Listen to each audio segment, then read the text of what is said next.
Welcome back, everybody. So before we start this episode, and yes, the anticipation is real. We've been waiting for this. This is a flat earth debate. This is probably the most compelling, fascinating episode that I've ever done.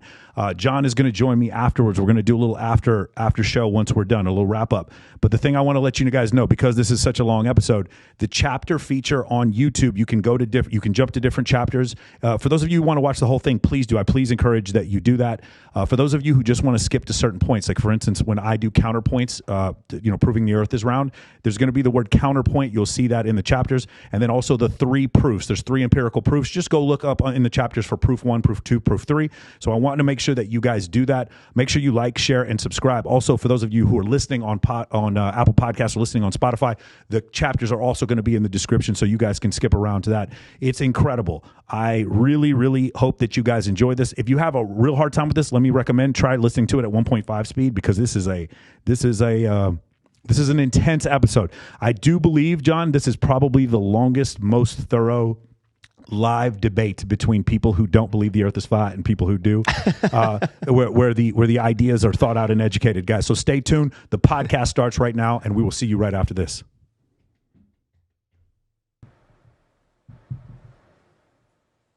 All right, guys, we are back, and I have promised you, I've said for several times that I wanted to have flat earthers on here, so we did it. I'm really excited. We got 5 people on the podcast today, so I want to hurry up and introduce them all. First, I'm going to introduce my co-host from the United States Navy, a former U.S. Marine. He is Lieutenant Adam Butel. He is an F-18 instructor fighter pilot. There he is. You can smile at him. It's good. We're going to have a good time today. There we go. I got Adam on here. He has a PhD in theoretical physics from Cornell University. He is formerly of Cambridge and currently on the staff at the University of Virginia. It is Sergey Dida. Dr. Dida, you there? Thanks for having me back. Beautiful, beautiful. And our guest today, we're super excited to have him from the Flat Earth Podcast. It is Mr. Flat Earth Dave Weiss. How you doing, Dave? Doing great. Glad to be here. Looking forward to the conversation, guys. I'm excited, too. And then also his partner, Jaron himself. Jaron, you there, brother? What's up, guys? Thanks for having me. Awesome. So I just want to say this real quick. I've seen a ton of these interviews. I'm sure I've gotten a bunch of responses when I told my friends that I was going to do this, like, oh, don't do this, or ask them this question. I'm just going to let you guys know this is going to be a very cordial conversation. Dave, I've listened to maybe a dozen of your podcasts. You're very compelling. You're a charming guy. Like I totally get where the whole thing comes from. The 3 of us do not believe the Earth is flat, but we want to have a discussion here, a full, thorough discussion where you describe your model, we describe ours, and then at the end we can just sort of rectify. And I think this whole thing will work. The other thing is I've done a lot of. I'd say in the last 6 months I've watched 5 or 6 documentaries and I've listened, like I said, to several dozen podcasts. I was briefly dating a flat earther, very briefly, and we had the discussion about this for a while. So that's why I wanted to do this podcast. But she couldn't convert you, so she broke up with you? That is not inaccurate. That is not inaccurate, actually. That is not too far from being inaccurate. If she's listening to right now, she's laughing her ass off. Yeah. All right, so let's go ahead and start with a couple of things. Let's try to get this, because there's so much we're going to talk about, and we will go as long as you want, okay? So the first thing is for those in my audience. I don't have a flat Earth audience, and we're going to discuss both sides of this, is the dimensions of the flat Earth and the characteristics of the sun and the moon. This is going to be the original question. So what I would like is the quote-unquote physics of how the flat Earth model works, and it just be as specific as you want to be here. Well, let me just start real quick for those of you that are new to flat Earth. This is not the flat Earth. No flat earther thinks that we're a disk floating in space with other spherical planets or even other flat planets. You got to take that entire universal solar system out of your thinking, because that's not what the flat Earth is. We're not a bunch of disks floating in space. You Google flat Earth, you can end up at the Flat Earth Society. You can end up with images like this. No flat earther thinks this is what flat Earth is. So if it's not a disk floating in space with other disk planets, what is flat Earth? Flat Earth is like a pond. A pond is where water is at rest in its basin, and the edge of the pond is where the land is higher than the water. Lower the edge of the pond, the water will flow out. So large bodies of water at rest need a container. Here is our pond, right? All of the continents and islands are surrounded by water, but the water is surrounded by land. That land is Antarctica. Antarctica is not a continent at the bottom of a ball. They tell us Antarctica is the highest land on Earth, which is kind of weird. This continent is at the bottom of a ball. Why is it higher than everywhere else? It's higher because it is the basin of our world. So large bodies of water at rest are testably, measurably, scientifically, provably flat. Nowhere in in nature does water, the surface of water, mirror the contour of its base. Right. So if the Earth is, just real quick, and I'll toss it back, if the Earth is 24,901 miles around, like they tell us, there's a curvature formula that dictates if a 6-foot tall person is standing at the edge of calm water, he should see a physical horizon no farther than 3 miles away. And with our naked eyes, without the assistance of super zoom lenses, we can see that that's not true. Okay, so there's a couple of issues here. So if it is 24,900 miles, then that, if we multiply that times 3.14, then that means the area, the surface area, or rather the coast of Antarctica is over 75,000 miles around. Empirically, have you seen a 75,000 mile coast around Antarctica? So the last person that, so if you want to prove that the Earth is flat, I mean, a globe, what we do is we get 2 airplanes. We go over here to the base in Antarctica. One plane flies 1,000 feet in the air, follows the shoreline around this way. The other plane goes this way, and 6,500 miles later, both planes should meet on the other side. But that's never happened. It's been tried. The last person to really try it was Captain Cook. And it took him 3.5 years, and he went over 60,000 miles, 80,000 miles. But his intention was not to map Antarctica. His intention was to go to the Galapagos Islands. No, it was to circumnavigate. Yes. No. It was to circumnavigate, and nobody has ever done it 13,000 miles. They've gone over 60,000 miles. That's a problem. Okay, so you're saying that it is empirical that the coastline of Antarctica is over 60,000 miles around. So there's go ahead. There's a boat race that goes down. They don't quite go below the 60, but they do a circumnavigation, kind of show them where they would go around, Dave. So they have this boat race, and the guy who has the record did it in 100 days going around the Earth. The weird thing about that is if you look up the type of boat that he has, that boat maxes at 40 knots. And if you look at the speed that he went around the world, he went 3 knots. And that includes a 2.5 mile per hour supposed stream. What's it called? The current. Okay, right. Got it. Okay. So that tells us there's a problem. Got it. Okay. Yeah, so and the way he determined his speed was what GPS was telling him he was traveling and the time. And so the boat's going 3 miles an hour. That boat goes 10 miles an hour when there's no wind. Okay. Got it. I understand. The problem is empirically I can't prove whether or not that did or did not happen. I'm going to take your word for it right now. But you guys don't believe in GPS to begin with, right? There's no global positioning system with 21 satellites going. There is, but what is it? It's balloons? Go ahead, Jaron. I think it's mostly ground towers. There's probably some balloons out over ocean areas, but it's mostly ground towers. Okay, so that was another thing. We're skipping around here, but real quick, just to let you know, we're both military aviators. I'm a KC-135 instructor navigator, and he's an instructor pilot in an F-18.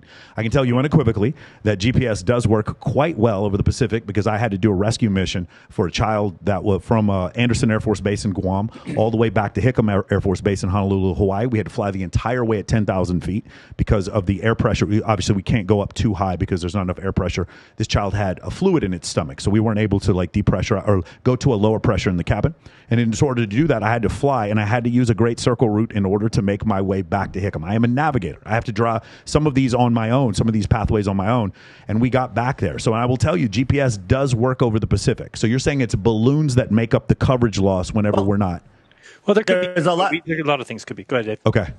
Yeah, no, I was just reiterating what Jaron was about to say. There could be balloons. There could be AWACS planes. There could be some sort of bounce off of what they call the ionosphere. We call it the dome. There's all sorts of different things. But what we have noticed that there's many spots in the Southern Oceans that don't have GPS. When you're going from California to Hawaii, you drop off the GPS. So just when you go over the Amazon, you go over the center of the Amazon, there's no GPS there. Okay, so I'm gonna tell you my empirical but not experience. all of the time. Right. This changes. Right. This changes because they have balloons, they have airplanes, all sorts of stuff. So, are they getting better with their GPS? Absolutely. Okay, so I'm going to tell you just my empirical experience leaving Travis Air Force Base, which is in Northern California, and then flying to Hickam Air Force Base in Honolulu, Hawaii. I actually put a TomTom in the window, and I was actually able to track ground speed, which is about 520 knots.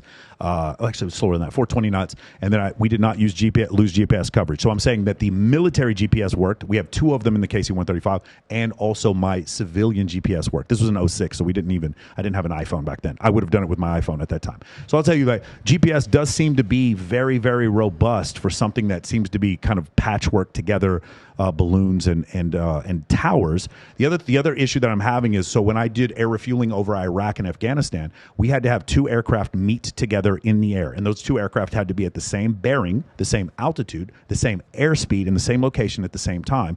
And I was able to make those calculations using GPS, and once again, great circle routes that I use for navigation. And somehow I was able to make those air refuelings happen over Balad and over Jalalabad and all those other different places, Karachi, those places. So the thing is, one of the problems that I'm having, I guess, a little bit is that what our globist model seems to be able to predict things like my ability to make it to Iraq or Afghanistan, or my ability to predict every single eclipse with 100% accuracy. How is it that my model is able to do those things? So the eclipses were predicted with accuracy thousands of years before your model. So that's certainly has nothing to do with that. But also thousands of years ago, we also believed the Earth was round. That's not true. Well, there are absolutely, the Greeks did believe that the Earth was round. I'm not going to deny that there may have been some civilization somewhere thousands of years ago that thought the Earth was flat, but we had a pretty clear understanding. The Greek civilization did, that the Earth was round. So did the Egyptians. What year are you talking? Well, I mean, I'm not going to go specific, but 3,000 years ago, we were pretty apparent that, well, definitely 2,000 years ago during the Greek civilization, we certainly did. So 2,500 years ago, 3,000 years ago, most likely we also did. Okay. So what do you think the oldest globe is? Because if they knew that for that long, there should be a globe 2,000 years old, right? Well, yeah, but globe. So we're talking about what? During the agricultural revolution, we're actually putting putty together and making globes? No, probably not. Really? Have you seen some of the buildings they built? You're telling me they wouldn't have built a globe? At the beginning of the agricultural revolution, there were no buildings that we built. I'm talking about 11,000 years ago. Huh? How about year 600? The beginning of the agricultural revolution was 11,000 years ago. So and you're saying that but they didn't believe the Earth was around then? Some people probably did, based on what they saw with eclipses. They did believe the Earth was round. I can't. So neither can you, because until the Sumerians put stuff down on paper, we did not have a written language. So we're going to go ahead and speculate about what people did thousands of years ago, and whatever they believed thousands of years ago does not change whether or not the Earth is flat or round. Let us get a little couple words in here. Yeah. So you say that the Greeks figured it out 2,000, 3,000 years ago, whatever. Are you talking, how did they figure it out? Was it the sticks and shadows? What are we talking about? I mean, it's whichever one you want, but the conventional Greek wisdom was that the Earth was round. We can talk about Ephesiastes, I have a hard time saying Aristophanes. Yeah, sorry, I apologize. Right. And as well, we could talk about that, but there were other ones. There were other civilizations that believed the Earth was round based on what they saw with eclipses. Again, you're going back into things that the history is telling you. History. The victors dictate our history. Aristophanes said that this was a story that they teach all of us, that since sun rays come in parallel, even though no one's ever seen parallel sun rays. But I've heard this argument before. It's not that sun rays come in parallel. It's that when you were standing in the well, if you looked up, you could see the sun. When you were standing in a different well that was in Alexandria, you looked up, you could not see the sun. It had nothing to do with parallel rays. Let me finish my point. Okay. Let me finish my point. So you can. Hold on, that has nothing. Okay, but that has nothing to do with him being able to figure out the shape of the Earth. Just because you could see the sun in one and not in the other, how would you measure any angles? What you would measure is the angle that the sun was outside. Like, so, for instance, when I'm in, is it Syria? What was the I forgot the city where he takes the first measurement. No, the first one starts with a C. I forgot. Said. Yeah, Said, and then the other one I believe is in Alexandria. I can't remember exactly the places. Correct. But in one of them, he looks up and he can see directly up into the sun. In the other one, there is an angle, a different angle, but it's the same time of day. And through those two measurements and trigonometry, he is able to calculate, again, globist view here, that the Earth was around 25,000 miles. He's wrong by about a couple hundred miles. But all right, Michael. Go ahead. Michael, let me, without interrupting, let me explain. Go ahead. So here's Aristophanes sitting here. He has a sun ray going directly to the bottom of his well, or a stick not making any shadow. Here's his buddy 500 miles away, and you could measure the length of the shadow and the angle. You could do some perfectly good math to figure out the sphericity of this, all right? So you have to assume that the rays are coming in parallel for this to work. If they're corpuscular rays, well, then that entire thing's wrong. But that doesn't even matter, because on a flat Earth with a small local sun, we have the sun here, right? No shadow here. Here you can measure the shadow, you can measure the angle, and you can do the same exact math and figure out the sphericity of this flat plane. This does not prove that the Earth is flat or round because it works on both models. It doesn't work. It doesn't work the same on both. Yeah, go ahead. Sorry. Yes, it works perfectly the same on both models because there's no shadow here. Just get a just get 2 beer bottles, put a light above one of them. There's no shadow here. There's a shadow here. So according to your belief that this floor is spherical, so that doesn't work, right? It works on how close does the sun have to be for that? Yeah, this is my next question. How close would the sun have to be? You believe it's 3,000 miles away? The sun is? No, I don't believe that. How far away do you think the sun is? I don't know how you far. You should be able to calculate it. Yeah, well, exactly. you should be able to calculate how far your sun is. Yeah, it's 94 million miles on average. It goes because between. That's the point. The point is like with if you assume the world is round, right? Then this entire experiment is predicated on the fact that the light rays come in parallel, right? Now there is a way of getting around that, like Dave just explained, is that okay? You can assume that you're on a plane, and now you have a point source. So instead of having rays coming in parallel, they're coming in from a point source. That is exactly my point. The trade-off is that now the sun's going to have to be hella close, and so you should be able to just calculate how close it is, and you can just calculate it. So you claim it's 3,000 miles. Well, when they do calculate it, that's what they come up with is 3,000 miles. Right. Well, the problem is with the situation is you guys keep talking about parallel. Take that and just run with it, right? All right. So now we have this this point source 3,000 miles away. Okay, and now let's see what other consequences that has. Right. So you should be able to call your buddies and you'll agree that the sun's not in the right place in the sky. Why not? Because it's so close. Why wouldn't it be at the same place in the sky? Well, you'd have 2 options. You're talking about it still being 867,000 miles wide. No, the problem with that the sun being that close and being a static size is that the angular side for us would change drastically depending on what size of the Earth it is, and the speed which the sun would process over the Earth would change dramatically. That's the problem. You would not have a consistent the sun going over the Earth at a very, very consistent rate throughout recorded history. That's where the problem comes from. The second part, let's go back to this real quick. He does talk about parallel lines. The argument from the Globers is not that the lines are parallel. The argument is that the sun is 94 million miles away. It is a single point that is far, far away. So the whole parallel line thing doesn't really, it's almost like a straw man that you guys are making up. We're not arguing that. That's not our argument. Our argument was that the sun is 94 million miles away, and using trigonometry, we could come up with an idea for how large the Earth was. Now, here's the problem, okay? Our model of how big the Earth is happens to fit with what his model was, and he did this before there were airplanes and satellites. So you're saying that we just sort of made up the difference and agreed with us. Man, I'm going to say his name wrong. This Greek scientist, and we just have. Oh, he said 24-1. Okay, we're 24-1. Is that what you guys think? We just sort of rewrote history to fit what this Greek scientist said. Well, I don't even know. He wasn't even mentioned by Herodotus, Hero, who was. Library of Alexandria as well. He's a librarian there 150 years after Aristophanes. Never mentions him once, even though they both were in geography. They both were librarians, so I'm not even sure he existed, to be honest with you. But none of his works exist. So right, but we can still Alexandria burned down. Yeah, right. Of course, it's a good story that all the books in the world were stuck into Alexandria and it burned down. Yeah, not all the books, not all the books in the world, but all the books written by Greeks, pretty much, were in the Library of Alexandria, which did burn down, and there are multiple witnesses to this thing happening. Right, so that is kind of problematic. There's no chance. Do you think there's any chance it didn't happen? Of course, there's a chance it didn't happen, but the problem is I can still go into 2 wells 500 miles apart and do the same experiment. That's the problem. Yeah. It doesn't make any difference. Perfectly on a flat Earth. Okay, I don't think it works perfectly. It works perfectly. It does work perfectly on a flat Earth. Hold on, let's let Sergey talk. Sergey, go ahead. Yeah. So yeah, you can assume the sun's a point source and it's super close, like 3,000 miles or whatever.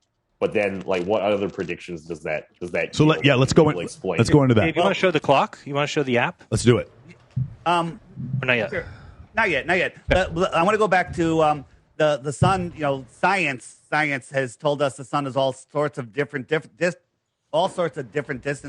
Now it's 94 million miles away. Just so we're clear, it's 92 on January 3rd, and that is the. That's fine. How did you guys figure that out?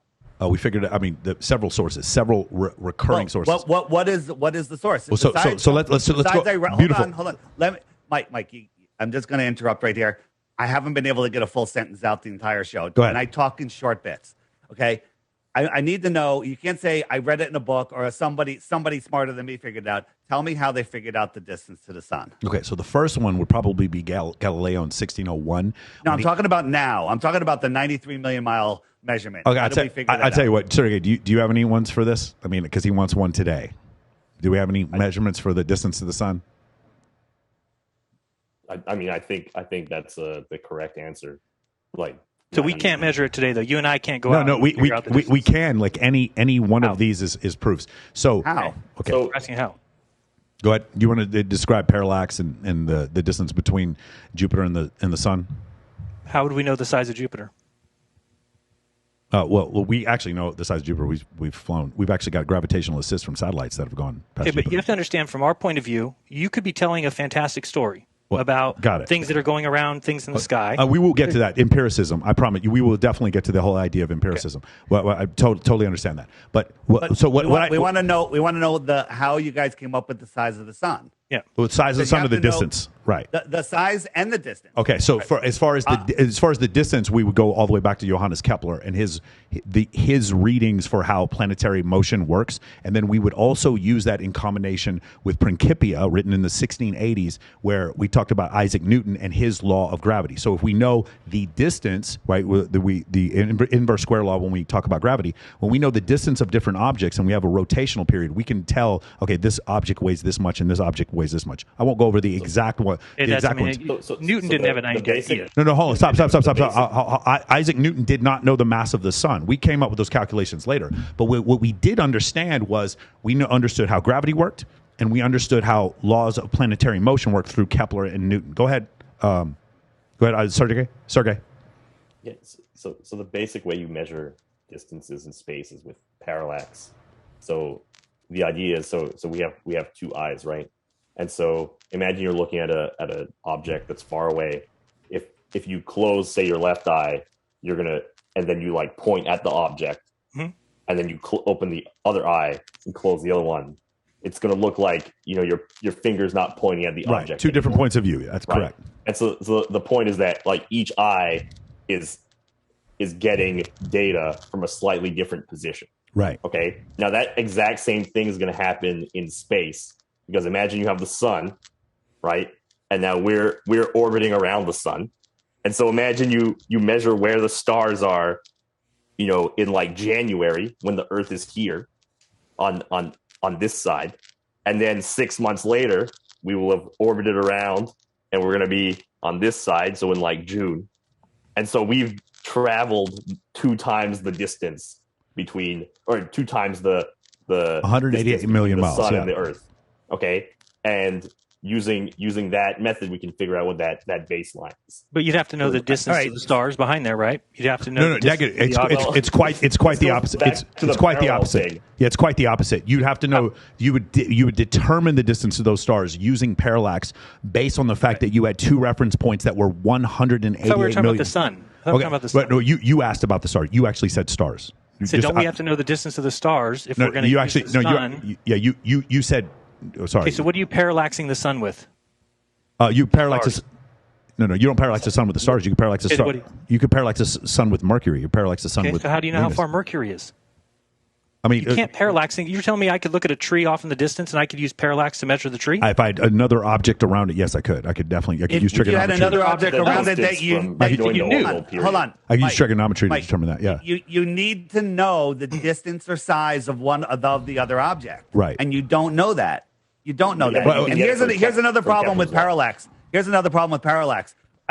6 months later, the Earth has moved 2.2 billion miles from where it was before. And you think that just the 186 million miles that we moving on the other side of the sun is going to show you parallax when we move 2.2 billion miles in another direction and there's no parallax anywhere else? Are you talking about the movement of the solar system? I'm talking about the movement of the solar system, which is independent of everything else in the galaxy. Well, it isn't. So we're rotating inside the Orion arm of the Milky Way galaxy, which is all rotating around the center of the Milky Way galaxy at the same rate. So it's not quite independent. So none of those. Everything's moving together. So there's no parallax there. But just moving 6 months apart, 186 million miles, we can see parallax. You're saying that you can know the size or distance of the sun by measuring the parallax on an object that you don't know how far it is. Sorry. Hold on, I'm finishing. Yep. You don't know how far it is or how big it is. That doesn't work, and you have to admit that. Okay, so one of the issues is, I heard Jaron wrong because I thought he was asking for the distance to stars, and that's what I was using. You would need to know it in order to do parallax,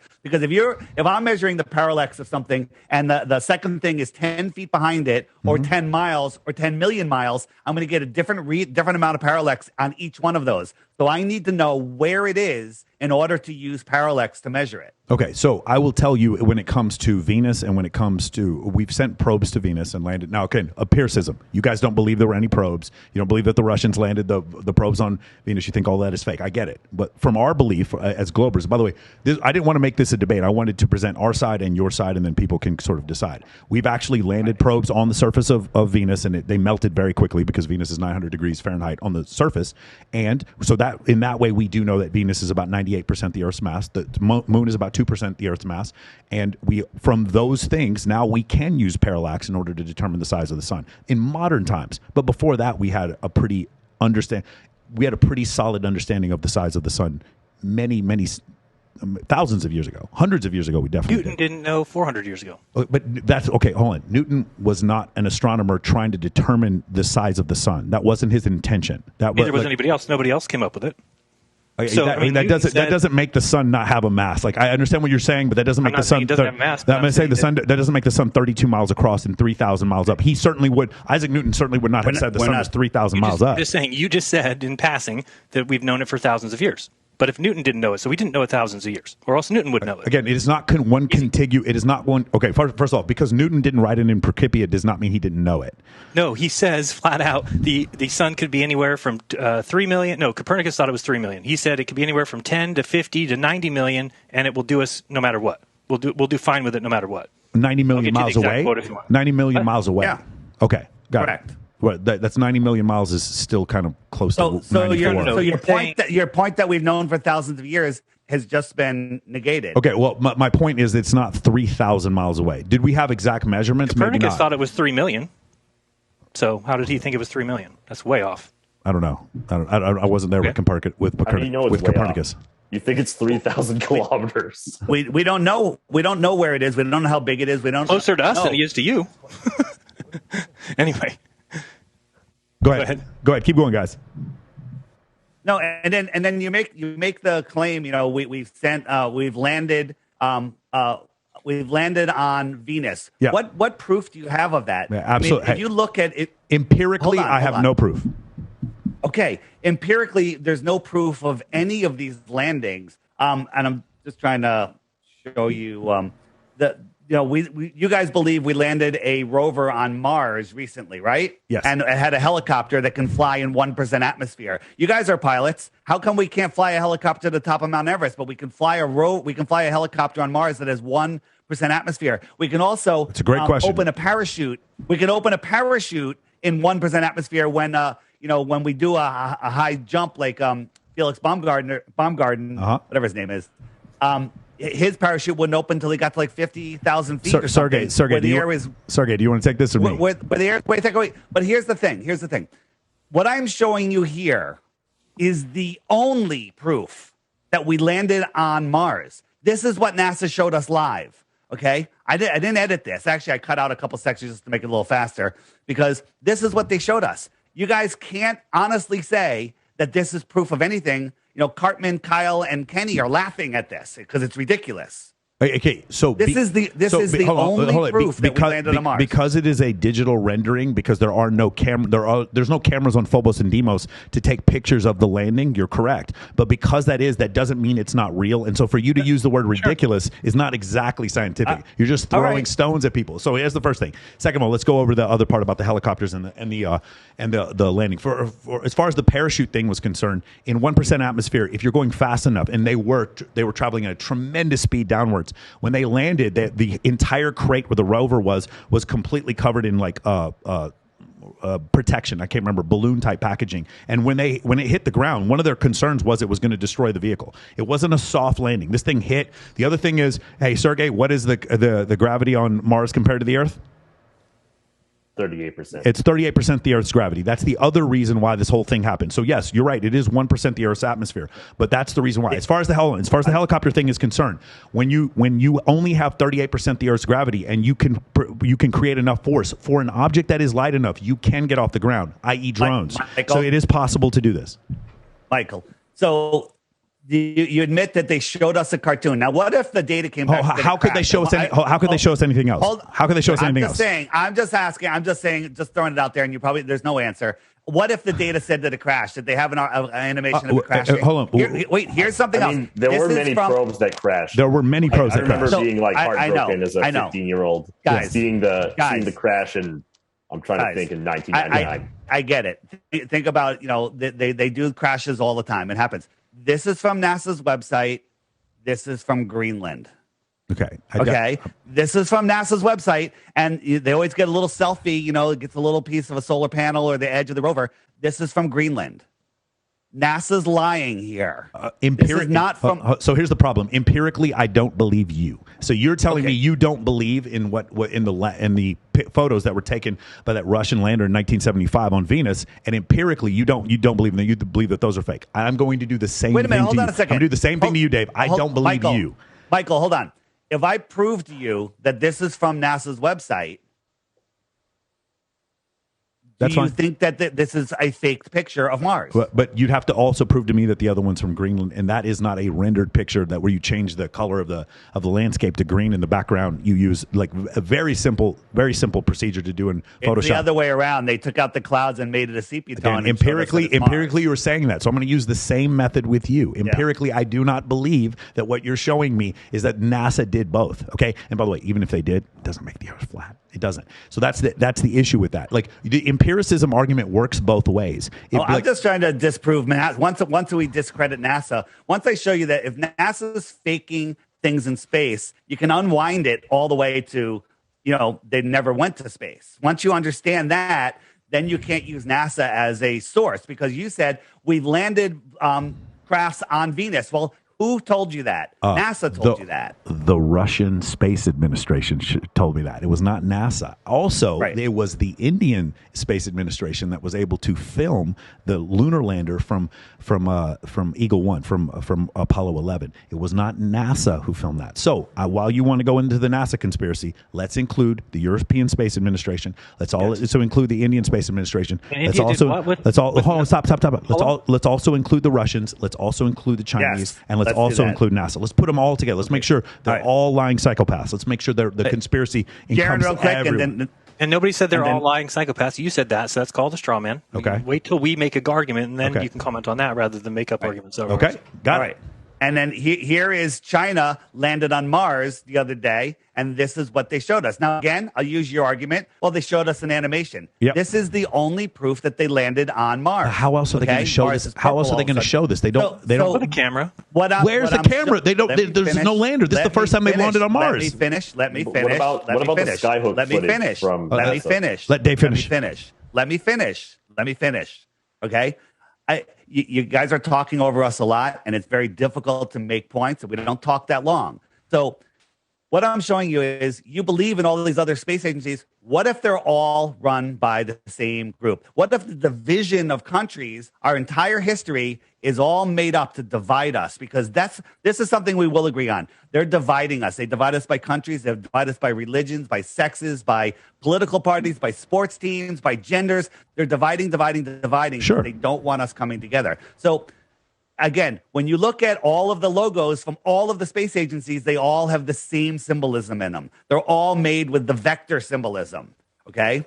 And when you look at it like, that's interesting. I'm not saying it's proof of anything. I'm just saying it's very, very interesting. Honestly, this is the most optimistic thing that you've said. We're hunter-gatherers. This is the most optimistic thing you've said. So, like, according to you guys, the Cold War was the Russians and the Americans working together to both convince us. Like, honestly, this is like world peace that was created from this lie that you guys believe is round Earth. The Russians, Nikita Khrushchev and John F. Kennedy were buddies this whole time, and this whole thing was made up. Like, this is actually, if what you're saying is true, this is probably the most positive thing I could ever imagine. We avoided thermonuclear disaster because we all needed to be on the same page to create this round Earth. Man, this is incredible. This is honestly, this is incredible. Like honestly, I'm like utter optimism for this. Go ahead, guys. I was going to say though, when the America won the space race, right? Do you think that that's the story that's told in Russian schools? No, it absolutely isn't. In fact, most Russian people do not think we landed on the moon. About 70% of people in Russia do not think we landed on the moon. Right. So both nations gets to tell their people what the story that they want, right? Correct. So absolutely. Russia gets to say we were first in space, we had the first woman in space, the first dog in space, we did the first orbit. But the Americans decided to go to the moon, and they're idiots because they didn't find anything there and wasted a bunch of money, right?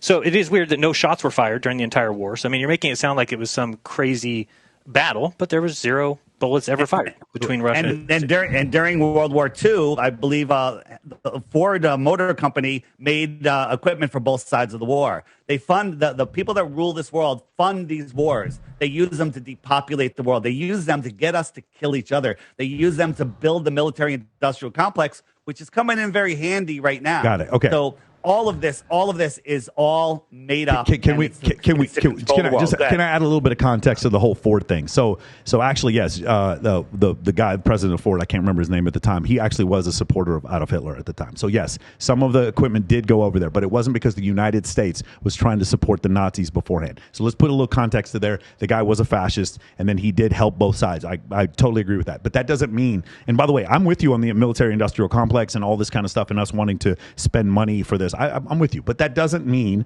that all wars were sitting there that were completely fake. And to your point, there are a couple of Russians in Afghanistan that were supplied U.S. weapons that will disagree with you about this whole idea that there were no shots fired. And there are several U.S. service members. No, I'm not saying there's no shots fired. I'm saying in the Cold War. He said in the show. He said in the show. I'm talking about Afghanistan in 1983, and then I'm also talking about I'm also talking about Vietnam in 1965 to 1975. There were plenty of shots fired that where we had Soviet weapons that were supplied to the Viet Cong. So yes, these were proxy wars, but this was a Cold War. Why it's called cold instead of hot is because we're sort of passive aggressively attacking each other in different places. So what about the fact that they brought the Project Paperclip, which is a story, I believe, and we brought over Wernher von Braun as to run NASA. You're aware of that, right? Of course, yeah, I am aware. But okay. Here's the part where you start talking about Wernher von Braun was a Nazi, and yes, technically he was a Nazi. No one held any sort of voting or political power or was able to eat or live a normal life in the late 1930s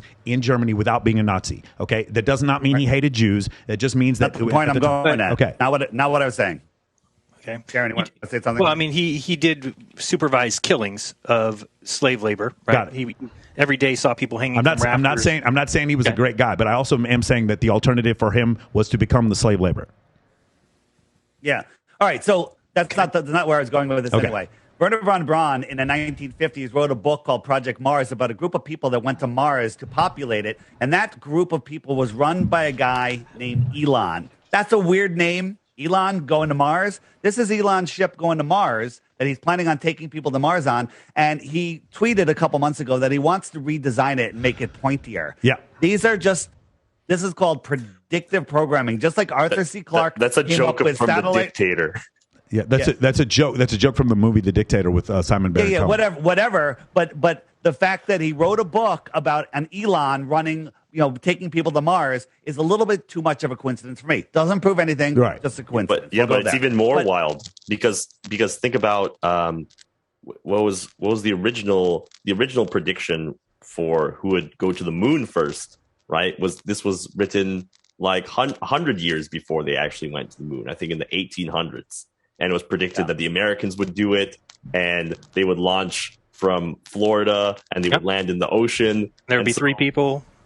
Yeah, there would be 3 people, and you can go wild with this. Even further back. You don't have to restrict yourself to the 1930s. Hey guys, I'd like to move on to eclipses. Is there anything else you guys want to talk about this? Because we've already gone 52 minutes on this one thing here. Well, real quick on the Galileo thing, I heard you the other day saying something about Galileo was put on house arrest. He lived in a castle and he was blind. Listen, I'm not saying that Galileo didn't live. He was nobility, but it was like the Catholic Church wasn't like, hey, that was a great idea. And I'm sure he didn't prefer being on house arrest. And they did not forgive him until 1992. Yes. Well, he was gone by then. So I mean, he didn't really appreciate it. Yeah, the story that they always tell is that he got house arrest and he was jailed, but he was blind and he was old and he lived in a castle. Well, what about Giordano Bruno? He didn't go on house arrest. They filleted his ass. What about him? Yes. No, I certainly don't stand behind the church's decisions. Yeah. Definitely not going to get me on that one. Yeah, but he believed that there were other worlds and possibly aliens on those worlds. So that he was filleted for that. So yes, I mean, right. The point is, there's the stripper at the Rhino who's listening to this podcast right now. She's not like following us along with some of the historical stuff. So if I'd like to get onto eclipses, if there's something else about this we can come back to, or do you guys want to talk about anything else when we talk about the shape of the Earth? I guess the one question would be like Werner von Braun, though. Do you take that as like an acceptable thing that what we did bringing him over, or do you think like today he should be tried for war crimes? Right.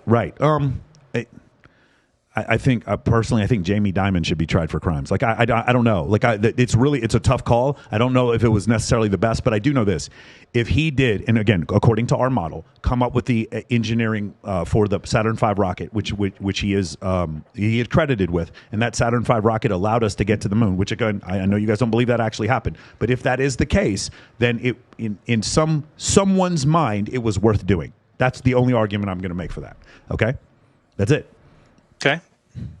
Whether or not it's the right thing to think, though. Well, again, the right thing to think does not make the Earth flat or round. That's the only point I make. And my argument is we did go to the moon. My argument is that we didn't. And so my argument would be based on the fact that we used a Saturn V rocket in order to achieve 11 miles per second in order to get outside of the Earth's gravity in order to get to the moon. So if that is the case, he was necessary for that. Do I know that this man necessarily thought that the Aryan race was the superior race? I don't know enough about Werner von Braun to know that. But what I do know is that he did have the engineering capability in order to do these things, but I don't think that makes the Earth round or flat. Before we go to eclipses, do you know the SR-71, right? Very well. SR-71. Not only do I know it, I was stationed at Robins Air Force Base and refueled one of the last ones. Yes. Did you ever fly one? Did not fly one, but we refueled one. So one of the problems with it is that the fuel tanks were so fucking big, and they changed once you got up to altitude that the thing actually leaked ass tons of fuel. They had to completely resod Robins Air Force Base because so much JP8 flowed out of the back of that thing. And because it expands because it gets so hot. Yes. Why does it get so hot? It's not just that it gets hot. It's also there's very little air pressure once you get to 100K. Right. But it gets to over 500 degrees, we're told. Is that true? Yeah, I'm guessing. I don't know exactly what the burning, how much JP8 burns at that altitude. What I read is that the skin of the. I'll wait till you come back. Go ahead. What I read was the skin of the SR-71 gets over 500 degrees, and that's why there's no paint on it. That's why it's so aerodynamic. It's pretty aerodynamic when you look at it from the front. I would think at certain points going through the stratosphere, it would maybe get hotter. I don't know about 500 degrees. Okay, but so once it gets up super high, I don't think it's Let me make my point. Let me make my point. So why is it able to go so fast? Better than that. Why can't a 747 go that speed?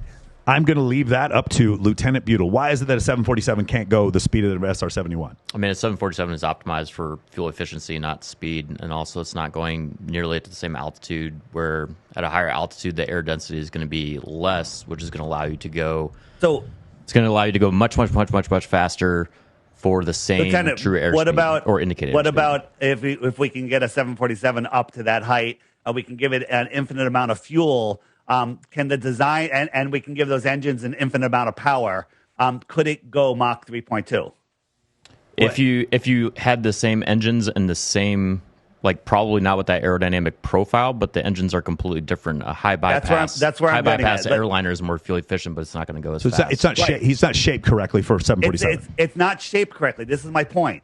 It's not shaped correctly to go that fast. Could it go twice that speed, Mach 6.4? Absolutely not. I think we can all agree on that. So a 747. A 747 with infinite power, with infinite fuel, it's not aerodynamically shaped to go that speed. To be clear, if you can get high enough, you can make that thing go supersonic. Yeah, if you can get high enough and you get outside of the Earth.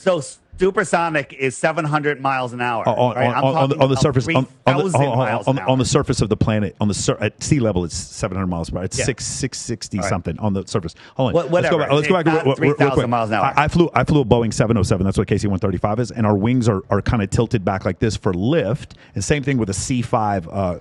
It's tilted back even more. He flew an F-18. What are the wings like on an F-18? I mean, they're a barn door, basically. Yeah, they're flat and they're just plain in one level like this. So they're aerodynamically. So the problem is, as we increase the coefficient of lift with the same amount, with the same body shape, we increase also drag. So that's the reason why. But what he said is correct. Once we get to a certain altitude, then all of a sudden that drag doesn't work anymore, and now we're just pushing air out the back. But of course, we can't do that because we need oxygen to go into the engine and then create combustion and then push something out. Just like that's not where I'm going with this. Okay, that's not where I'm going with this. All right. So at this high altitude, thin air, the thing heats up. I'm told that it expands up to 6 inches, and that's why they have the loose fitting panels. So look into that. Whether that's true or not, I assume it's true because it's coming from the Air Force. Yeah. So it's super slick. It's like a razor blade. It's cutting through the air. It has the minimal wind resistance, unlike a 747. Yes. You know what's less aerodynamic? This hunk of junk. This thing goes 10 times the speed, and that's when it has the external tank and the booster tanks on it all together. And if you look at it, there's PVC running down the side. There's mounts that are flat, not pointy. They're literally like this, okay? And this thing is going 17,000 to 25,000 miles an hour through our atmosphere, and somehow it can do that. That's magic. And then the other problem is when this thing's coming back in, they say it comes in. What, Jaron? You know the speed that it comes in at? It's like 10,000 miles an hour or something. Sure. Whatever speed it comes in at, the panels on the bottom have to, they're like, oh my God, one of them exploded because one panel was missing. Absorb the heat. Yeah, correct. Yeah. Absorb the heat. But on the way out, when it's going 25,000 miles an hour, it doesn't need to worry about the panels. Okay, so this is all nonsense. Right, so let's talk about that. That's a great thing. So I'm going to let Sergey Dida go to this first part. Dr. Dida, we talked about this. The escape velocity for the planet Earth is 11 miles per second. And why is that number false? Do you remember we talked about this on our interview? I mean, for the rocket to launch, it basically has to punch through the atmosphere. Yes. And then once you're through the atmosphere, and the density is low enough, then you actually just want to start going horizontally and then just build up enough speed so that you can reach orbit.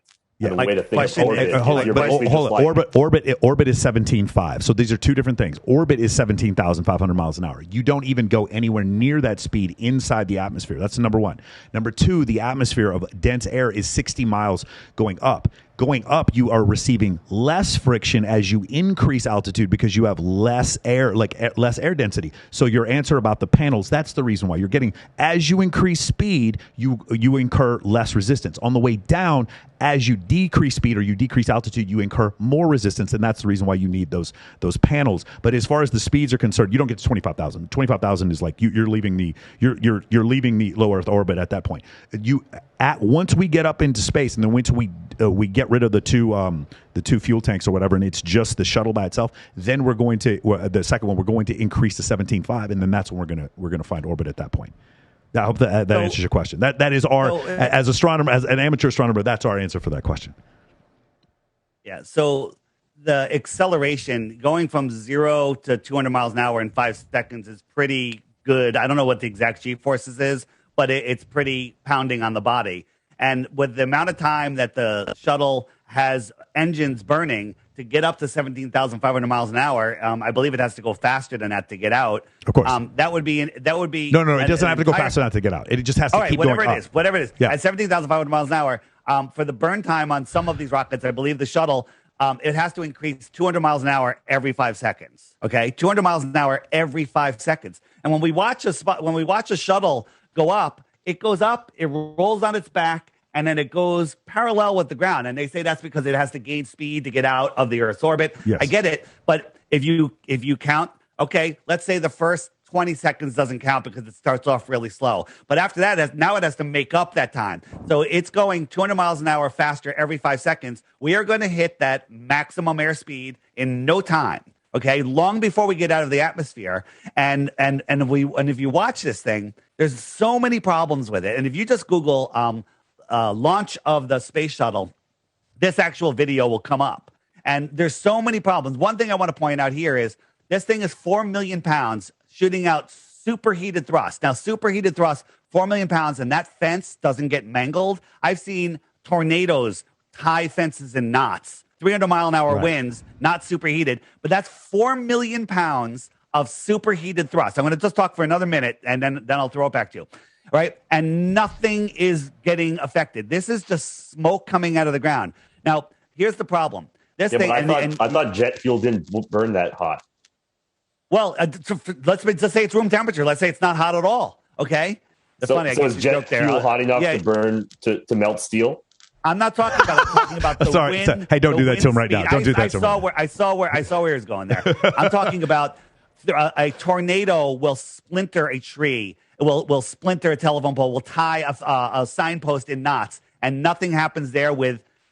It's way faster than 3,000 miles an hour, or 300 miles an hour. Thrust coming out of there. So wait, hold on. Let me just point something out here.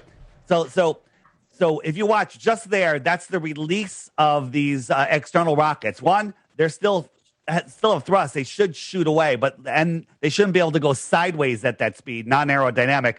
But the problem with this is it's 30 miles downstream. If it was only 20 miles down, you wouldn't hear that sound for 90 seconds after you saw it. But we hear it and see it at the exact same second. Okay? That shows you that NASA's lying again, right? This is what they show you, and you hear it and see it. And the only explanation that you guys can come up with, well, they edited the sound in there to make it seem more realistic. And they need to do that because it's not very realistic at all. Yeah, I mean, I honestly don't. Go ahead. Sorry, go ahead. I think as like a broader point, this just completely illustrates like Arthur C. Clarke's famous quote that like technology, when it's sufficiently developed, just appears like magic.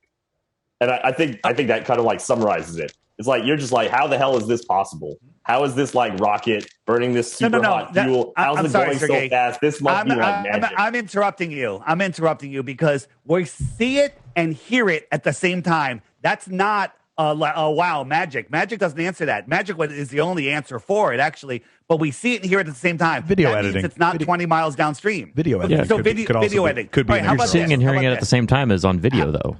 How about this? This is being filmed by the guys on the shuttle on their way into orbit. They're going up at 17,000 miles an hour, and this 40,000-pound steel tank is falling back to Earth, and it's going to burn up before it gets to the clouds. So it's not falling at that point. Oh, it's just going sideways with that little handkerchief. Did you watch that handkerchief go by? It's barely moving. So let's do the math on this one, all right? So now let's say we are moving at 17,000 miles an hour at this point, going this way. That's 17,000 miles of lateral momentum that we have, and then all of a sudden we release it to gravity. Gravity is 9.81 meters per second squared, and we're moving laterally at 17,000 miles an hour, which means it's going to take a little bit of time, a few minutes, and we can film it while it drops off. Off and slowly goes back towards the Earth. But in the meantime, it's still that 17,000 miles. And by the way, almost no air friction at this point. Mike, go ahead. Mike, it doesn't matter whether if you believe that this thing can go through the atmosphere at 17,000 miles an hour sideways. No, not through. Once it gets outside the atmosphere, it goes 17,000. Okay, it's not. This is not in the atmosphere. Look how close it is to the clouds. It's not outside the atmosphere. I've been higher in an airplane. Hold on, let me finish what I'm saying. I don't care how fast it's going. If you drop a bullet and shoot a rifle at the same time, both are going to hit the ground at the same time because they're falling. So this thing should be falling. Like if I was on a 747 and I threw a Mack truck out, it's just going to fall down so fast it's going to be out of sight like that. And this guy's filming it on his way into space. And you see it is falling, and that's the first thing. And the second thing is when you're going on a 747, I don't see it's falling. It actually he's zooming in. If you watch it here, you see how it's getting less and less. Hold on, stop. I'm a videographer. You see how the image is getting less and less steady? It's because they're using a zoom lens, like probably a 1720 or a 7200 zoom lens, and they're zooming close. Do you see how it's getting more and more unsteady? That's the reason why that is because it is falling away. That's the first thing. Second thing is a 747 maybe is going 420 knots, and if you drop the fraction of 420 knots compared to 17,000 miles an hour is doesn't matter. They both fall at the same rate. They fall at the same rate. But correct. Your example is not correct though. So you said, okay, let's compare dropping a bullet and firing a bullet. Let's just if you fire the bullet horizontally, right? But what if there's already some vertical motion, right? It's more like shooting a gun up and versus dropping the bullet down. Oh, I agree with that. But this thing is going the same speed that they're going. That's how he's keeping it in frame, and it should be falling at 1,000 miles an hour. They still have a booster going. Yeah, so they're actually speeding up faster, and somehow they keep it in frame. This is awesome, though. We're going to get to see it burn up here in a second in the atmosphere. It's going to be cool. Yeah, it's not even smoking yet. I don't know that part is actually released outside the atmosphere, though. I don't think it's not.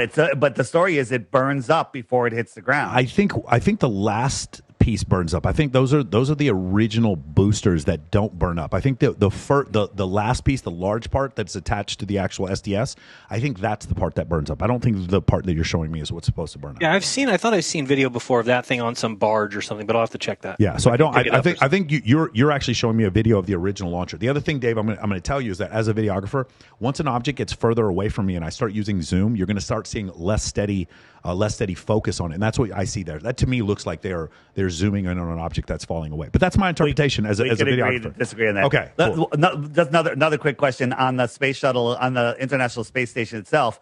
Don't you think they should have built it on Earth and tested it first? No, they can't. And don't you think it would be the most filmed construction project in history? Because Mission Control would need to see what's going on. And there's not a single photo or video of it being built. Sergey, do you want to take this one? Why is it that you can't build the ISS on Earth? Well, forget that. I'll go with you. You can't build it on Earth because the structure doesn't work with gravity. Fine. What about? No. It's too heavy. They had to send it up in pieces. That's fine. But what about? Why is there no video of it being built? Because it was built in you space. Mean like building the individual modules, like putting them together? No. Because they had to build it separately because they didn't have the launch capability. No. I'm saying when a new module goes up, the astronauts aren't going to do it on their own. Mission Control is going to be like, all right, Johnny, move it to the left. Turn it this way. Connect this clamp to that clamp. I think Johnny's using the Canadarm. There's nothing. There's no video. You're saying there's no video of them attaching. You're saying there's no videos of the modules attaching. Is that what you're saying? Or the very first thing. What did they do first? They must have set something in space first. There's nothing. Again, going back to the Mars rover thing, because the Mars rover is dropping, and that's the first thing. There's nothing to film the Mars rover. So the first module in space has no. I don't think it has a capability of filming itself. Maybe it didn't. I don't know. The ISS. What dropped it off? Why couldn't it film itself? I can go outside and film myself. But I have seen video of the Hubble coming out of the SDS. So I don't know that that's necessarily proof of anything. I don't know. Again, guys, I can't tell you because I'd have to go Google it whether or not there's any video of attachment of the ISS. I'm having a real hard time believing there is no ISS. I know you guys are going to come up with some reasons why because I know it's very inconvenient for flat Earth. But go ahead. No. I mean, we can scientifically prove that the light that we see across the sky is not the ISS. Okay, I mean, it's too bright. It's movement. Like we can watch it here in Connecticut. It'll take 8 minutes to go from horizon to horizon. Well, 8 minutes, it should be in California already, but people in Ohio can't even see it. Right, and then also the brightness of it. It's brighter than any star, any planet in the sky. So how is that reflecting sunlight to my eye and not every less than 3,000 miles away? What?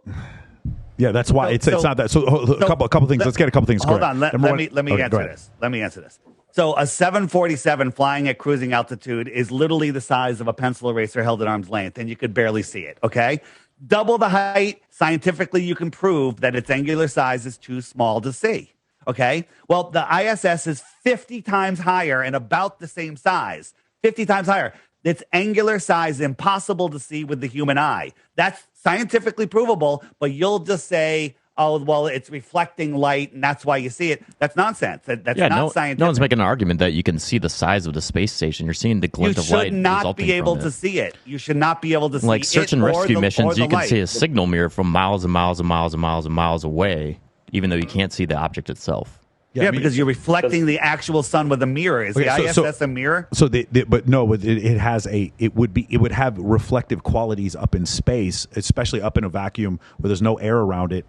But how is it reflecting sunlight directly to my eyes and everyone else's eyes across the entire path of its view? It's not always. First off, it's not always reflecting sunlight. Like, how come it's the same brightness? It goes by stop. brighter than it looks like a piece of the sun. You have solar panels and you have all sorts of surfaces oriented different directions. Yes. Solar panels don't reflect sunlight. You're going to get a glint from something. Yes. All it needs to be is a glint. It doesn't Let need me to be a ask you mirror. a quick question. Let me ask you guys a quick question. How come when they show us the ISS looking down on Earth, most of the time we don't see any land? How come there's no continents? Sometimes you do see land. Well, can we go back to a couple of things that we talked about? I'd like an answer to this. Can you write that down? And I promise you, because you asked like 6 questions. So let's go back to the other questions. You don't want to answer that one? No, I promise you we will. Sergey, did you talk about the inverse square law for light? I asked you about that before? Did you have an answer for that? Go ahead. No, it's fine. It's fine. Don't worry about that. Okay, so the situation when you are up there in atmosphere, you are getting direct light without the ozone. So the light that you're receiving is very much greater than a 747 inside the atmosphere. That it has much of the light that is being broken up by ozone O3, which breaks up the ultraviolet. About the light coming off of 747. I'm talking about the angular size. Yeah, but you did mention we can't see the 747, but we can see. No, I'm talking about the angular size of the 747. Double its height. Have to resolve it, though.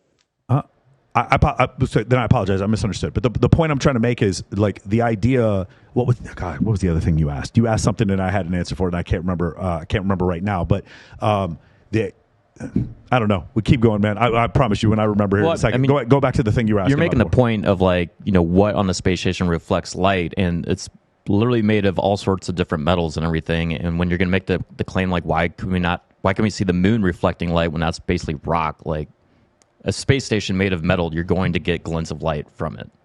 Well, actually, that is kind of my point. Also, I'll agree with that. We get glints of light, but when we see it, I remember what I was going to say. It's not brighter than Venus, and it's not brighter than Jupiter. That's what I was going to say. I saw it. It was brighter than anything in the sky. The sky was still lit. It was the sun that just.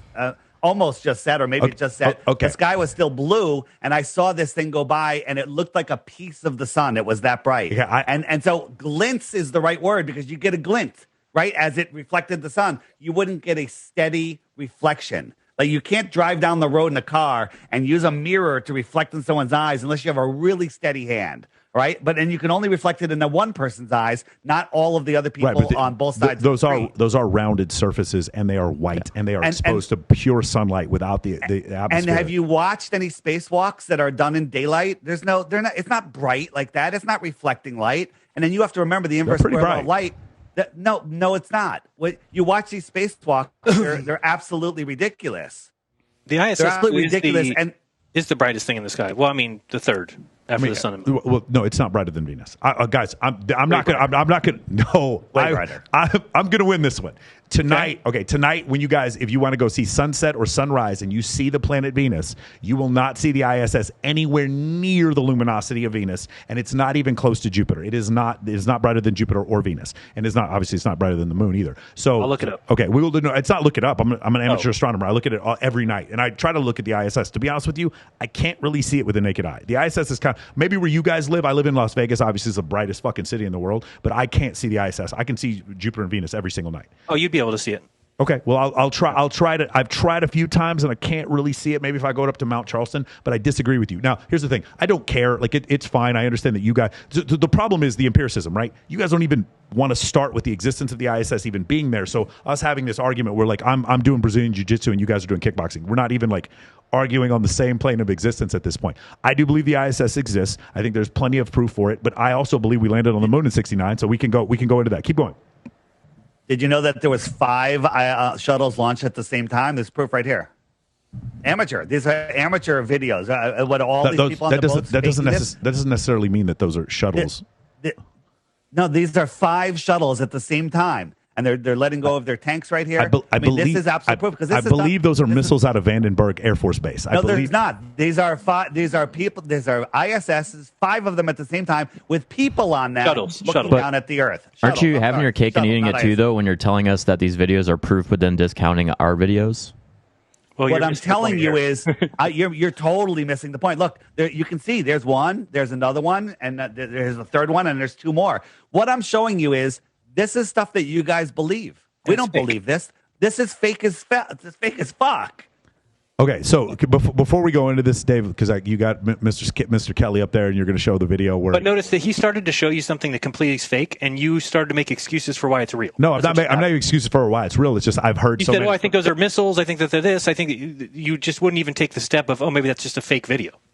Right, which it is. It's just, there's no 5 shuttles that have ever gone up. Somebody with a VFX program made that. Maybe, I don't know, but I do know that there was missiles that came out of Vandenberg Air Force Base that people thought were UFOs. That's why I said that, and also Vandenberg's right. Yeah, that's essentially why I said that. But going back to the other thing, keep going. I don't want to interrupt you. Go ahead. No, but to your point, Jaron, I have to be intellectually honest. I've listened to so many of you guys' podcasts. That's why I'm preempting these things. It's not because I'm trying to just not let you speak. So I apologize. Go ahead.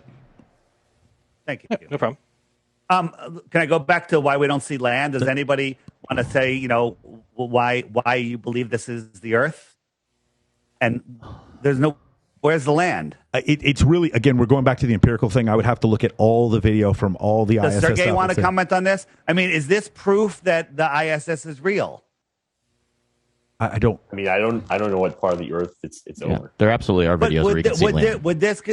Okay, so this one doesn't show land. Is this proof that the ISS is up there, or could this be fake? It's proof that there's a video in front of you. It's not proof of anything. Right. So that's. Thank you for pointing that out. So this is not proof. This is as good as what the ISS shows us, but this isn't real because we filmed this. Now, how did we film this? How did we get up that high? Right. The answer is it's so easy to fake things. We're filming up, and you can't even tell that it's up. This is filmed from our front yard. Flat Earth, like what does it help you understand the world? That's what I'm most curious about. So much. Okay. Yeah. Jaron, you go first. Oh, I wouldn't even know where to start. I mean, it's just, I think, can I talk about a quote that I heard? Because I know you guys are big into science, so I'll just tell you what got me on this path. Sure. First of all, Edwin Hubble, if you read his quote about the expanding universe, all his observations showed him that we're the center of the universe. That's what he saw. What he said is, we can't disprove that. Sergey, you're already shaking your head. I'll show you the quote. He said, we cannot disprove that the Earth's the center of the universe. However, he says, we have to avoid it at all costs. We must avoid it at all costs. It is the absolute horror of a unique position. So these scientists back then thought that being the center of the Earth or center of the universe was so abhorrent, was so disgusting, that they would do anything they could to make sure that wasn't true. And he quoted as saying that. That's one. The second thing is George Ellis, who's a mainstream physicist, said that he can construct a physically symmetrical universe with the Earth at its center, and it'd be impossible to disprove with observations. And he says, what we're doing in cosmology is we're choosing our models based on philosophical grounds, and he says a lot of cosmology tries to hide that. That's a quote. That's correct. Okay. Now, when I hear that, when you hear that, when you hear that a lot of cosmology tries to hide that, how do you not have a question about your science that you've obviously given your life to or you believe in fully, yet you've just had a physicist tell you that a lot of cosmology, which is a science, is trying to hide something from you? How are you okay with that? No. So here's the point, right? Okay. So imagine we are on there's Edwin Hubble here on Earth taking his measurements. Okay. And then there's alien Edwin Hubble across the galaxy taking his own measurements. Okay. Here's the point. They would have essentially the same quote, basically saying, based on my measurements, I can't, Right, but we don't know anybody else exists. We don't know anything else exists. Just us. So but you're taking a pretty big leap, right? Those two scientists, those two observers, okay, as they would perceive, they just see all the universe expanding out away from them. No, but you're basing that off of what Edwin Hubble said. So you're making his statement true before you're going to the next statement. So, okay. How do we know there's? How do we know? Imagine the following. Imagine the following. Okay. So we're living in a raisin bread. Okay. You're sitting on one of the raisins. Okay. And now David is sitting on another of the raisins. Okay. Mm-hmm. And we put you in the oven and we start cooking the bread. Okay. And so the bread starts rising. Right. Okay. From your perspective. Hold on, let him go, Dave. Let him go. Let him finish. Yeah. From your perspective, you're going to see all the raisins going away from you, right? Because you see all that dough rising and it expands. Right. From David's perspective, he's going to see all the raisins receding away from him because all that dough is expanding. And so if you guys if you call each other on the phone, you're like, hey, what do you see? You'd say, oh, I see all the other raisins expanding away from me. Okay. Okay. So then we're left with a philosophical quandary. Okay. We can basically say, okay, the raisin that I'm sitting on is special, right? My raisin's at the center of the bread. Correct. Because I see all these other raisins expanding away from me. Okay. That would be a philosophical choice. Okay. It's actually a deep philosophical choice, right? Okay. That's kind of like what the religious perspective was in with the Catholic Church. Correct. The ancient conception of a central earth. Yes. Now, the other philosophical point you can have, okay, is you can say, well, in fact, there's nothing special about our position. And in fact, the universe should be, and these are the two operative terms, homogeneous and isotropic. Okay. Right? Homogeneous means basically things are spread out, uniformly, like homogenized milk. And isotropic, meaning whichever direction I look, the universe on large enough scales looks the same. Okay. And that's a philosophical choice, right? So when you write down your cosmology model, right, you're making that choice. You're saying, do I want to study a homogeneous and isotropic cosmology? And that's the choice that Hubble made, even though he couldn't empirically prove that, it is homogeneous and isotropic. Right. We could be in a privileged position. Right. Right. Or alternatively, you could take the Christian church position and say, no, the Earth is special. Okay. And in fact, we should have a cosmology based on it. So now let's imagine that you and I live back then, and we hate the church. We see the problems with the church. The church is terrible. They're doing crusades. They are on a tear. They're sending people over to the United States to basically subject these people to slavery. Okay, so we don't like them.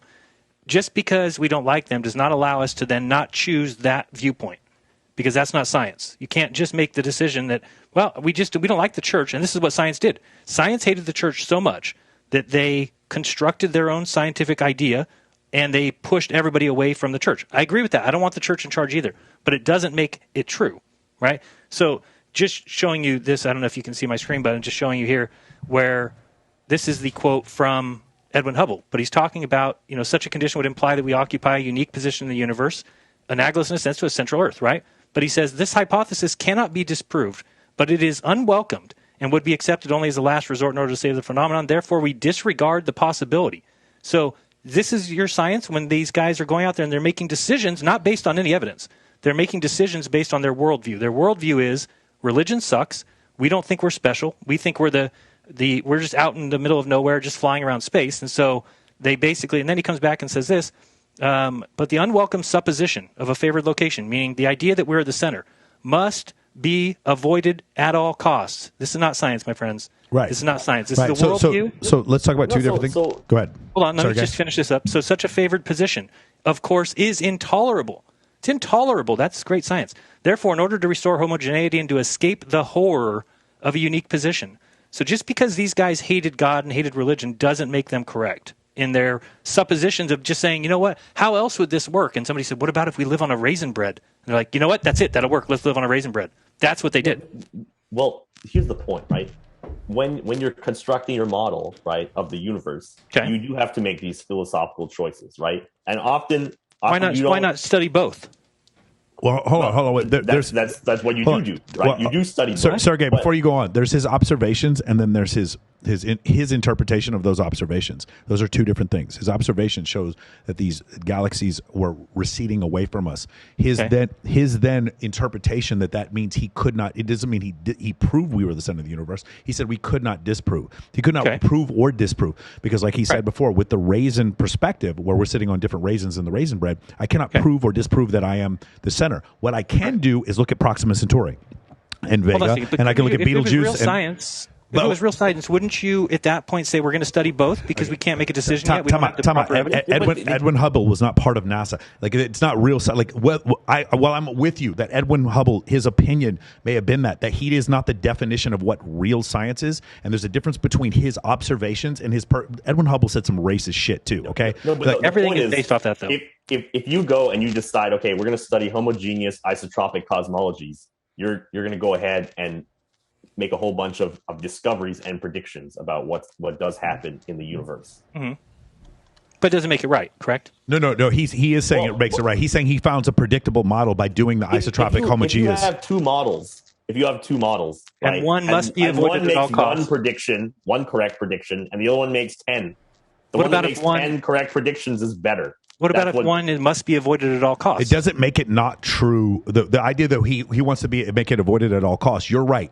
If you're trying to make you're basically saying we did study both. Time out. Did we study both? If you were trying to make the assertion that Edmund Hubble did not want the Earth to be the center of the universe for his own anti-religious beliefs, I am not going to disagree with you on that. What about all of science? What about all of science? What I'm saying is, if there was a hypothesis where it was the center of the universe, we would try to disprove that hypothesis, and we have, because let me finish, because of Betelgeuse, because of fucking Rigel, because of Vega, because of Proxima Centauri, because of all these other stars that we can see that have, and we can tell the size of these stars, we can tell the chemical makeup of these stars. Hold on. How do you tell the size of the stars? Spectroscopy. Wait, hold on. I just have to ask. So you're talking about the not Edwin Hubble, but the other guy, Martin.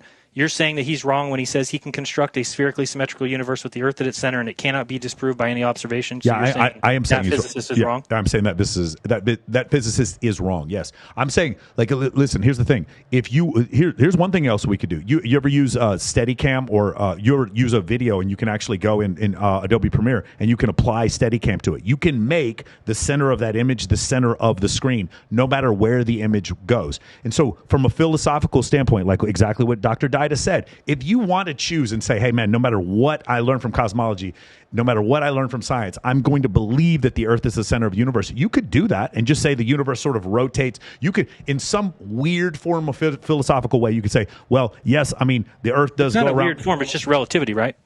What do you mean?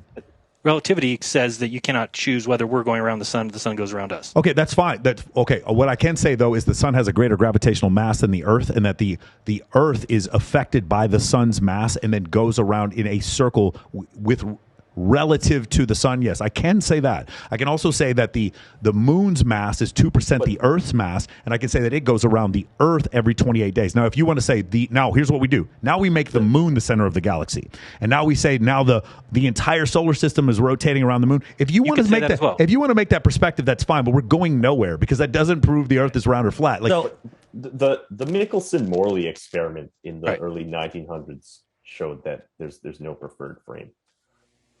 Correct. But these people came after Edwin Hubble. Why are you teaching students that we go around the sun if there's no preferred frame? Why would you ever teach that if you just disproved it with your previous sentence? I didn't know. So the Earth does go around. There's a difference between but there's no preferred... one object going around another and saying that there's a preferred reference frame, right? So preferred reference frame means that there's a privileged observer that observer, his measurements are correct, and other observers, they're not correct. They have to be taken relative to that preferred observer. Right. So somebody on Earth can say the sun goes around them, and somebody on the sun can say the Earth goes around them, and neither one has a preferred position. Neither one can be considered correct. So you're taking. Wait, we're still talking. We're in the middle of a conversation here. So why would we teach children that then? I'm confused. I don't understand what you're saying. I know preferred position. You just said that neither person can say that they are correct. If you're standing on Earth and you're making measurements, you can't say that person's correct. And if you're standing on the sun taking measurements, you can't say that person's correct. So therefore, even though somebody on the Earth thinks the sun's going around them and somebody on the sun thinks the Earth's going around them, neither one of them are correct. There's no preferred position. So therefore, why are you teaching children? There is a real answer. So, okay, this is a misconception, okay? So there is a real answer, right? So, okay, let's say we're both on Earth, right? And then you get on a boat, right? And you start going, right? And we wait like 10 hours. 10 hours later, right? If we can ask the question, okay, am I going away from you or are you going away from me? Right? Now, if David didn't hear the little spiel I gave before, right, he'd be like, well, there's no way of me knowing, right? Maybe Sergei's on land and the land's receding away from the boat, or Jaren's on his boat going away from the land, right? But in reality, we know what happened, right? There is a history of what happened, right? You got on the boat, you accelerated, and then you were going at some velocity away from the land.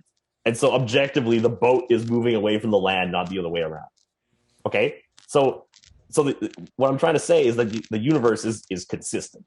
Okay? There is a correct answer. The philosophical point I was making earlier is that there are no preferred observers, right? What that means is that if you go and you write down your physics equations while you're on the boat, and I go and I write my physics equations while I'm on the land, okay, those two are going to tell a consistent story. And we can't say like objectively, Sergey's right, Jaren's wrong. Both those descriptions are correct. And they, in fact, have to agree. That's the whole point of physics. Okay. The point of there not being any preferred observers means that there isn't a preferred frame of reference. You can't just say, oh, like, my measurements are right and yours are wrong. They both. Why are they teaching that we go around the sun? No. So yeah, you're missing the point. Objectively, we are. So here's the point, right? The reason why that. How can you say that? Objectively, we are. Time out. The reason. Can we keep talking to Sergey? Okay, hold on. So here's the reason why. So going back to what he said, because he said it twice, and you guys didn't really hear what he's trying to say. He's trying to say there is no preferred, there is no privileged. What is it? Reference or privilege? What did you say before? There is no privileged observer. So like you guys are like, well, there is no privileged observer. Therefore, I can say that the sun goes around the earth. Wait a second. No, that's not what we're saying. We never said that. That's not what we're saying. Actually, why are you teaching? Actually, Jaren, you did say that a few minutes ago. He did not say that. Okay. He said, why are you teaching the earth goes around the sun? Why is science teaching a preferred reference frame? Well, in this case. No. So that's different. It's not saying that there's a preferred reference frame.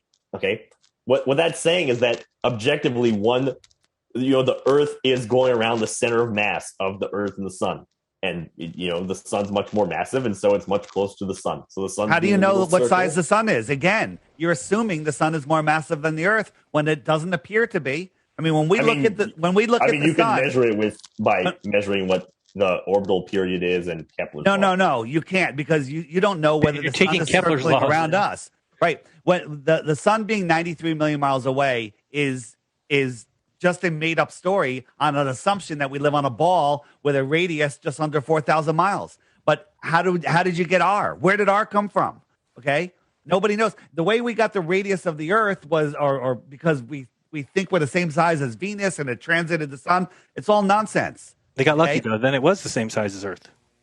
Well, then we got unlucky. It's 98% the size of the Earth. One and number two, we got unlucky. Well, how do you know that? Because Mars is much smaller, and because the Moon is 2% the size of. How do you know that Venus is almost the same size as Earth? I mean, we know that from. You can resolve it. No, you can't resolve it.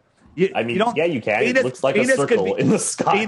How do you measure it? How do you measure it then? If it looks like a circle, so a couple of things. Right. You can. Wait, hold on, Michael. You got to let us stay on a point, okay? How do you measure it if it looks like a circle in the sky? And does the moon look like a circle? Are these all circles? Are these spheres? Okay. Is this one a sphere? Sergey, is this a sphere? The second one before he picks it up. I mean, okay. So, is that a sphere? You said it. Hold on. It looks like a circle, but it's not. Yep, okay. You can make these arguments all day. Like you could say, oh, the government put the dinosaur bones in the earth, or the God put the dinosaur bones. I don't make those arguments. Stop strawmanning us. Stop strawmanning us. They put just enough carbon-14 to make it look like they're 65 million years old. Stop. No carbon. Sergey, for right now, let's just stay off dinosaurs. But keep going. Yeah. Don't put words in our mouth that we never said. Yeah, but it's a philosophical point of how you see the universe, right? I see it as I'm going to try and predict what the world is like based on my models, and you can always like come up with some like conspiracy theory, like, oh, this is not a circle, this is a sphere, it's a hemisphere, like it's messing up the perspective. That doesn't help you understand what the world is like. There you go. Well, so you have a theory. What is your number one proof that the Earth is a globe? What is your number one proof? Just give me one proof that the Earth is a globe. Can I give three? Because let me start, and I'll say we can see farther than a spherical.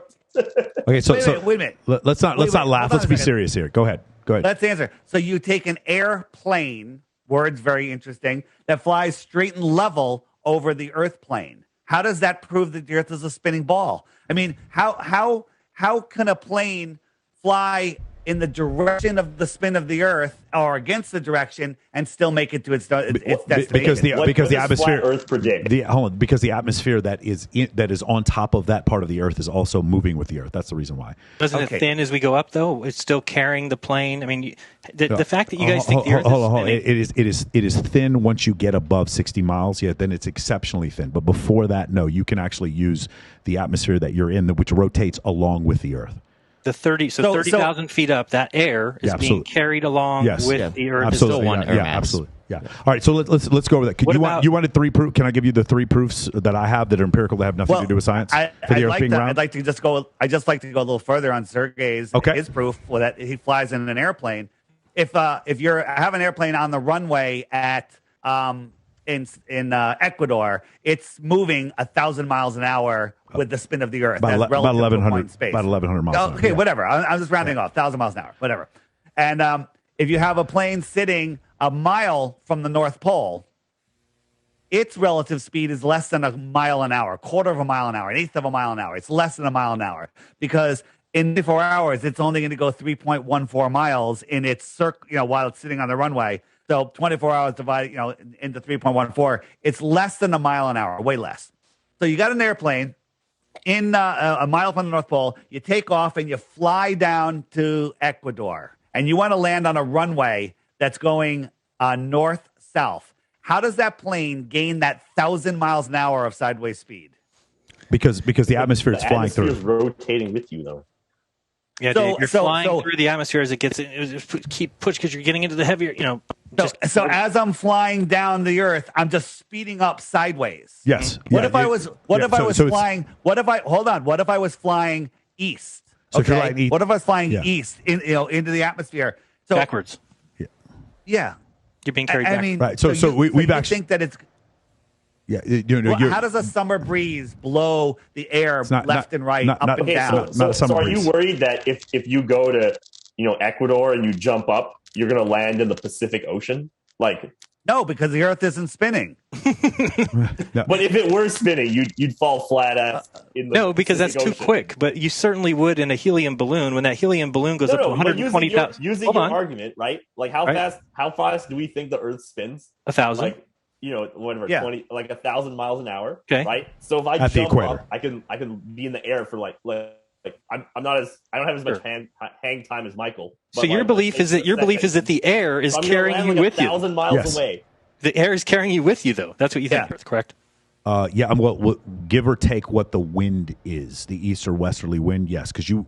So for instance, in navigation school, I was at the 562nd Navigator School at Randolph Air Force Base. There's a wind triangle. So we have our bearing, right, and then we have our magnetic heading, and then we have to correct for wind, and that's the wind triangle that we have to do whenever we're flying. So why is it that Neil deGrasse Tyson said that during a football game a field goal was kicked and it hit the upright?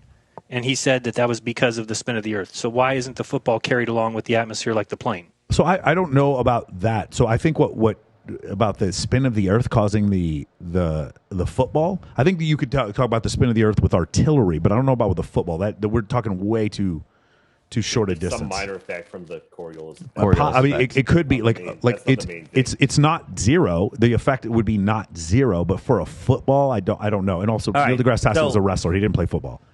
Yeah. So we can all agree Neil deGrasse Tyson is just a failed actor. No, right? Neil deGrasse Tyson is a Longhorn. He's not a failed anything. Right. Go ahead. All right. So during the break, someone brought up the Felix Baumgarten jump. He jumped from 127,000 feet, I think was the height. And there was 2 jumps that he did before, 2 practice jumps where they used regular cameras. Now, I heard you say that Dave's just going to say it's a fisheye camera. It's a fisheye lens. Well, Felix said in an interview, I saw the curve of the Earth. Was he lying? Was he part of the conspiracy? Or did he think he saw the curve of the Earth? Could be either. I don't know. He's wearing a curved glass helmet that's going to show a curve even when he's on the ground. But the many Globers use this as, hey, this is the Earth. Well, if we look at all these rivers and land features, all of this is New Mexico. So this is clearly a fisheye lens. I don't disagree with you. Yeah, I don't disagree with you. Good. But you have to use a fisheye lens there. Here's the problem. No, you don't. Because inside, hold on. Okay. Inside, from over his head looking out the door was a non-fisheye lens that when he opened the door, it showed the horizon at eye level, at the camera level. And then there was also a shot of him getting in when it was on the ground, and that same camera showed the horizon at the exact same level. We overlay them, and they're exactly the same level. So from ground, the horizon on the runway is the same height from 127,000 feet. There's no drop. 127,000 feet, I can't even calculate the drop right now. Okay, so right, but here's the main issue I'm bringing up is the Earth is spinning to the east. He went up in New Mexico, up there for 3.5 hours.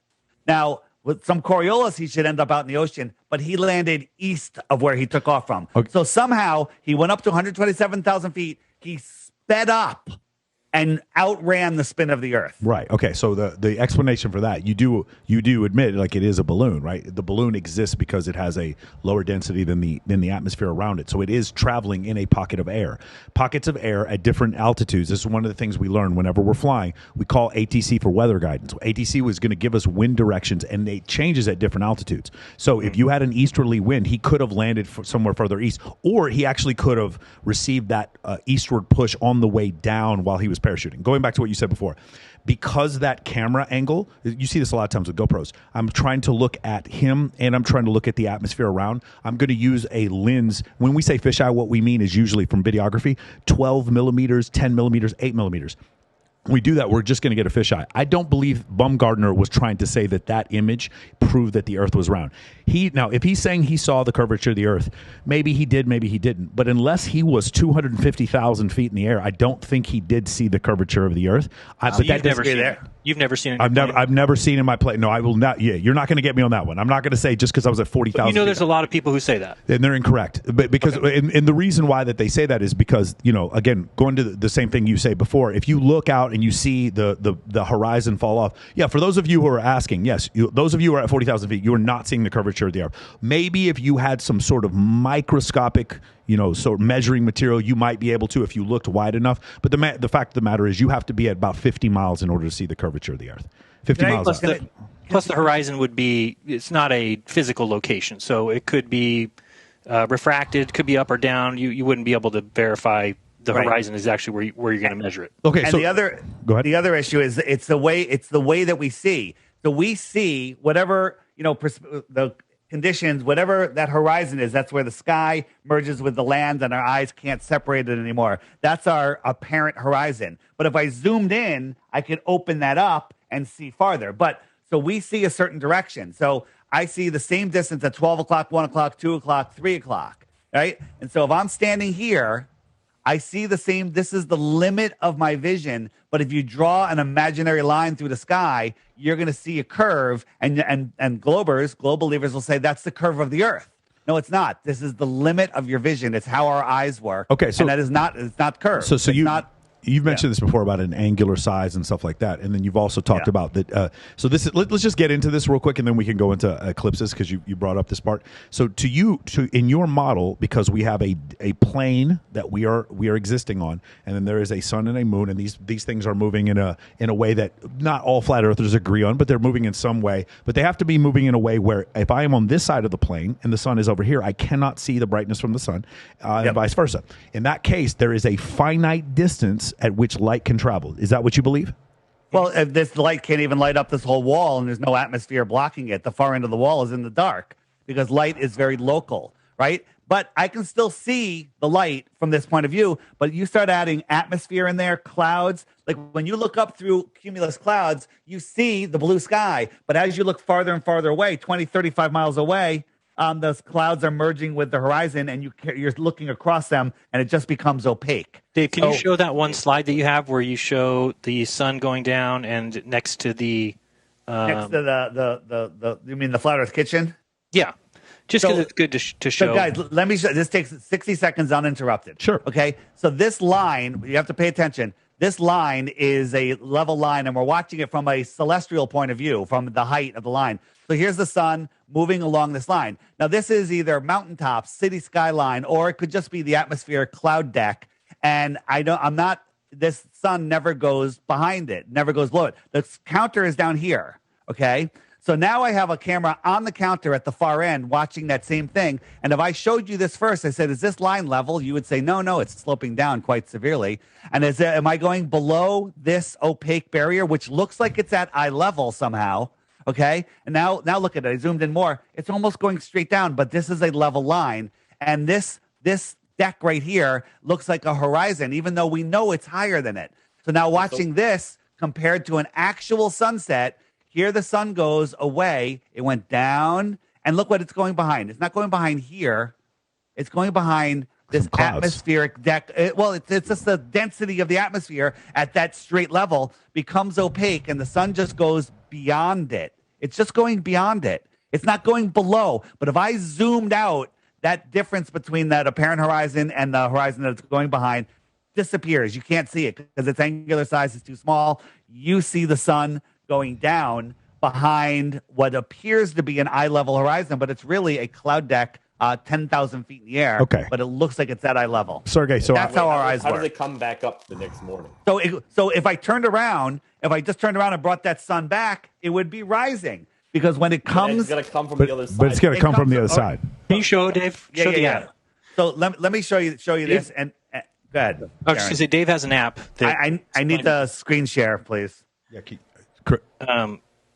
because we can't see forever, right? I mean, this is something that they've taught us that we just need to get some tubes and some glass and curve it, and we can see 35 trillion miles into the sky. So for those of you who are watching this and you're like on the fence, or you're a flat earther or a round earther, this is where we're going to disagree. Me and Sergey and Adam, we do believe that I can view Proxima Centauri, the light from there, 4.1 light years away. It's 24. Wait, hold on. How is it 4.1 light years away? How did you determine it? You know the size? No, can we focus on the simple things? Like, let's talk about sunrise right now. Yeah, okay. We're going to talk about sunrise, but you can't make statements that you can see a light 4.1 million light years away or whatever the number is because you don't know how far it is. You're making it up. So we know the size. We know the size through spectroscopy, and we know the distance through parallax. I still can't screen share, guys. And when you say we know, it's like really weird to me because you are believing in other people. So are you. So are you. How am I? Wait, hold on, time out. When did I believe in another person? I'm believing things I can see myself and I can test myself. There are things that you have learned from Flat Earth that you have heard from other people. You are believing things that are from other people. No, but I'm not repeating things here that I'm telling you that I've learned from other people. Okay. Well, I mean, that maybe that's true, but you did. Well, we get a lot of people that try and tell us. I heard you say it the other day that we're in some sort of religion or it's a religious belief. But really, there is one group here that has men that they believe in from long ago. Yeah. That they hold as very high stature. That Newton, very high stature, and on the shoulders of giants. Mm-hmm. And then there's another group here that believes in books. That they read a book and whatever that book says in it, they believe 100%. So that's your side. So be careful about calling us a religion when we don't have any dogma. We don't have any holier-than-thou people that we can't question. We don't just make statements like, well, the sun is up in the sky, and it's this big, and it's this size, and the stars are this distance, and we know because of spectropsy. You can say those things all you want, but you've never actually gone and looked at a star observation and looked at what they do for spectropsy. You're just taking it as at face value as being true. So you wouldn't do spectroscopy. Sorry, I have a hard time with that word.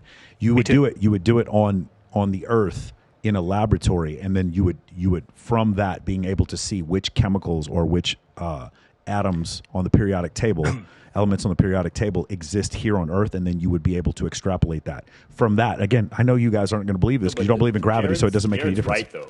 Go ahead. Jaron's right, but at the end of the day, you can't go and reproduce every experiment personally. True, I agree with that. At some point, I just get in my car and drive around. We do too. I don't need to know how my car works. Right. So that's what we say too, right? Because my phone works, I don't need to question that science. Right. So proof for me that my car works is that I can drive around and then go do things with my car. Right. And so as a scientist, all these things that people have discovered, I can try and build on that foundation.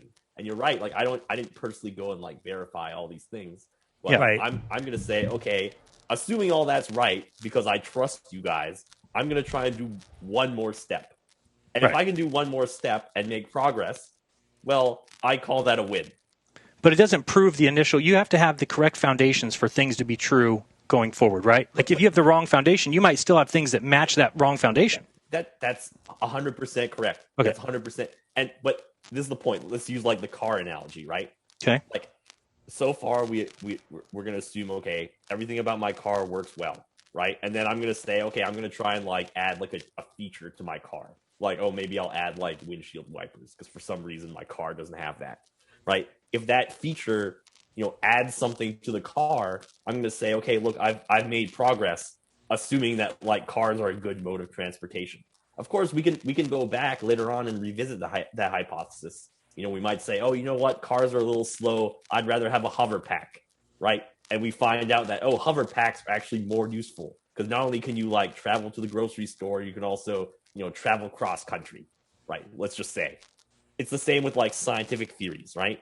You're saying you can't like prove a specific theory to be correct, and that's true. But not the things that we can touch and play with it here on the Earth. We can prove that. The science of the internet works. The science of high-speed cables works in fiber optics, right? But the test, in a sense, of whether the theory is useful or not, because that's basically my criteria. Okay, so tell me, if we're talking about the stars, what useful has come from us knowing the elements on the stars? Because let's be honest here, that will never matter at all to anybody alive right now. What the stars are doing, how far away they are, we can never get there. It's a complete waste of time and waste of money. So that doesn't make the Earth flat. I'm with you. I'm asking if we can agree to that, though. Yeah. No. So let me give you an example, right? Okay. So by figuring out what's the physics of what's happening in stars, understanding those nuclear reactions, that's what allows us to go and build nuclear reactors. Like it's true that like I don't have a little sun in my house and it's not like powering my humble abode, right?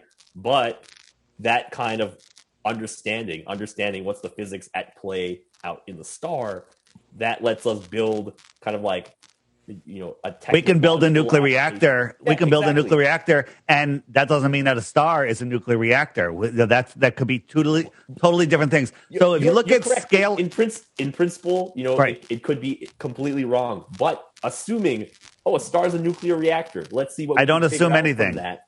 Let's see what we can figure out from that. We get this useful model of, this is how the elements interact. We have these radioactive particles. We can use those radioactive particles. I could assume that there's no shadow on this stick and there's a shadow on this stick, so I can assume it's a sphere. Dave, what he's talking about is he's created a testable model by looking at what the stars did to predict how nuclear reactors work. And it worked. That's the point. But here's the thing. A neutron star is told to us that a teaspoon, think of how big a teaspoon is, weighs 21 trillion pounds. Now, if you believe that, you need to admit to yourself that you believe in fantasy just because men have told you that it's true.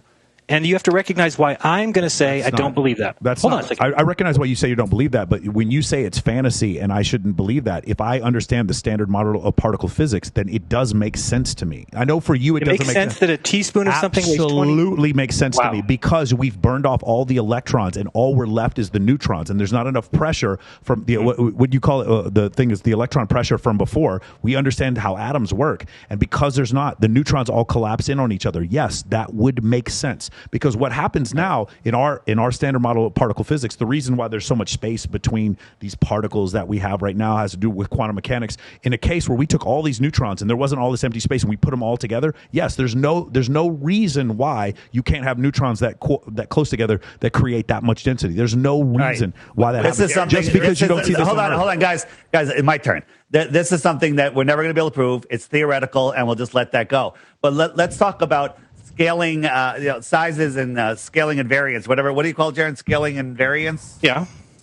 So, you say, well, spectroscopy, you can tell what the star is made out of. Well, if the star was twice the size and twice the distance, you would get the same exact results. Or if it was 1/10 of the size and 1/10 of the distance, or if it was right here within the Earth system and very tiny, you get the same results. So again, saying I can't even say the word. So it's a combination of spectroscopy and parallax. Yeah, I got it. But again, your spectroscopy and parallax, you need to know how big or how far it is. You don't know either. So we would start with our sun and then other stars that are close by. But you don't know how big the sun is. Again, you keep saying that. You keep saying that we don't know how the sun. So hang on.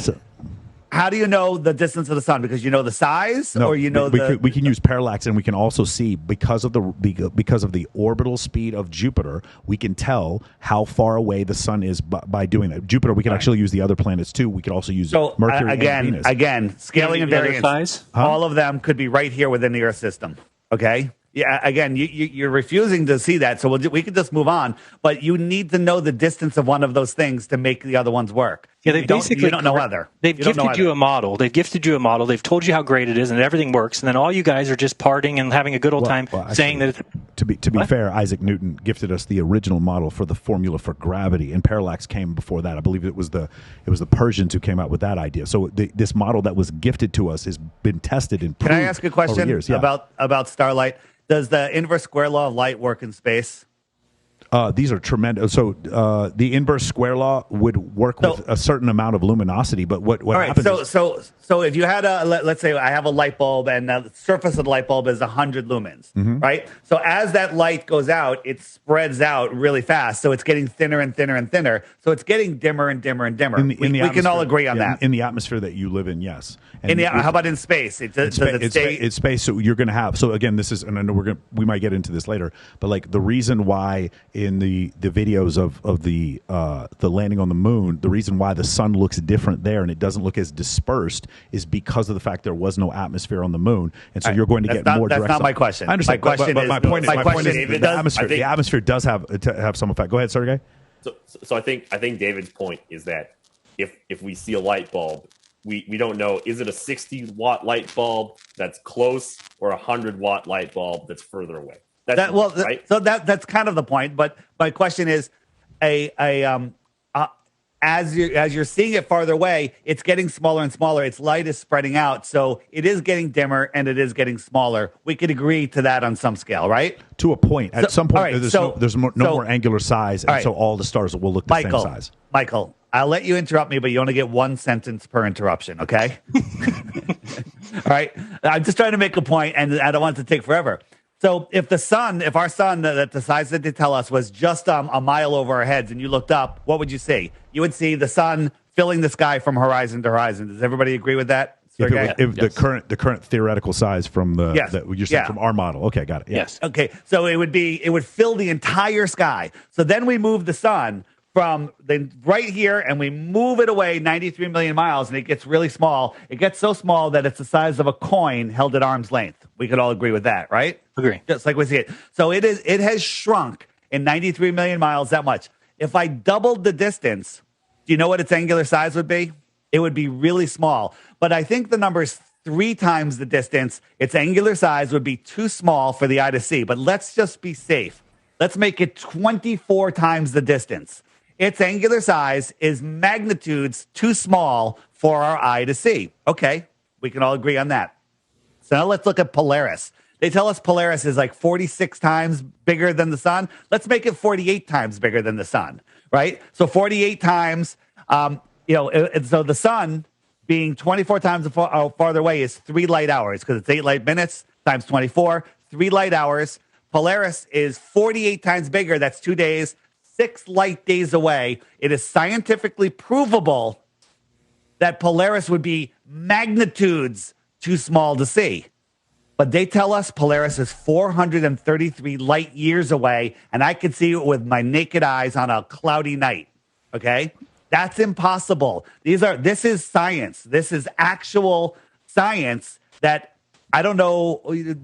There's no denying it, but somehow I have a feeling you guys are going to deny it. But to Sergey's point, like, what is the intensity of that light bulb? Like, just because it doesn't matter. I don't care if it's a billion you also light. have to factor in the intensity. So it does. Go ahead. So hold on. Let Sergey go, and then I'm going to go. I got an answer for this. Go ahead.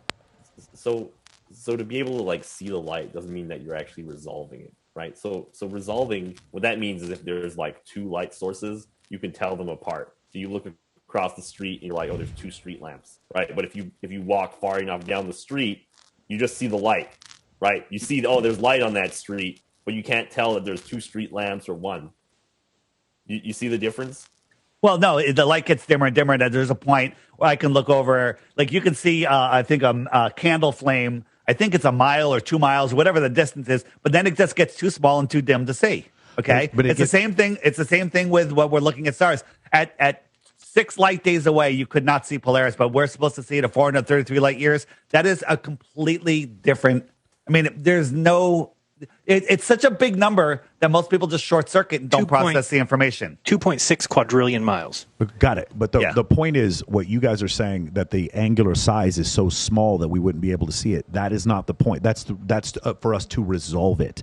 The reality of the situation is we would still see the light, and that's the reason why we see all the different stars that we see, from Betelgeuse to Rigel, those other massive stars. So the reason we see them what about we still see. We can't tell the shape of it. We can't see the planets around it. We could just see the how come if you use the inverse square law of light, at 6 light days you wouldn't be able to see it, but somehow we can see it at 433 light years. That's not true. We wouldn't be able to resolve it. We would not be able to tell the features of it. We would be able to give some idea of the color, and from the color, and using spectroscopy, we could tell from that. Say, okay, well, this star is probably this old, and we can tell from those things because we can see other stars. We say, well, these are other stars in different periods of their life and death cycle, and we can predict from those things. We can predict from those things, and when we take that model and we use that model to predict other things, it tends to work out. It works out every time. That's the reason why we use it. So going back to what you said, no, we cannot resolve detail from Polaris, but we can resolve the light.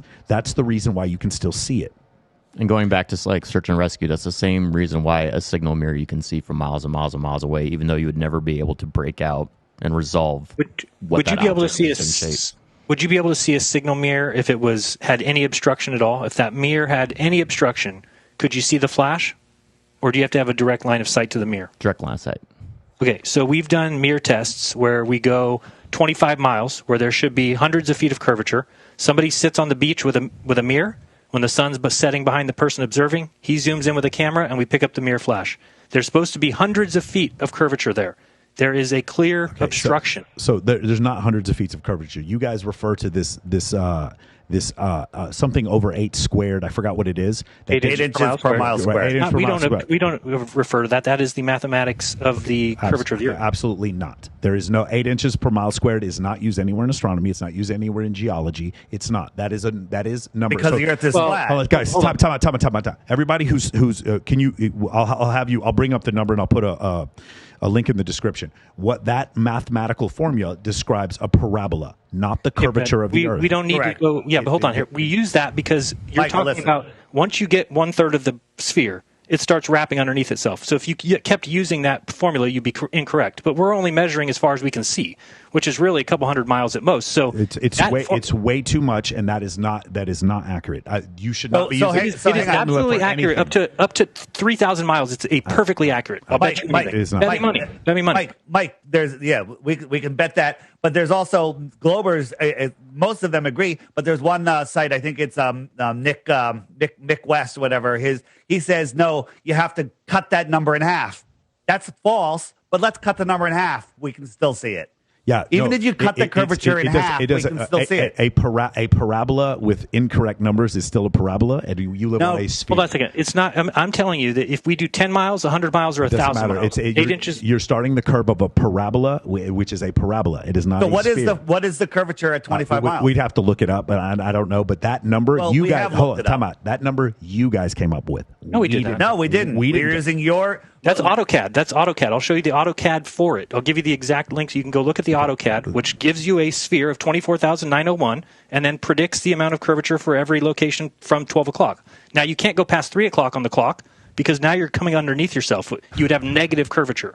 But we don't need to go that far. We can only see 300 miles. Think about what you're saying, guys. You're measuring curvature. You're saying there's no curvature, right? No, I'm not saying there's no curvature. I'm saying you would have a different equation that would be closer to measuring a circle than a parabola. That's what Michael, we're only talking 10, 20, 50 doesn't matter. miles, 100 miles. But you're still wrong. Doesn't matter. You begin wrong. You're not wrong because our number matches exactly whatever you come up with. You go figure out what your curvature on any mathematics that you want. At 250 miles, I guarantee you it's less than 1% different than 8 inches per mile squared. And then you'll have to admit that you were wrong. No, I won't have to because it's still wrong. You're starting by using something in order to come up with these equations. You can use anything you want. And with it, if you do it with 250 miles or less, it'll come up within 1% of our number. You said if you predict something and if it comes close and it's useful, that means it's true. So there's 8 inches per mile squared. You're using a formula that did not come from astronomy. So what is the formula? So again, I don't have the astronomy, but I do know that we're gonna have to move over. We're gonna have to move on. That's fine with me. That's fine. But here's the thing. Go ahead. This is your challenge. Go show us what the curvature is at 250 miles, and then you'll see. So yeah, and I'll do the 8 inches times mile squared, and we'll see if it comes out the same. So you're asking about the sunset. We're going to go back to that a little bit, but before I share the screen, can one of you explain to me how seasons work on your globe? Go ahead, Sergey. You want to do this? Go ahead. Well, okay, I'm asking you. I'm asking you. Like what causes summer? What causes winter? Let's talk about here. I'm in the north. You guys are in the north. Let's do it. All right. Ready? How do I get? So we have a planet that's about 25,000 miles around, oblate spheroid, and it is rotating at once every 24 hours, and it is 94 million miles away from a light source, the sun. It is angled at 23.5 degrees, and on June 21st, it is the North Pole is facing as much as it ever will towards the sun, and so direct angle. And on December 21st, the South Pole is the I'm sorry. The Tropic of Capricorn is facing the sun. I get it. Not the magnetic North Pole, but the actual pole that the pole of axis is facing as close as it will directly on December 21st towards the sun in the South Pole. That's how we would get seasons. So that means on September 21st and on forgive me if it's March 21st. That would be the solstice. Equinox. Sorry. Yeah. No, those will be the equinoxes. So June 21st and December 21st are the solstices. Yep. So June 21st is the height of our summer, yep. and that's because we're angled towards the sun. So the sun rays are coming parallel to the Earth for 94 million miles, and then that little bit of tilt causes them to hit a wider area, and it's less intense, right? It would be more intense. Right? You said June. Or are you saying December? No, I'm talking about December. Yeah, December. Right. We're tilted away. Correct. So it spreads out because we're tilted away. And from like if I put a spotlight on my hand, it covers a certain area, but if I tilt it, it spreads over a wider area, which has to spread out that heat. That's what you're saying. The difference the difference between summer and winter from an astronomical standpoint is not a great temperature difference. But yes, that is what we're saying. The difference between summer and winter. So summer in Las Vegas. Let's just say let's talk about a more temperate zone. My Connecticut. Okay, so Connecticut, Massachusetts. Do you guys get up 100 degrees in the summer? We get 100 degrees in the summer, and everything freezes in the winter. So below 32 at winter. Okay, from an astronomical standpoint, like for instance, like temperature changes on different planets, that is not a great change, but for here it is a great change. And of course, we can get into human evolution, but evolution would state we exist on this planet because to like for instance, Mike, you're going way off track. Got it. Way Go ahead. Off track. Go ahead. Okay, so you're saying because that little tilt, the sun goes farther away. The sun spreads out, and that's why my lakes here freeze in the winter. Energy dissipation. Yes. Right. Okay. So. Is in the northern winter? Are we close? In your model, are we closer, farther, or the same distance from the sun than in our summer? On January 3rd, we are nominally closer, but it has no effect on the amount of very little effect on the amount of light that actually gets to the Earth. So 3.5 million miles closer is the actual answer, but over 94 million miles, it's only a couple percent. Makes Correct. No difference because the light it's just going and that heat. Is heat going through the solar system and hitting the Earth? So it's heat. It's radiation from ultraviolet. Yeah, it's radiation. All right. I got it. I just want to see where you're coming from. So can you tilt a ball in one direction or any direction? A ball can tilt in any direction. Okay. So here's the thing. On June 21st, here in Connecticut, I can go down to the water, and when the sun appears on the horizon, I can feel the heat on my face. Okay, that is the most severe tilt, way more than the seasonal tilt of the Earth. That's an 89-degree tilt. So I'm seeing the sun at an 89-degree tilt, and I can feel the heat on my face. I don't understand what you're saying. You're talking about at the sunrise, the sun is 89 degrees from the zenith? Hold on. Yeah, 89 degrees. 1 degree, Dave. 1 degree. It's 1 degree. It's 1 degree. So 89 degrees from the zenith or 1 degree from the horizon. Correct. Okay, got it. Okay. Right. So that would be the Earth would be tilted. It should be that's like with the poles. I mean, that's worse. So the sun is right there on the horizon, and I could feel the heat on my face. Mm-hmm. I can get a tan within 10 minutes. I'm getting sun. I can get a sunburn. I can feel the heat. We're 3.5 million miles farther away, but you say that doesn't make a difference. No. Then 6 months later, in December, when we're closer to the sun, but that doesn't make a difference, at solar noon, when the sun is at its highest point for the day, maybe 50 degrees up in the sky, a much more direct angle, I could look at the sun and I can't even feel the heat on my face. That completely 100% negates your tilted ball season model. No, it doesn't. Yes, it does. 100%. The environment around you is colder. You are in a pocket of air that is colder. That's the reason why you don't feel that heat. That is not true. Why is it colder? That is incorrect. Sorry. There we go. NASA's after me. Go ahead. So, what was that fell? I'm interested in symbology. Something fell that's like you need to pay attention to whatever fell. Right. Hell yes, man. The Selfish Gene by Richard Dawkins. 3 hours on evolution. Coming up later. There you go. All right. So wait, this is just I'm getting to my screen share real quick. So this is the heat map of the Earth. We got the equator right here tilted. Yeah. We have our tropics. But the red area is the tropical zone mostly. How can these sun rays? Why is it heating it at this angle? You look at it on a flat Earth. The sun circles around here, migrating in between the two tropics. This heat map, which is the same as this heat map, makes perfect sense. So now let me share my screen, and I'm going to show you how seasons work, right? And then we're going to go from there. So this is the Flat Earth Sun, Moon, and Zodiac Clock app. You guys can see that? Is that on everyone's screen? Sure can. Yep. All right. So the sky is a perfect clock. The sun goes around once every 24 hours. And it laps the moon. If I speed it up, you'll see that it's catching up to the moon. The moon's getting more full. And after 28 times around, the sun will lap the moon. So the moon, its phases and its position keep track of the weeks and the months. The sun keeps track of the hours and the days. And you'll see the moon is waning right now. And that gets into a whole other thing. When the moon goes new, how come no one ever sees it for like 60 hours? That's another insane thing. If I slow it down, I'm going to turn on the stars. The stars are spinning in the same direction. Sun, moon, and stars all rise in the east, set in the west, no matter where you are on this earth. Okay? Rise in the east, set in the west. Now, the stars are moving at almost the same speed as the sun, but just a little bit faster. Okay? How little? Well, they lap the sun once every 365 days, give or take. Okay, so right now we're exiting this zodiac, and we're moving into the next one where it'll migrate through there, and the zodiacs will lap it once a year. So the stars keep track of the seasons and the years. The stars never change. You go out tonight, sit down on a bench somewhere, and chart the stars and say, okay, that one's near the corner of the building, that one's there, that one's there. Mark the time, set your calendar for the same time, same day, next year, 10 years. Every star will be in the exact same position. But we live in this beehive spinning galaxy with stars at distances that you can't see, but somehow they reset every year exactly. We get into eclipses. I don't think we forgot about that. Most of them do.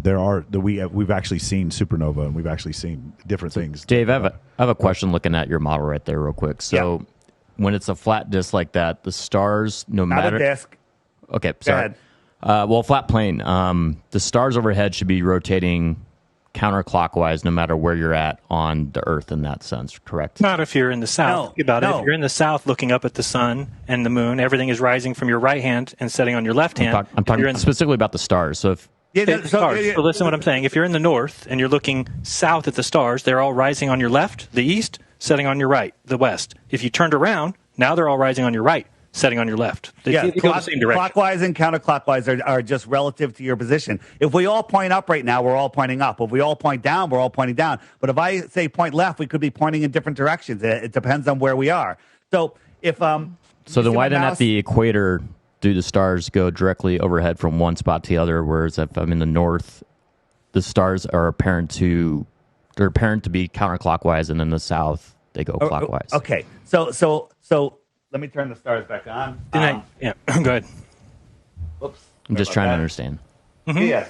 So, and this is something that they don't teach you in school. So, you see my mouse? I'm inside the Tropic of Cancer, which is this line right here. So I'm looking outwards. and the stars are coming from my left shoulder to my right shoulder. Can you all see that? Can you visualize that? Kind of. Yes, I'm trying. Right. I'm standing in the center circle area, and I'm facing the outside edge in any direction. And the stars are coming from my left shoulder to my right shoulder. But you're looking straight up, correct? I'm not looking up. I'm looking out. I'm looking towards the edge of the circle, right? And I could look up too. So from our globus from the reference left to south. the right. From our globus south. Yeah, well, the flat Earth. South is every direction away from the center. Got it, okay. So if you're in the center looking outwards, the stars are coming from your left to your right, from your left shoulder to your right. Now, if I'm outside, I'm out here, let's say I'm in Santiago, and I'm looking towards the North Pole, the stars are coming from my right shoulder to my left shoulder. They're going clockwise now versus counterclockwise, but they never changed direction. I just changed my orientation. Let that sink in. This is not an argument. This is a fact. Look at it as many times as you need until you get it. Okay? Why does the northern hemisphere and southern hemisphere have different stars? Let's talk about that as soon as I finish season. Hey, time out. Can I take 2 minutes to go to the bathroom real quick? Does anybody else need to go to the bathroom? I drank a bunch. Give me 2 minutes. Come on a second. So we're told that the sun, the moon is going the opposite way around the Earth. The stars are going one way. The sun goes, we're orbiting around the sun. But when you look at everything rises in the east, sets in the west. We've gotten rid of clockwise and counterclockwise because that's just relative to the way you're facing. So now let's just talk about seasons. The outer yellow line is the Tropic of Capricorn, and the inner yellow line is the Tropic of Cancer. June 21st, if I jump forward, 1, 2, 3, 4, where are we? March, April, May, June. So in June, the sun is over the Tropic of Cancer. Now, when the sun is closer to you, just like a streetlight over your head, it's high in the sky, but the streetlight down the road is low in the sky and farther away. So when the sun is over the Tropic of Cancer, we here in the north have our summer, we have our summer. It's really hot in Miami. Why is it hot in Miami? Because the sun goes right over Miami. Look at that.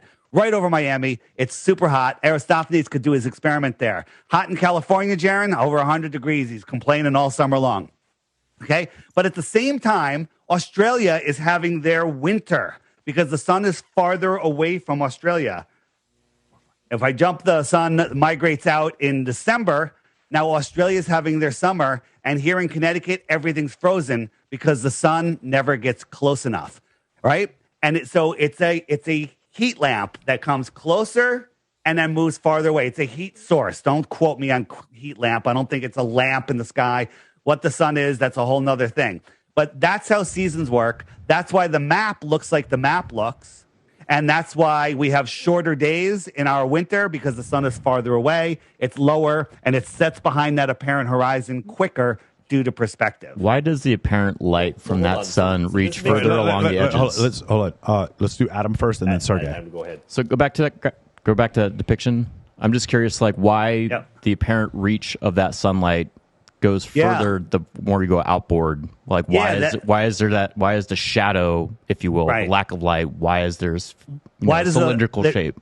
Yeah, so during December, it looks like the light wraps around a little farther, and it actually does. Versus 6 months later, when the sun is in the Tropic of Cancer, the sun the darkness kind of wraps around, and that has to do with the optics of the sky. I personally believe that there's a dome. And as the sun gets out closer to that dome, it wraps around. And we can see examples of this if we, doing experiments with lights inside of domes where the light will spread. Let me see if I have that. And I believe something a little bit different than that, but it's the stratosphere is lower at the poles than it is at the equator. So the equator is the highest point, and the poles is the lowest point. So it creates essentially a dome, but not a dome over the entire plane, more of like a bundt cake pan. You've seen a bundt cake? Yes. I'm trying to, I don't know if I have, but yeah, go ahead. It's kind of like a tube that goes around the cake. Okay. Yeah. If you look it up, you'll see it. It's basically like a dome, but a dome that goes around everything. And that's what the atmosphere tells us. I mean, go ahead. So let's talk about the angular speed of the sun is the same, but when it's December, the sun is going faster because it has to make a bigger circle in the same amount of time, right? We can agree with that. And so Globers were like, well, how is that possible? And it's just where that focus point of energy that we call the sun is. It's still going at the same speed, the same angular speed. And so, So what is the sun? I believe, and Jaron, you can tell me, maybe he has a slightly different opinion. I believe that the sun that we see is an apparent position. It's a reflection or projection of the real source of that sun. And there's a lot of evidence that this is true, where sometimes during an eclipse, you can see the source of what we call the sun. So if I'm standing around and I turned around, if I had a flashlight and I pointed it 3 feet in front of me, and I turned around in 1 minute, I just drew a 3-foot radius circle in 1 minute. But if I just angled that light out 6 feet and I spun around at the same rate, I just did a 6-foot radius circle spinning at the same speed. So is the sun really speeding up? I think the sun that we see is changing speeds. Jaron, you have anything to add to that? I think I agree. And I think we have a personal relationship with the sun, which if you think about religious undertones, there's something to do with that. And the fact that the sun walks on water and that the sun turns water into wine, there's a lot of allegory there on purpose about what the sun actually is. Right. So the sun, we see, because picture this, if you and I are both standing on a beach and we're 100 yards apart from each other and we're watching the sun set, there's going to be a glistening coming to our feet. But I can't see the one going to your feet, and you can't see the one coming to my feet. We can only see the one that is specific to us ourselves, right? Got it. Okay, yeah. Awesome. So, and then also, like if people say, well, how do we see it in different positions? This is the reason you can't triangulate the sun. Imagine we're in a room, and I hang up a thin blue sheet dividing the room in half, and we're both on one side looking at that sheet, and we're 10 feet apart. On the far side of that sheet, we have a light source. Okay, that light source is lighting up the whole blue sheet with daylight, and then we can look through the sheet and we can see that bright spot. We can see the source of that light, and we'll see a bright spot on the sheet, and we can send a third person to the sheet, and I say, draw a circle right there. That's exactly where I see it. And then they do it for you. They're going to draw another circle 10 feet from where mine is. So we're both seeing the same thing in a different position relative to our own. Right, unless we can get on the other side of the sheet, but you guys don't think space travel is possible, right. So we can't get to the other side of the sheet. Correct. Okay, got it. Okay. So listen, I'm going to get out of the app. But yields testable prediction, though. Real quick, while we're absolutely while we're still looking at this app, though, what you can do is, if I understand correctly, is at different times in the year you can measure what's the angle that the sun makes in the sky when it's at its maximum brightness, right? And what you can use to calculate is like where along the radius is the sun on this clock hand, correct? Yeah. Well, and so now you could do that at different positions in the sky, and then you can test whether this model is correct. Well, absolutely. Like it yields a testable prediction. But hold on, but your sun cannot be triangulated, right? Triangulated. Well, you cannot go outside and measure the angles to the sun, and then he go outside and measure the angles to the sun, and you guys get the same answer. It's too far away, but like we could we couldn't do it to the sun, but we could do it to other objects 6 months apart. I'm saying, like, wait, try and pause the video right now. Okay. I pause the sun. No, pause. Yeah, your clock. Pause the clock. Maybe I misunderstood. All right. Pause the clock. Okay, that's good enough. Okay, so you can see here, right? So imagine oh shit, I can't point at this screen, right? No. Okay, just give us a location. We can here. So imagine you're at like 9:30. Okay. Okay. So what you can do is you can measure. Okay, what's the angle, right, that the sun makes in the sky, right? If you were directly, like you were saying, if you're right underneath that sun there, and right, it would be right about 90 degrees. Okay. Right? But if it's like, say, halfway on the because as the seasons evolve, right, the sun's going to move up and down that radius. Yes. Right? It's going to go from the edge of the hand up to the inside of the hand. Correct. And so as the time goes along, right, as the year progresses, you can measure what's the angle that the sun is going to make. Yes. Yeah, we know that number. That's your latitude. You can calculate what's its radius on this clock hand. Right? Yeah, but that's your latitude, right? So we know that. That's already a known thing. They've known that. The latitude is the angle that it is to the sun. So if you're at 37 degrees north, it's because the sun is 37 degrees high, right? I don't want the latitude. I want the radial position. So I want the distance. Well, here's the thing. Right now, if you're in northern Australia, right where the sun is, you would have no stick. You would see you would see the sun on the bottom of a well, like Aristophanes. And we can test this all the time. On June 21st, every place underneath that yellow line at solar noon will have no shadows on anything that's vertical. So, yeah, this is testable, and it works. But guess what? It doesn't prove the flat Earth. What I'm saying is at different times in the year, you can measure the angle, and from the angle, you can get what's the distance along the clock hand. Okay, and what good? Yeah, so we already know that distance, but what good does that do? What does that do? What is the distance that you guys think the sun is? You didn't say it before. It doesn't tell us the real sun, or are you talking about the apparent sun? So can you talk? Yeah. So there's a real sun and an apparent sun. I guess I didn't understand. So the real sun is what distance? Right. So he was just telling you about the sheet, and he said there's a light behind the sheet. Yeah. Okay, so the sheet is what you're seeing. That's the light that you're seeing, but there's a real sun that's behind that. Okay, so how? Right, and if you start moving, if you started walking towards me, your sun is going to move and intersect with my sun, but the real sun didn't move at all. It stayed right where it was. Do you have distances for either one of those suns? No, we don't, because again, the parent sun, the parent sun triangulated is about 3959, which is weird because that's your guys' radius. That's what it comes out to when you do the trigonometry on it. 3959 miles, yes. 3,959 miles. Correct. So and 32 miles wide is what it would mathematically come out. So the image that we see that's projected on the dome, it would be 32 miles wide, and it would. Some don't believe in a dome, but okay. 4,000, 4,000, around 4,000 feet up. Okay, got it. Okay. No, not feet. It should also be testable. 4,000 miles. 4,000 miles. Let me show one other thing on here. So here in Vegas in June, when the sun sets, how long is the sky still lit up? How long do you have twilight for? Here in Connecticut, it's like 90 minutes, maybe 2 hours. It's weird here because we're in Las Vegas. Literally means the meadows. We are surrounded by mountains here, so we kind of get like a weird effect. It's probably not the best example. So, all right, so here in Connecticut in June, the sun sets and it's light for another 2 hours. Right, and that's because the sun would be on this inner track. Hold on, let me bring it in. The sun would be on this inner track, and it's kind of arcing around us. See, it's arcing around us, right? I can bring it in a little farther. April, May, June.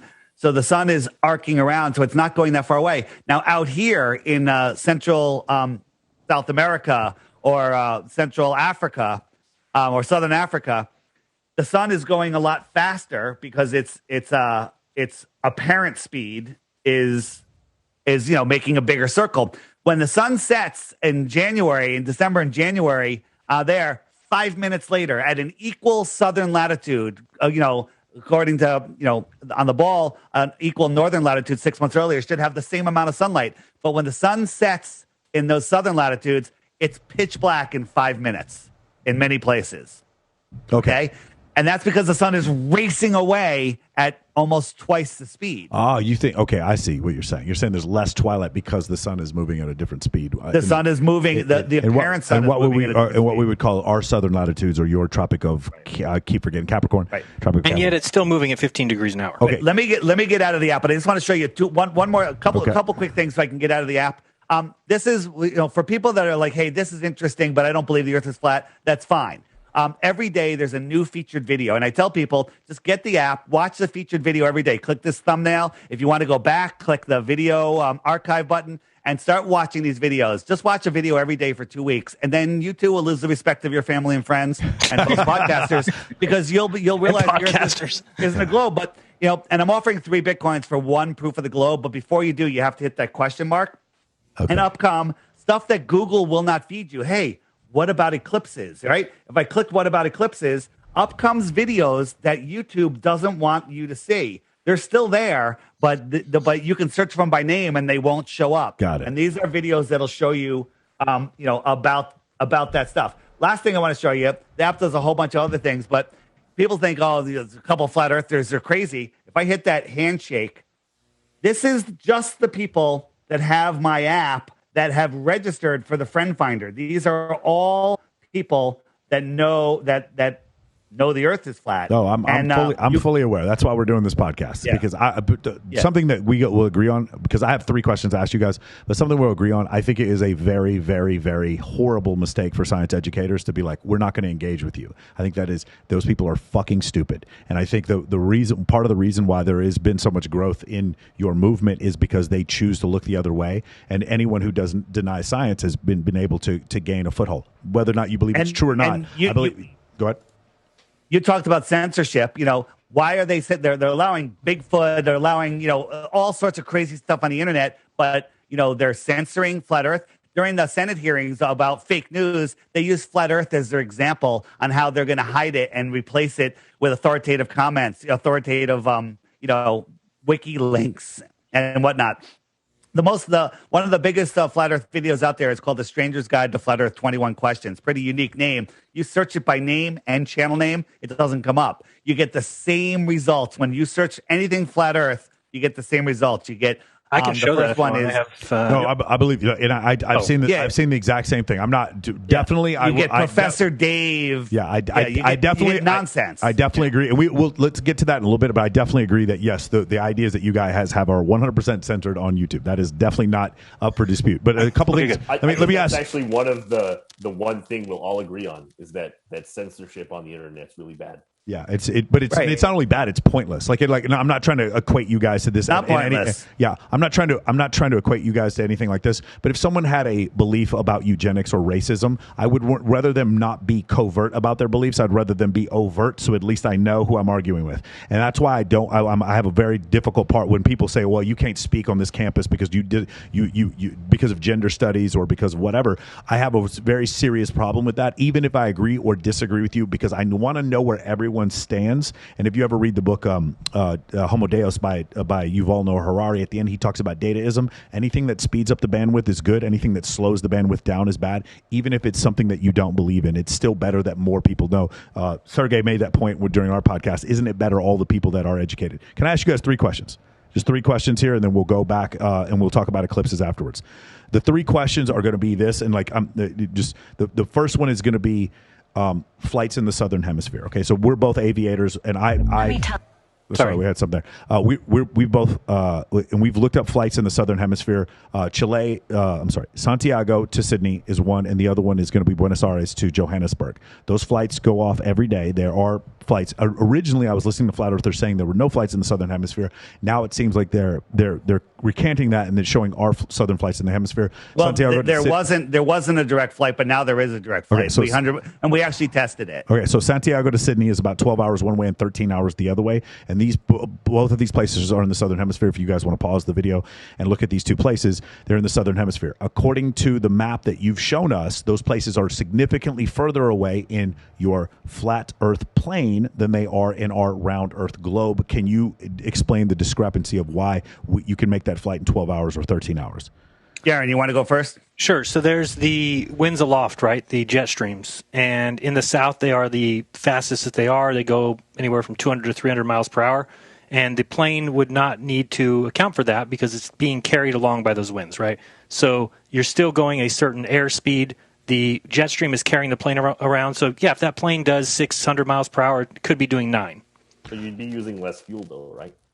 Because you have they only think they're going 6,000 miles when they're actually going 10. The problem is they don't think anything. So we have what's called a ground. We have a ground radar, and that whole ground radar tells us our ground speed at all times whenever we're flying. So we would be able to see that we're going. Run by NASA. No, no, it's not a GPS thing. It is literal a radar on the bottom of the plane. NASA. Well, okay, so this is the radar. The radar goes to the ground and tells it how far it is from the ground. Negative. It does not. That's an AGL radar. No, I was asking you. I'm sorry, I wasn't saying that. Yeah, it's not an AG. So that's how you get AGL. You can get ground speed based on a radar that goes over the ground. Okay, that's ground additional. Radar. Now there's another radar that works with the GPS. That's separate. So we know that when we're making that flight, we're not going at 900, 1100 miles an hour. And by the way, those numbers, 900 miles an hour, still does not make up the difference in distance difference between the globe Earth and the flat Earth. In the flat Earth, there is a tremendous amount of difference that goes on, and also the flight plan would go up through South America, down through North America to get to that place.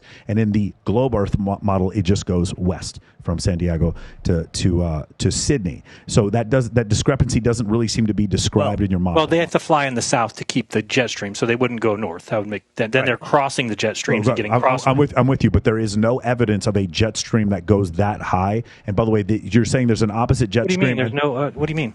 There's no. I'm sorry, higher speed. Sorry, velocity. There's no evidence of a jet stream with that high of velocity that would go in both directions. That's the problem. So there is. There just is. You can just look at the different levels. Like sometimes the level at 32,000 feet has the wind going 200 miles per hour this way. At 36,000 feet, you might have the wind going 100 miles per hour the other way. Yeah, but it's still not enough to make up. I agree with you about 100 mile an hour winds, but we're talking 100 mile an hour, 200 mile an hour winds. I have 700 hours, 500 combat hours. Right. Okay, I can tell you. But Michael, you haven't flown that flight. There's only one plane that does it, run by a small handful of military pilots. And that plane, we found information that it has 7 layers of heat-resistant paint on it. Okay, so it must be doing something a little bit faster. And also, you said there's a 1 hour difference. Sometimes there's a 5 hour difference from their scheduled. We actually looked it up.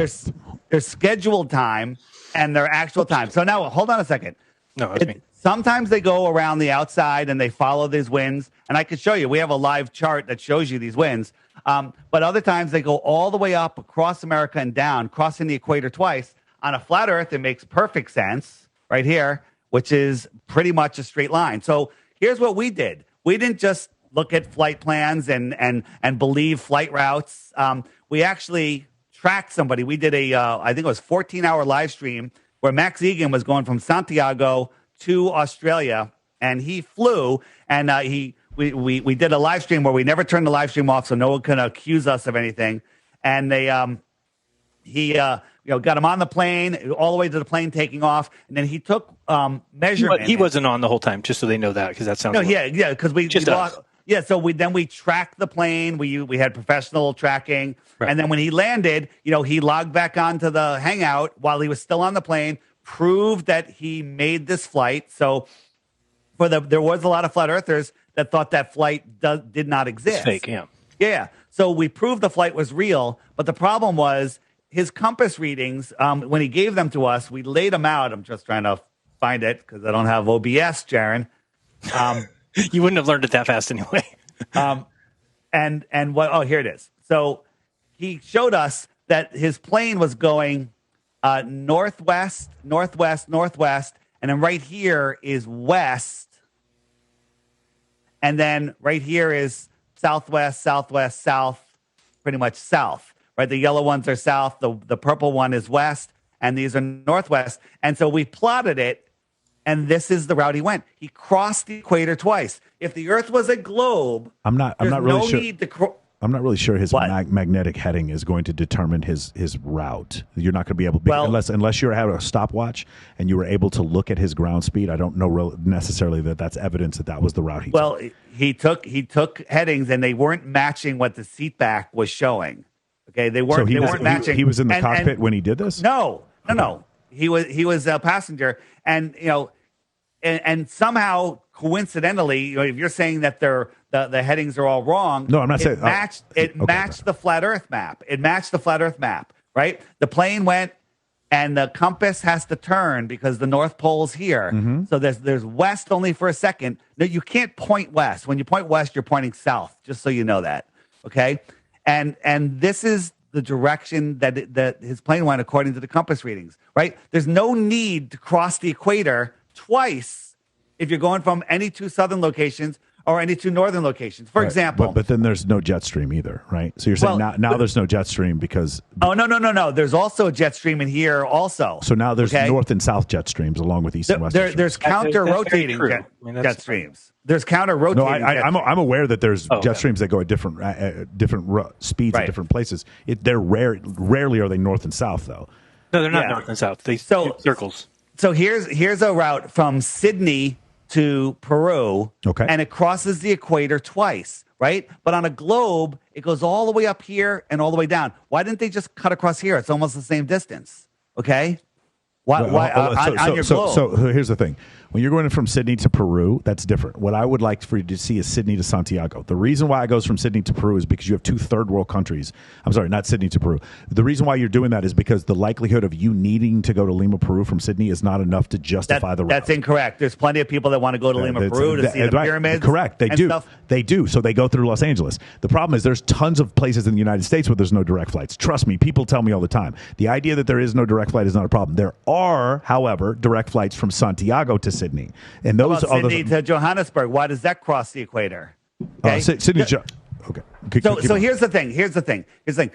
There's countless southern flights that cross the equator twice. There are 0 flights that are within this circle. Okay, that go any two northern locations, origin and destination. Never, ever, ever do they ever cross the equator. We're going to disagree on that because I believe Johannesburg to Buenos Aires does not cross the equator, and I also does when it stops when it stops here. It doesn't. I don't believe. No, you're saying it doesn't stop there. Yes, it does. Okay, you're talking about a different actual flights. Okay, these are actual flights. You're talking about.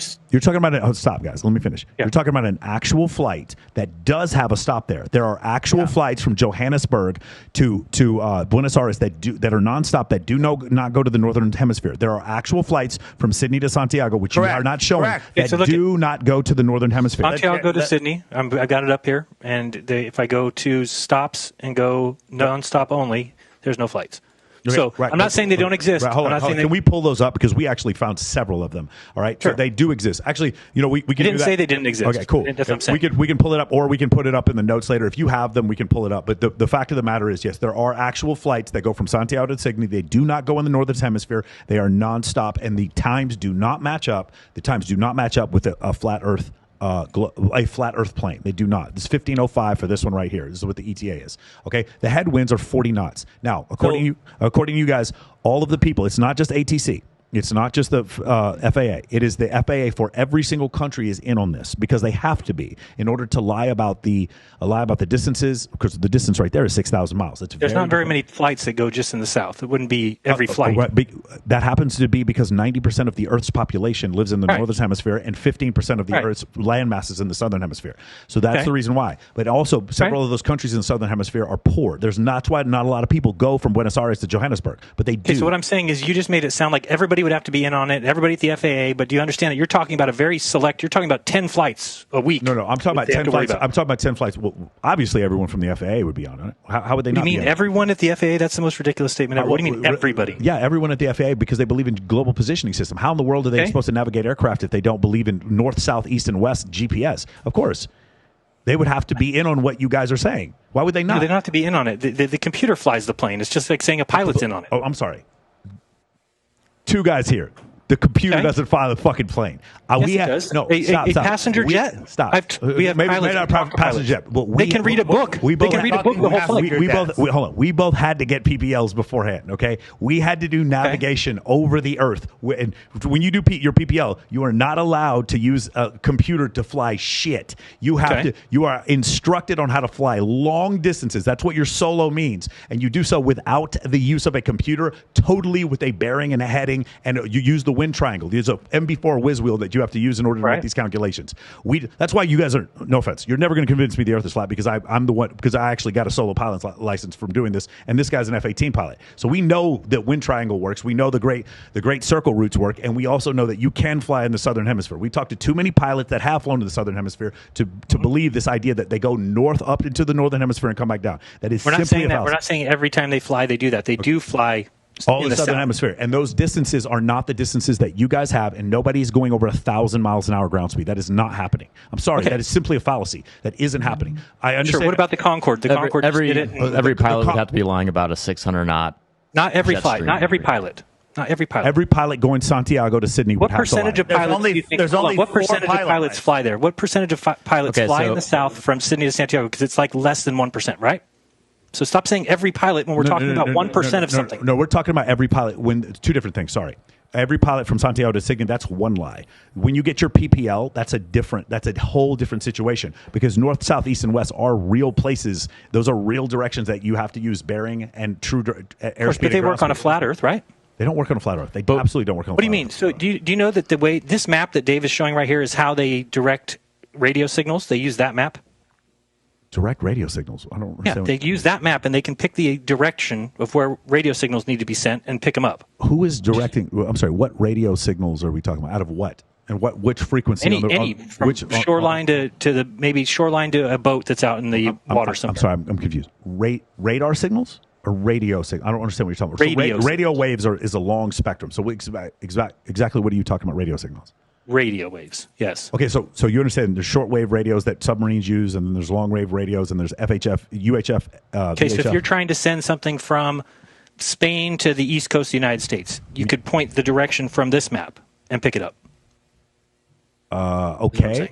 I think you probably use satellites, but you guys don't believe in satellites, so I don't know. There's also fiber optic cable that's run under the Atlantic Ocean, so I'm not really exactly sure. There are fiber optic cables under the ocean, and what's amazing is there's no cable from Santiago to Australia. It goes all the way up. Yeah, it goes because it's too far apart. Because it's not at the bottom of the ball. On both, even in the globe Earth, it's too far apart.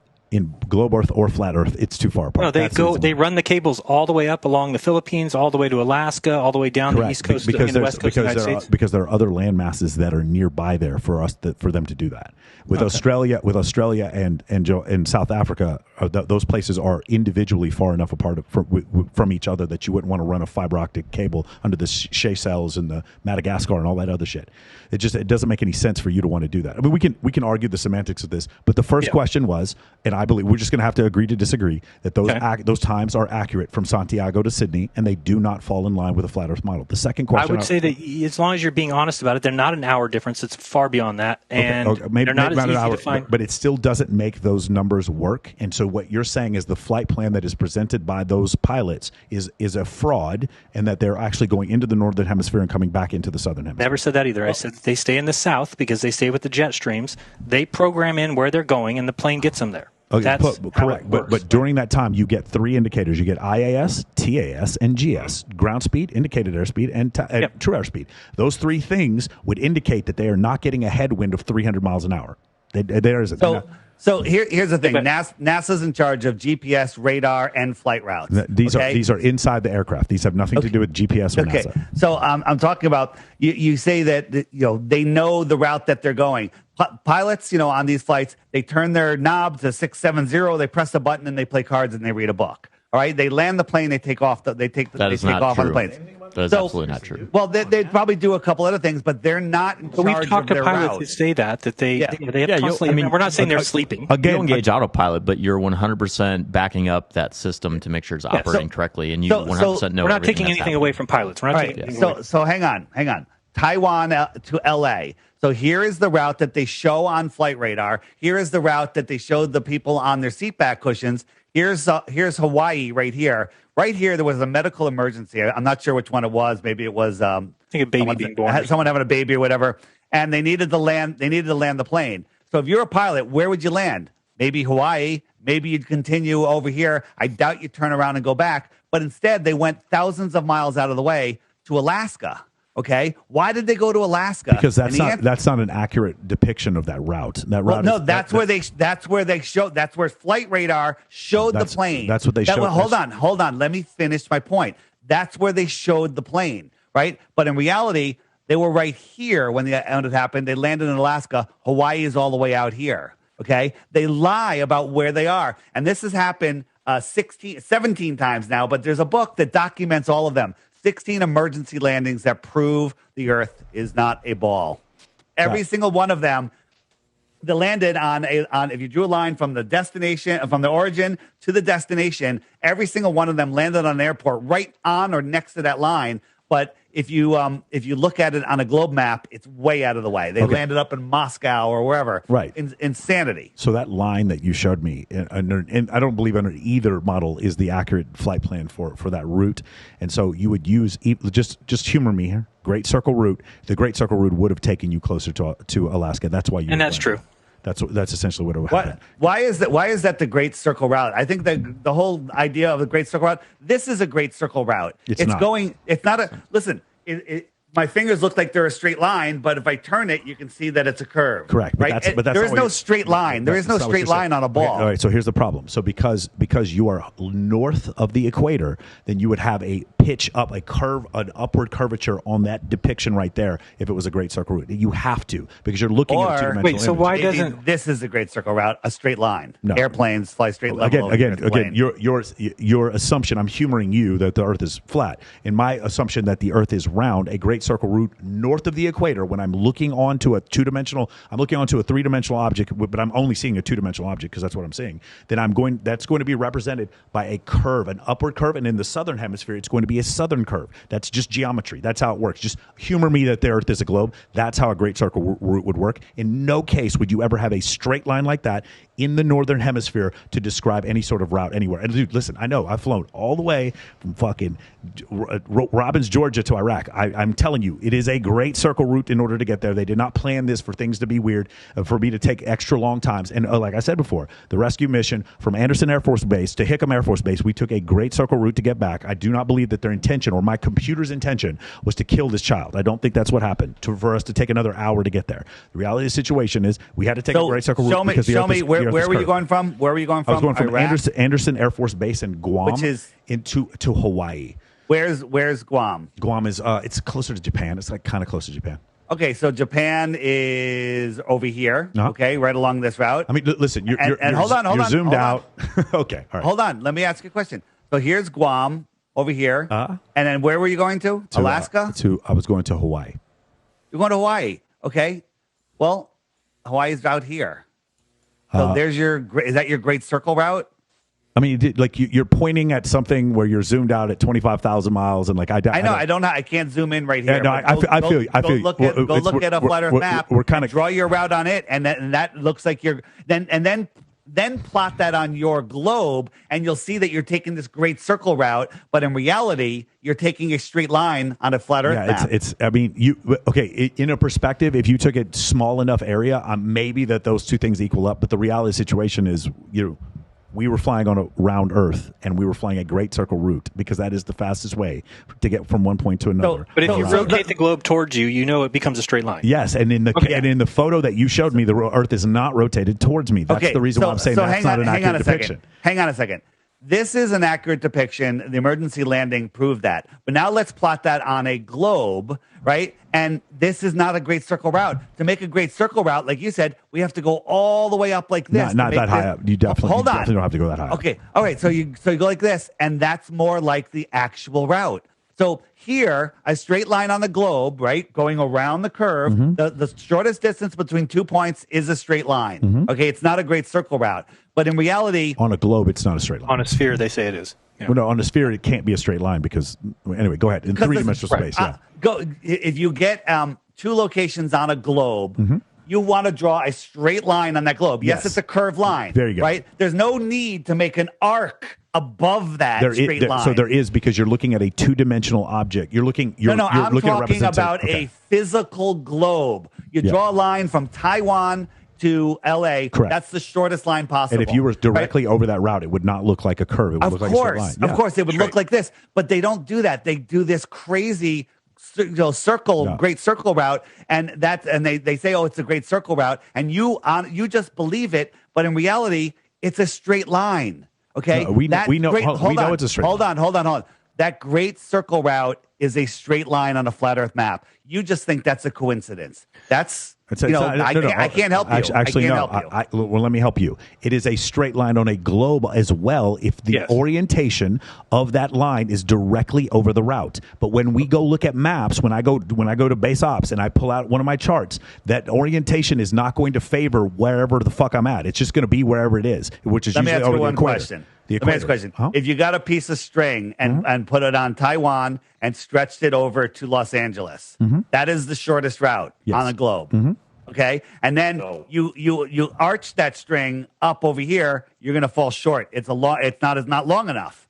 So you're saying that they're going to take a longer great circle route? Absolutely not. No. That's not true. Again, this is a function of perspective. If you go above the string will look straight. The reason why it's you're again we're I'm kickboxing. Yeah, there's no proof here because I'm kickboxing and you're doing jiu-jitsu. We're just not talking the same language here. You're saying because it happens to work in your formula, this one thing in the northern hemisphere works, that's proof. It's not. It doesn't disprove what I'm saying. On a great circle route, if you are over the great circle, it looks like a straight line. That's it. We don't have to go about this anymore. I just wanted to ask a question. I got two more questions, so let's go to the others. The second and you're going to give us your 3 globe proofs also at one point. Right. No. It's the first one was the flight in the southern hemisphere. I'm sorry. To me, that proves that the Earth is round. I've talked to enough people who've flown in the. We're going to agree to disagree. That is proof number 1. End of story. As far as I'm concerned, that's the proof number 1. You can fly in the southern hemisphere. There are not jet streams that equal to these distance that you guys are claiming they do. And no, there is no proof that these flights are going back into I'm talking about the nonstop flights. Just the nonstop flights. There's no proof that Santiago to Sydney goes into the northern hemisphere. No one claimed it. None. Nobody claimed that, though. Actually, he did. I'm showing you that. Not nonstop flights. Yeah, not nonstop. Okay, cool. All right, the nonstop ones do not go into the northern hemisphere, and there's not enough. There's not enough jet stream. They might. There's not enough jet stream to make up the difference. To me, that is a proof. Sorry. Can I ask you a quick question? Do you think that airplane technology has increased since the 1970s? Probably. Aeronautics. Okay. Hold on. The laws of aeronautics have not changed since the 1920s. No, that have not changed. Now, have the laws of avionics changed? Hell yes, they've changed.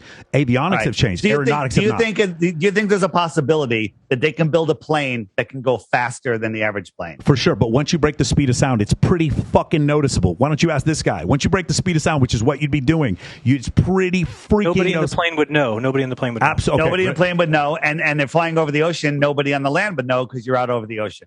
Lieutenant, would you know if you broke the speed of sound? I mean, you're not going to know from like a sonic boom or anything in the aircraft, but like you're talking about your dials. When you approach this transonic region, like airplane design becomes completely different. And no, we do not have airliners that look in any way, shape, or form like they can go supersonic, other than the Concorde years ago. And the only difference between it is it had a pointy nose. No, there's other reasons. It has to do with design is different. Compressibility starts taking effect with air molecules and everything. Right. So if you look at the shape of the range, the long range 787, right? Is that the one, the Dreamliner that goes in the southern? Yep. Yeah. So that it's a long range flight. It has all composite materials. It's all redone it's way different than every other plane.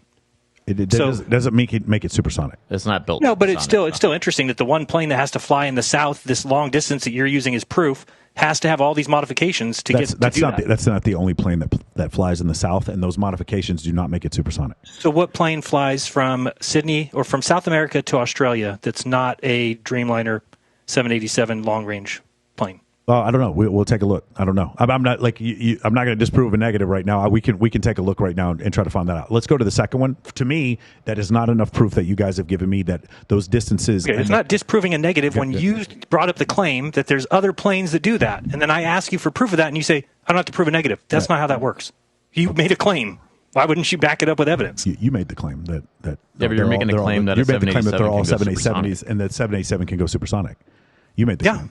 Yeah, so that's not accurate. So anyway, let's keep going. The second one would be if the moon. I'm also guessing the moon is somewhere between 3,000 and 4,000 miles and 32 degrees. The image of the moon that we're seeing is 32 degrees and 32 miles. 32 miles, and it's also 3,000 to 4,000 miles above the Earth. Is that correct?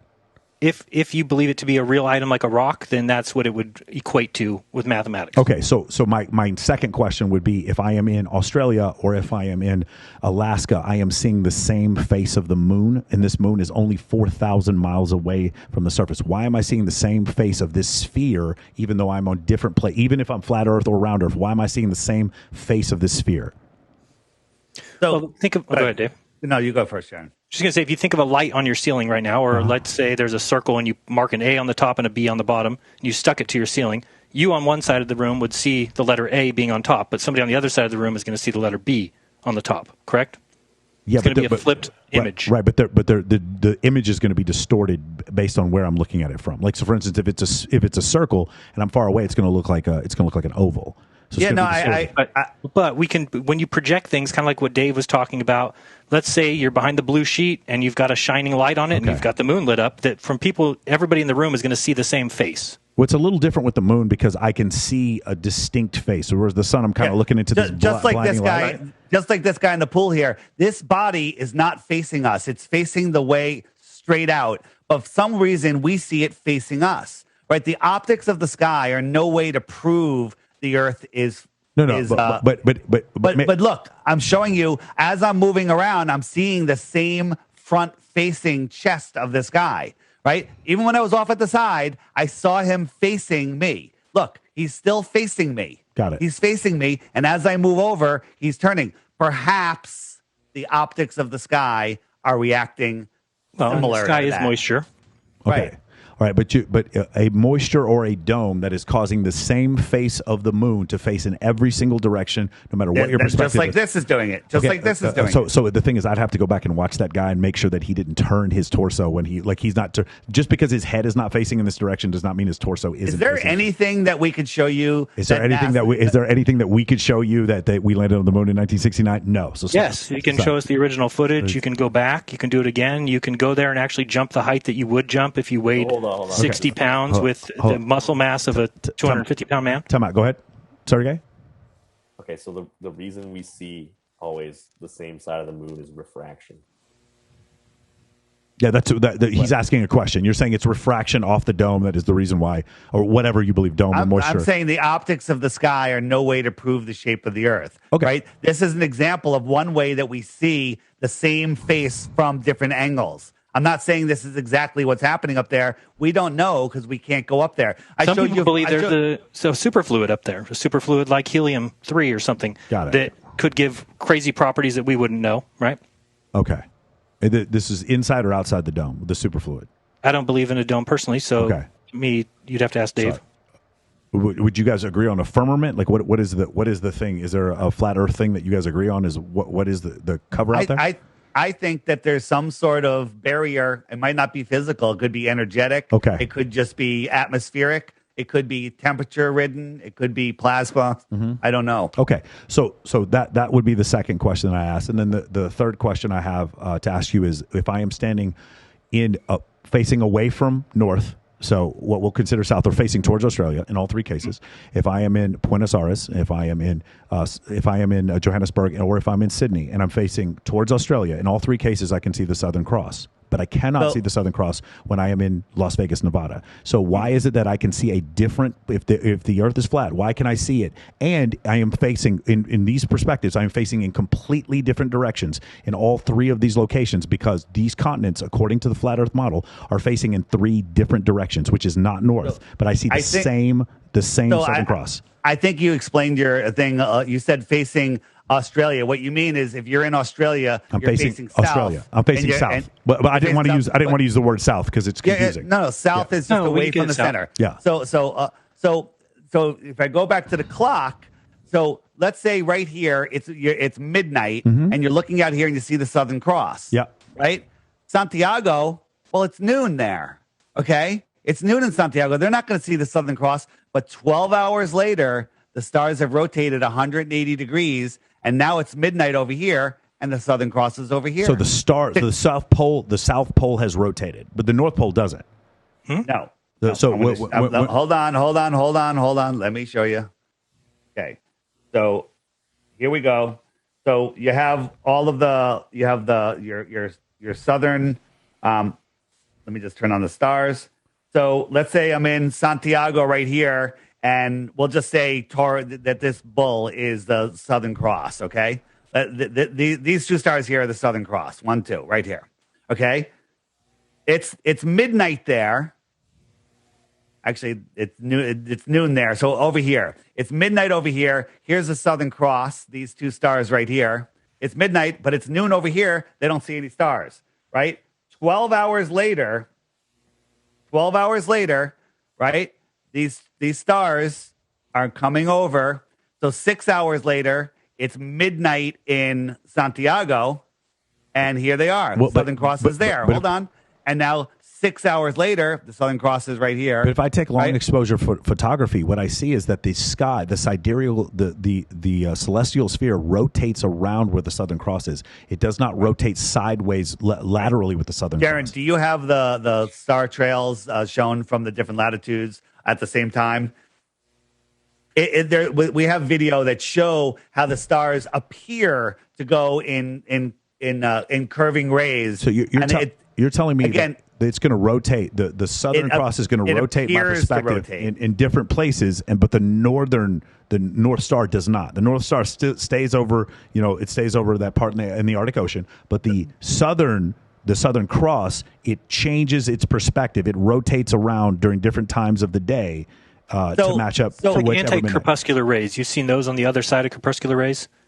Right, have you ever seen the rays coming down from the sun? And then sometimes you can turn around and you see what's called anti-crepuscular rays going the other direction. It's kind of the same thing as the stars do. So it's very confusing because you're taking a very materialistic look at it rather than understanding that just because it appears a certain way doesn't mean it is that way. Right? So what he's saying is that as these stars are rotating around, there's a big difference between the stars in the north, which are doing this circle right above your head, coming around, going, okay, and then the south, which is a much larger track. And you're saying people in 3 different places can see the same thing at the same time, which just isn't true. I didn't say they say the same thing, but in a 24-hour period they can, which means you're postulating that the Southern Cross goes to the south of Australia at one point, the southern part of South America at another point, and the southern part of Africa at another point. Okay, that's what you're postulating. To me, that is not enough. That would be my third proof. I'm sorry, I'm just agree to disagree. To me, that would indicate to me that at the southern tip of all 3 of those continents, I'm facing the same direction because the Earth is round. That would be those 3 ones. That's it. Okay, that's it. And then let's go on to the other thing, which would be eclipses. I would just like your explanation. We can skip ahead. Your lunar eclipse is because of what? Great question. So the lunar eclipse in your model is because the Earth is in perfect alignment with the sun and the moon, and the Earth is casting a shadow on the moon. Correct? That's I can give you a little bit more detailed explanation. So the way it works is the moon travels 5 degrees north or south of the ecliptic. And during certain periods, when we get into a full moon and it is sitting directly on the ecliptic, then there's a shadow there that is cast from around the Earth onto the moon. One of the reasons why it's red, though, is because we're getting the atmospheric burn, or the light going through the Earth's atmosphere then goes and it shines on the Earth. That's when you get a blood moon or a different color eclipses because of that. Anyway, colored shadows? They're not colored shadows, but you can actually have a piece of paper. Like, so for instance, if I took a colored piece of paper and I shined a light through it, I would get a colored light that goes through it. So the outside would be a colored light. The inside would be a shadow. That's why we have a penumbra and an umbra. Those are 2 different parts of a shadow. So you would agree that you got the sun on one horizon and the moon on the other. If we're standing at sunset, we're somewhere on sunset. Is that what you're saying?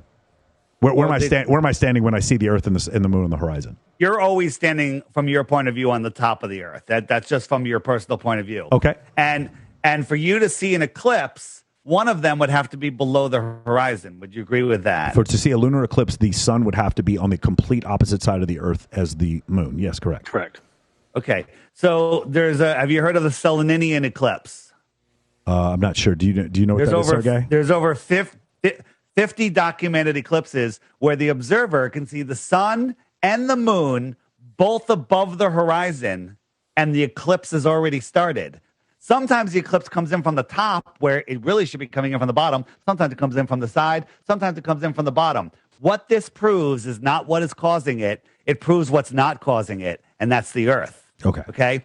Also, if you take a sphere and projecting a shadow from one sphere to another location far away, I don't think it can be done. It just fuzzes out. But we're seeing this perfect cutout. Now, this is not a real eclipse here, but we see this perfect cutout go across the moon. But if you take a sphere and move it through, with a single source light, move its shadow across another sphere, you see this long ellipse, right? This long parabola come in, and then it spreads out, and then it leaves as the parabola again, okay? And so what we're seeing is not a sphere that's causing this apparent shadow, right? Yeah. You can take a straight edge and eclipse that sunlight onto a sphere, and you get very close to what we see. Now, I'm not saying that it's a straight edge or a flat Earth that's doing it. I'm saying that a ball cannot cast a consistent shadow that crosses another ball. That's scientifically provably impossible. You'd have to go out to get some balls and get a light and get a dark room and do it, and then you'll see what I'm talking about. Yeah, I don't know. I don't know that that's scientifically impossible. If you I've done it. I've tested it. You haven't. Right, but you don't. I don't think you have the same ratios. So the moon is 265,000 miles away. The sun is. How do you know that? The sun is 94. We'll just humor me, man. Humor me for my globe Earth, okay? Huh? Okay. The moon is 265,000, somewhere in that area. The sun is 94 million miles away. And if you do the experiment with those ratios, then it does seem to work. I don't see it working that way. Sergey, do you have anything to say about the shadows and the ellipses and all this other kind of stuff? Because it looks to me like if I took a sphere and I put a sphere in front of another object, the shadow that I would get would be a circle, no matter what the angle would be. No, but if you did it from a sphere onto another sphere and moved it across, you should try it because the angle that it's landing on is changing. So, it starts out really steep and then it's centered. If you take a baseball and go do it over a basketball, you'll see that it comes in as a long ellipse, then it turns into a baseball, and then as it wraps around, you'll see it wrap away, and it doesn't look anything like what we see. Cool. I don't know if that's for your app. Go ahead. That'll make a really good video for.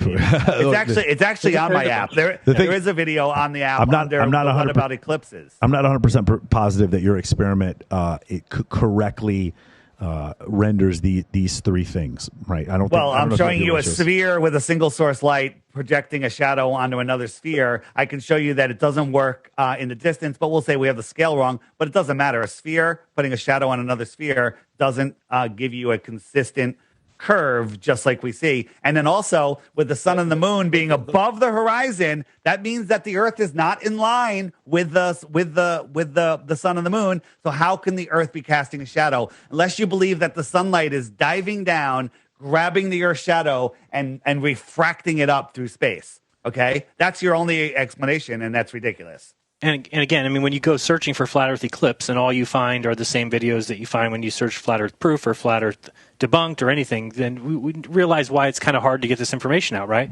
It's kind of hard to get out the information that the 8 inches per mile squared is actually correct because whatever you did in your research, you found somebody saying it was incorrect, and you've just adopted that. You haven't tested anything for yourself. You haven't verified it. I could see that it's a parabola. That's.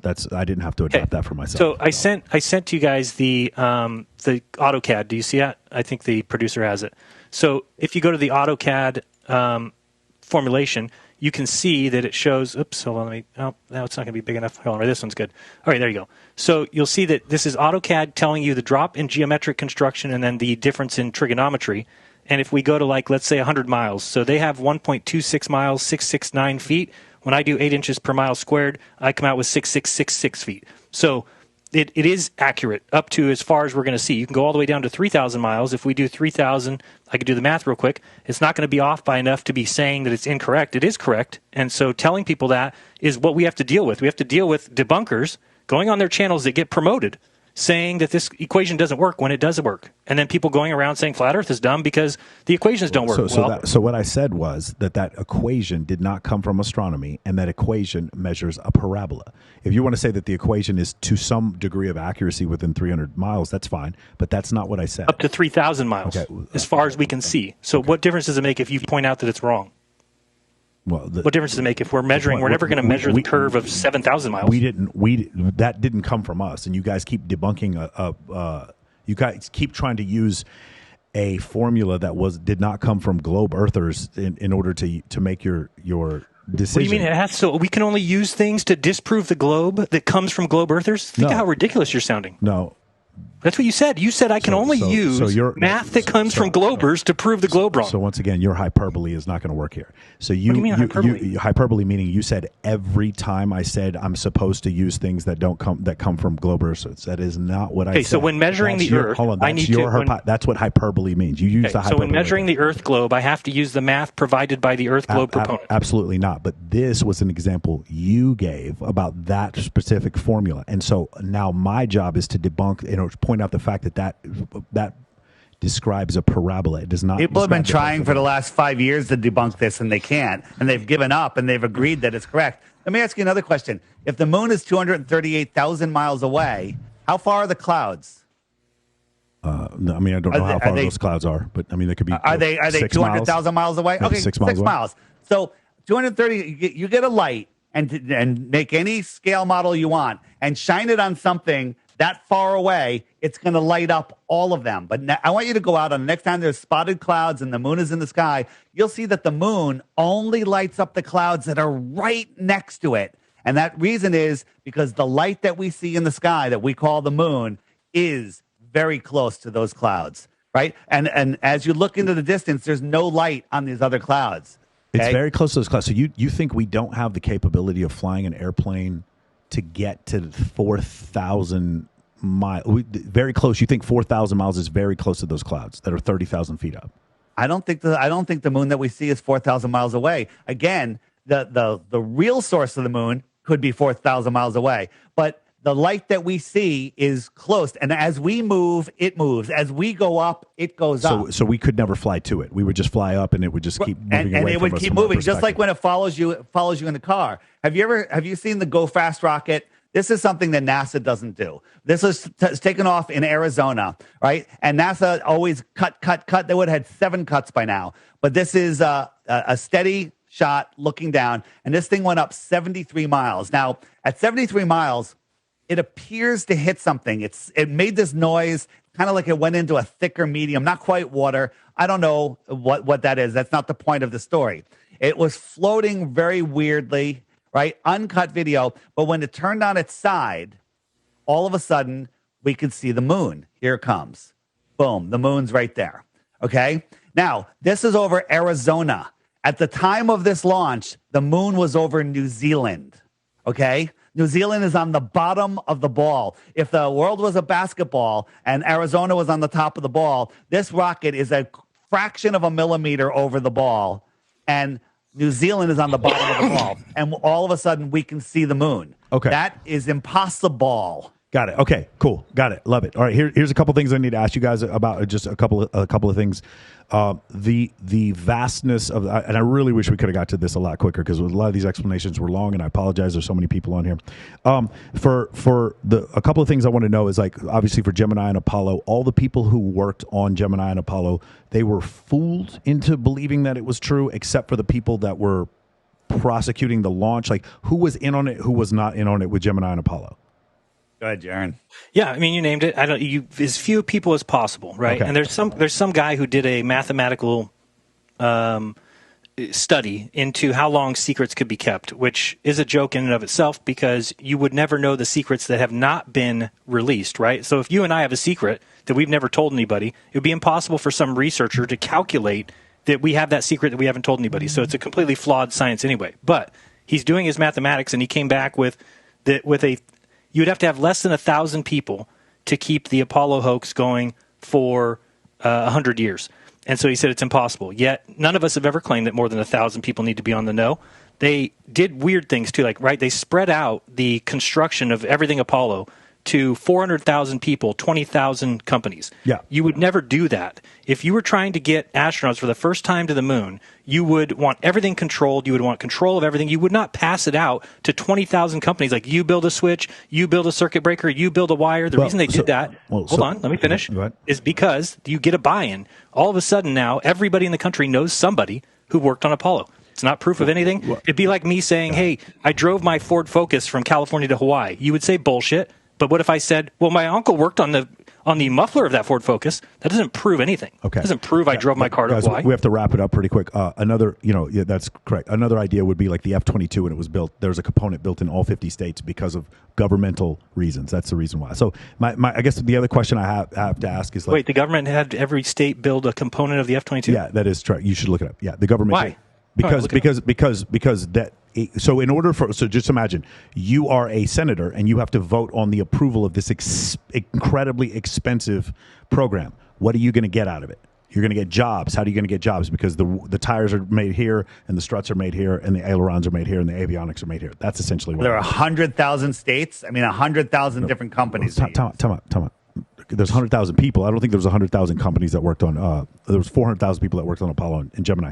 And my next question is, like, so now when we go into things like, so now here we go aerospace, and here we go physics, okay, and then we go aeronautics, and then we go then we go NASA, then we go all the other space administrations, and then the government.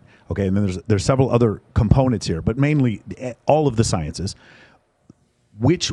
How many of these people are fooled, and then how many of these people are just in the know? You're saying fewer than 1,000 people when you add up all the physicists and all the meteorologists and all the geologists. Yeah, because everything still works. There's no difference, right? It's not like you need to know those things. It's it would be a very small club that would know it.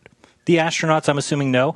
Now, some people think that they were brainwashed or hypnotized, because if you look at it, only NASA says 1 out of 4,000 applicants become astronauts. Look at some of these astronauts. Like if you go watch Don Pettit, the guy is borderline mentally handicapped. So you cannot say he's the best out of 4,000 applicants. It would be insane to say that. Go watch any of these astronauts speak. Find me one astronaut that I bet you Sergey speaks better than every astronaut. Every astronaut I've ever watched on the ISS, Sergey can speak better than that. Got it. Okay. There's a problem with that. Hey guys, we have to wrap it up. I would go another 5 hours. Hold on. Let's go another 3 minutes. I need to show you guys something, and especially the guys that have aeronautics experience, like the Harrier jump jet. Okay, that type of rocket or jet. How stable is that? Is that super stable? And real quick on that. I feel like we're getting outside of the thing here because neither of us flew a Harrier. So here's the thing. I'm going to show you. This is uncut footage of a SpaceX rocket. This rocket is a test flight that's going to take us to Mars. Now, tell me, is this a movie or is this a real rocket going up? Now, look, we have no smoke trail, which is interesting.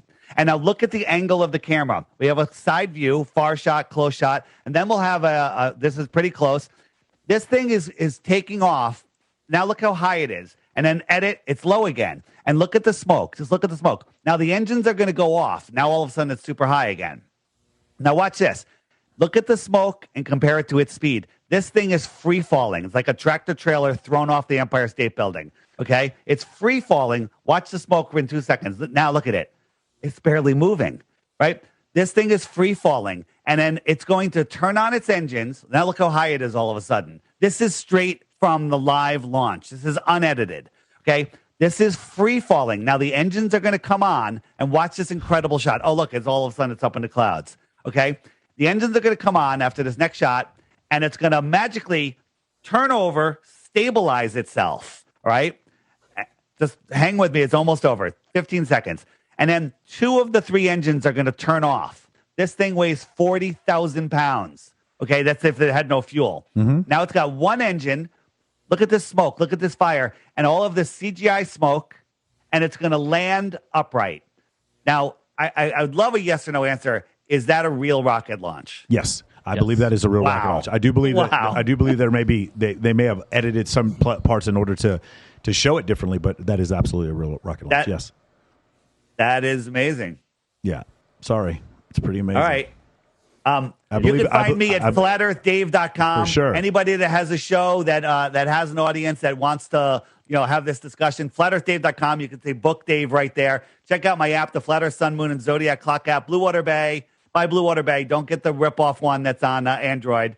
Flatearthdave.com. The links to the app are there. It's going to be available on Amazon soon, App Store, Google Play. And what I say is, don't let them control your mind with cartoons, because that's what they're doing. And that's why the world is in this screwed up place that it's in right now, because people are lost in space, spinning out of control in a theoretical physics of a universe. Got it. Jaron, where can we find you?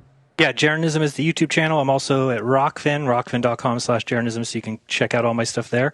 And yeah, I'll just back Dave up that I think it's a lot of fantasy, a lot of cartoons for adults.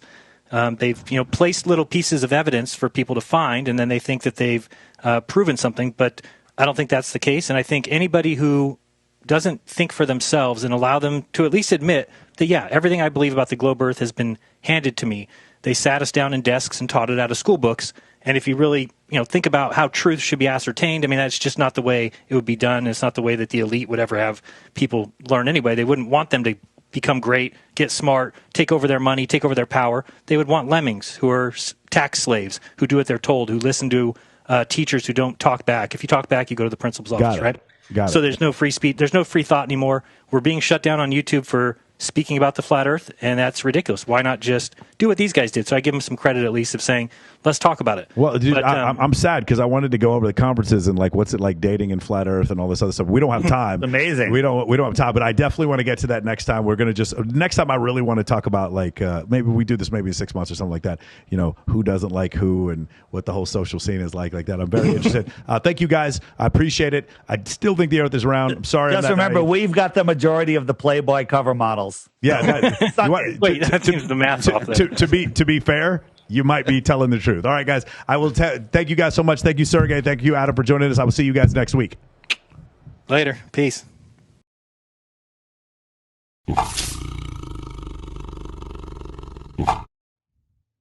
All right, guys. Welcome back. This is the wrap up for the episode that you just made it through. Congratulations for those of you who made it through. John, first of all, your impressions. You got to see it live. What did you think about it? That was a marathon.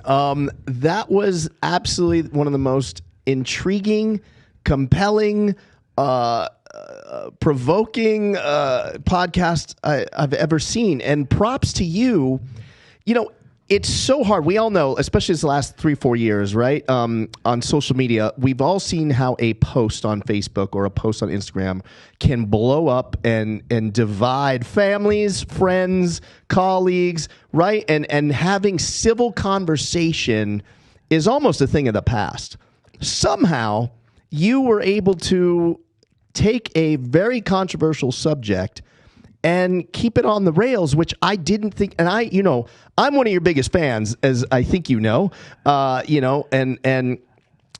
remember saying to Travis and a couple other people before you did the show, I was like, man, that's a lot of people on, and it's a lot of people on Zoom, and it's really hard. When you one-on-one's easy. Yeah. 3 is great. Yeah. When you get to 4 or 5 people on a podcast and not have people talking over each other and cutting people off and, mother effing each other and whatever, it's really hard to do. And somehow, I don't know if you gave them a disclaimer before you started, like, hey, let's keep it civil. Or I don't know if you did anything like that. At the very beginning, I did, and I was also super cordial with Dave. Right. I think you have to think about it from Dave's perspective, right? So again, for those of you who are watching it, you just expected me to bash these guys for 3 hours. That's not what I did.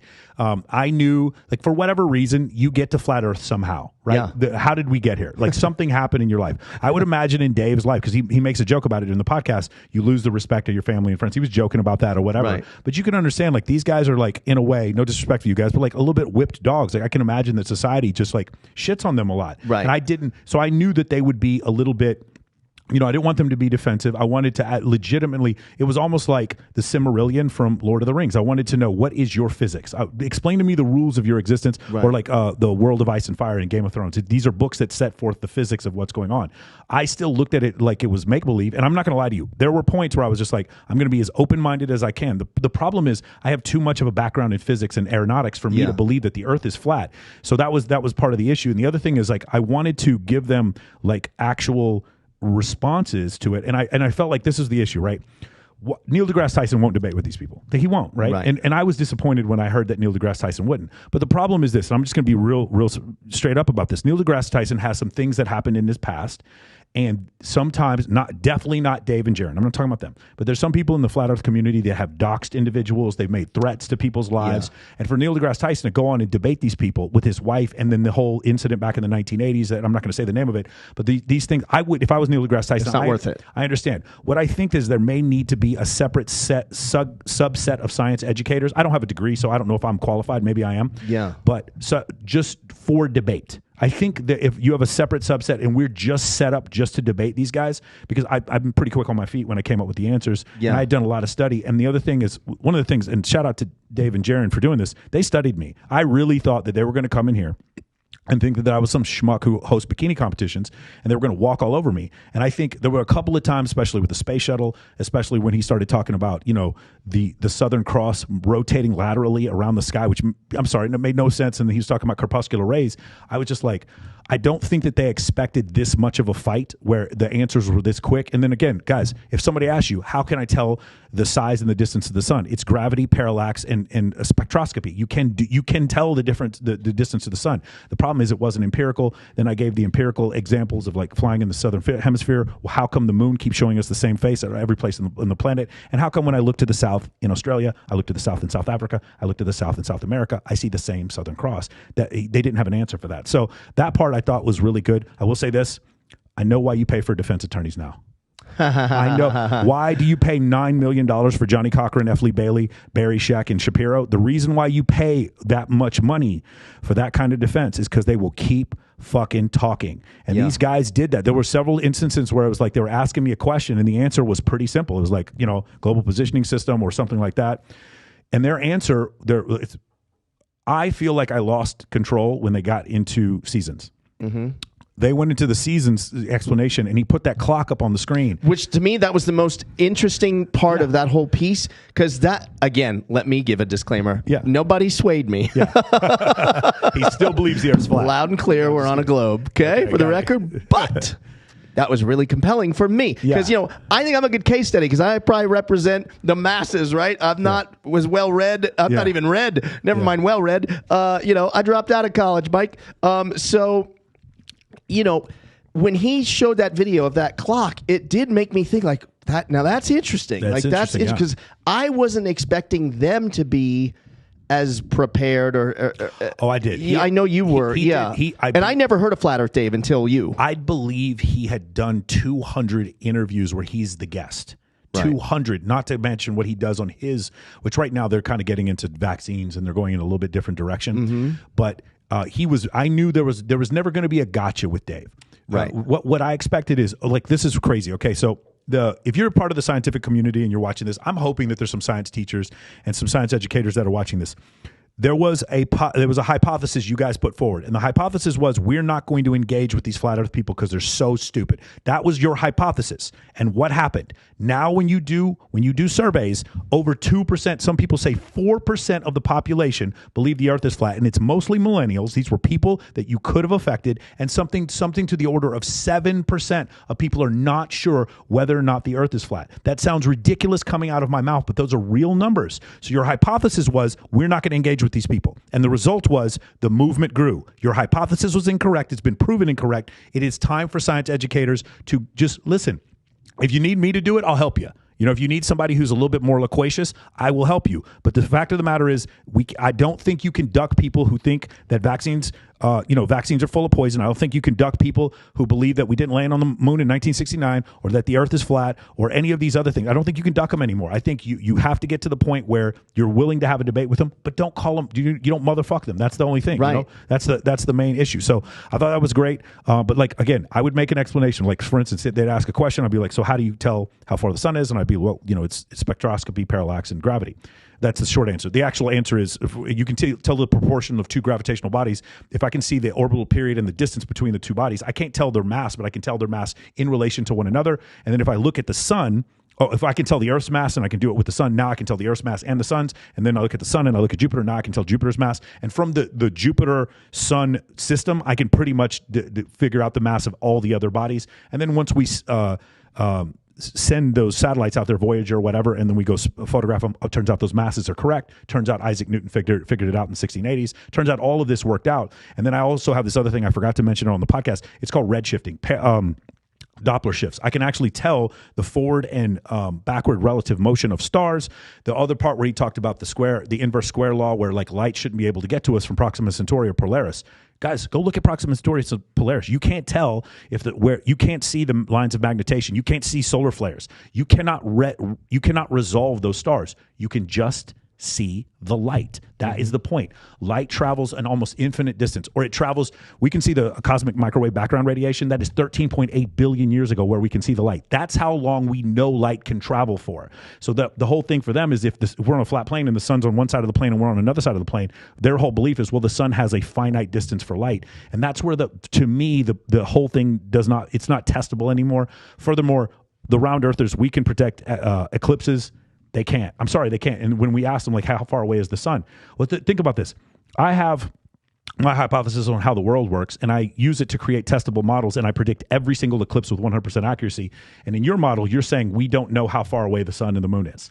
Do you understand? But right. Then how am I predicting it if my model's wrong? You see what I'm saying? Sure. That was kind of an issue. I know a lot of people are out there like, why are you even debating with these people? Because 7% of people are saying they don't know whether or not the Earth is flat. Dude, so I put up a poll that day when you were doing the show. I was watching in the room next door, and I put up a poll on my personal page, and I think on the Political Junkies page. Yeah. Is the Earth, I've show a little video of you. Is the Earth flat or round? 20%. Yeah, on the poll. But obviously, people that's going to be biased. Some are jokes, also, right? It's not even just jokes. It's like the people who think the Earth is flat are going to talk louder than the people who think the Earth is round, who don't even think this is.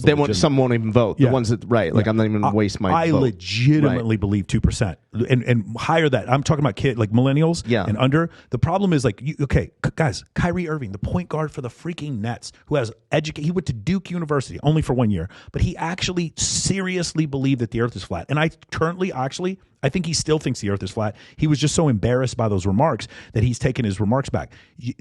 One of the reasons why some people, I'm not talking about Dave and Jaron specifically, a lot of people, what happened, we talked about this before. I have a friend of mine, and she was sexually assaulted. And because she was sexually assaulted by an authority figure, all authority is now bad, and therefore everything authority tells me is now wrong. And since authority told me the Earth was flat, then therefore the Earth was round, therefore the Earth might be flat. And then that's where these things get started, right? Footnote to that. Yeah. She probably likes it rough, though, doesn't she? You know her, so let's not talk about it. Okay, fine. Yeah, let's not talk about it. But isn't that a weird dynamic? Do you know what I'm saying? Like, I'm not making a joke out of a serious situation, but usually the people, victims of trauma, gravitate towards that type of trauma in bed to turn them on, which is like an interesting thing. I really wasn't being insensitive. No, of course. Yeah. No, I totally understand. But that is something that happens. But like the whole situation with this, man, like, I understand, like, you have to have some empathy. How did we get to this point to where people actually believe this, and this wasn't an issue before? But like, man, oh man, like again, what was it? The name of the eclipses that they had, the Selenilian eclipse, where you can see the sun and the moon at the same time. A lot of people, and again, I can't keep up. They're going so fucking fast, and at 3 hours, my brain is melted. And they start talking about the Selenilian eclipse, where you can see the sun and the moon at the same time. Well, a lot of people don't realize this. If we were in a vacuum, you would actually see the sun go down when it actually goes down. But because we live in an oxygen environment, and they even admit to light refraction through the environment, when you see it, you're actually looking. The sun has already gone down, but you're seeing a refraction of the sun that's still up there, even though the sun is actually in reality set. The environment refracts it. So because of that, now I'm seeing a raised refracted image of the sun and the moon at the same time, and that's why I can see an eclipse from both sides. I can see the sun and the moon at the same time. That doesn't. What did you think? Sorry, what did you think when he was in his kitchen? And he showed did that little experiment. Did you notice at the end? And I was so tired of like, guys, listen.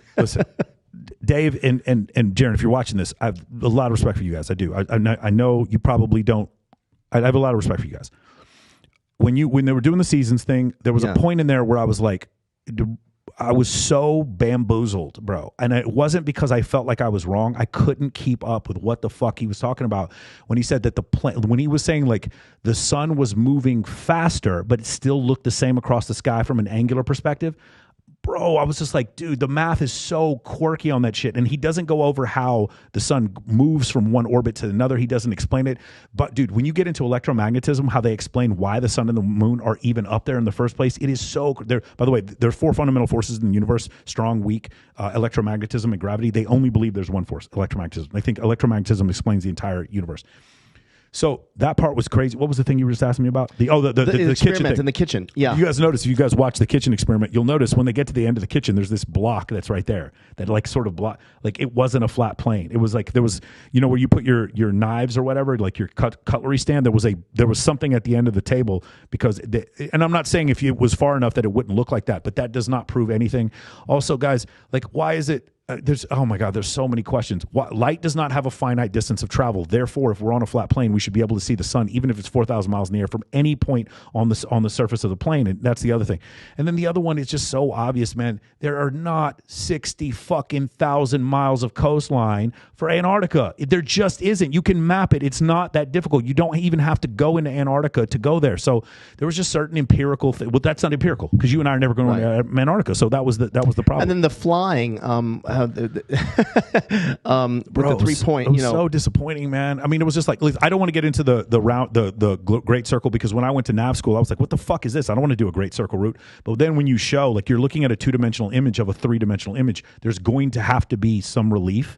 And the relief is that the circle, it's going to look like there's a curve upward, but it's not. If you were able to look on a globe and get right over that path, it would look like a straight line across, and that's essentially what happens.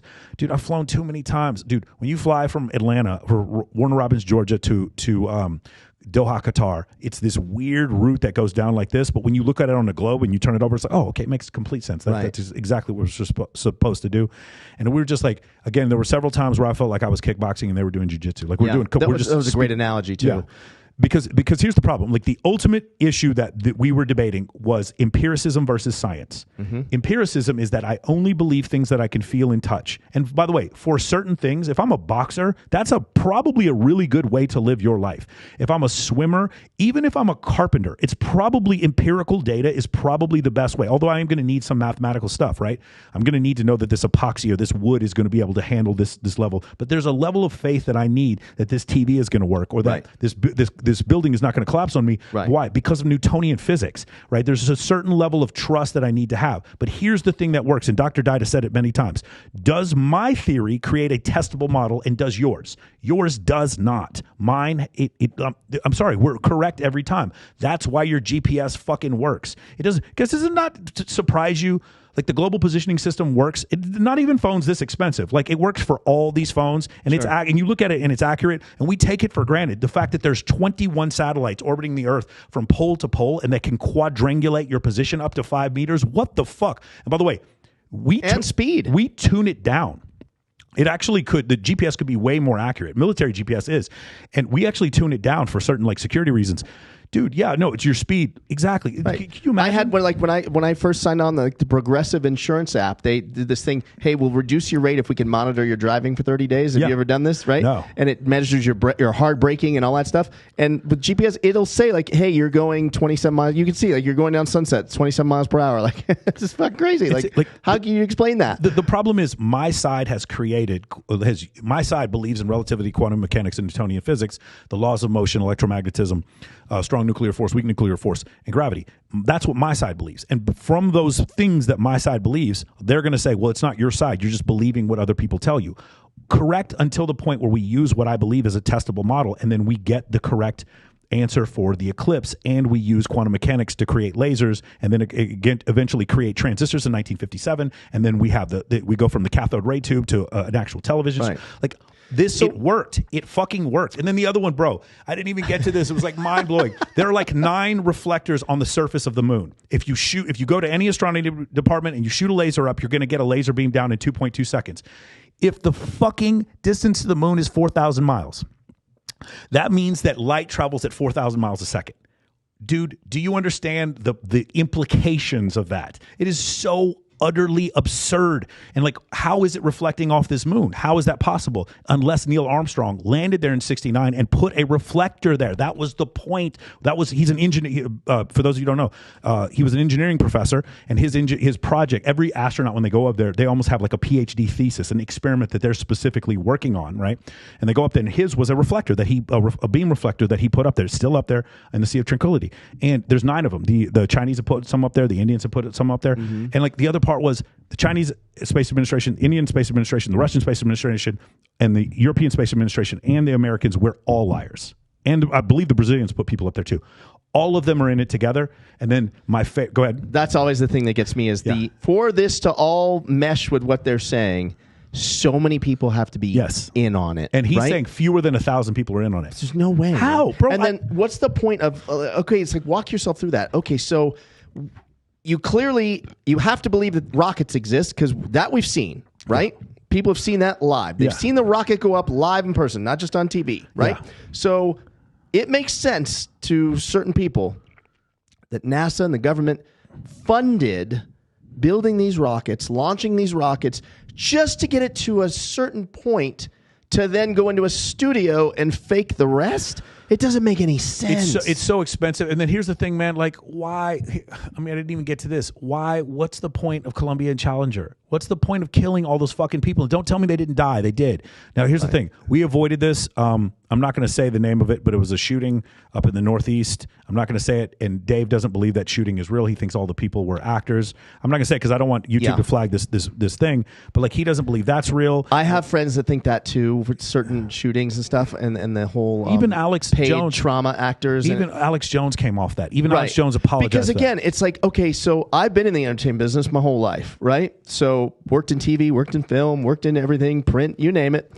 Where do those posts go exactly for those actors that they're getting? Bro, right? Where does it happen? And then no one comes forward that knows those actors. Like all those friends of people, they just keep it a secret. They're just like, oh, oh, my friend died. No, he didn't die. It's just he's a trauma actor. He's a crisis actor. It doesn't make any sense. So for those of you who are curious, there were 400,000 people that worked on Apollo and Gemini.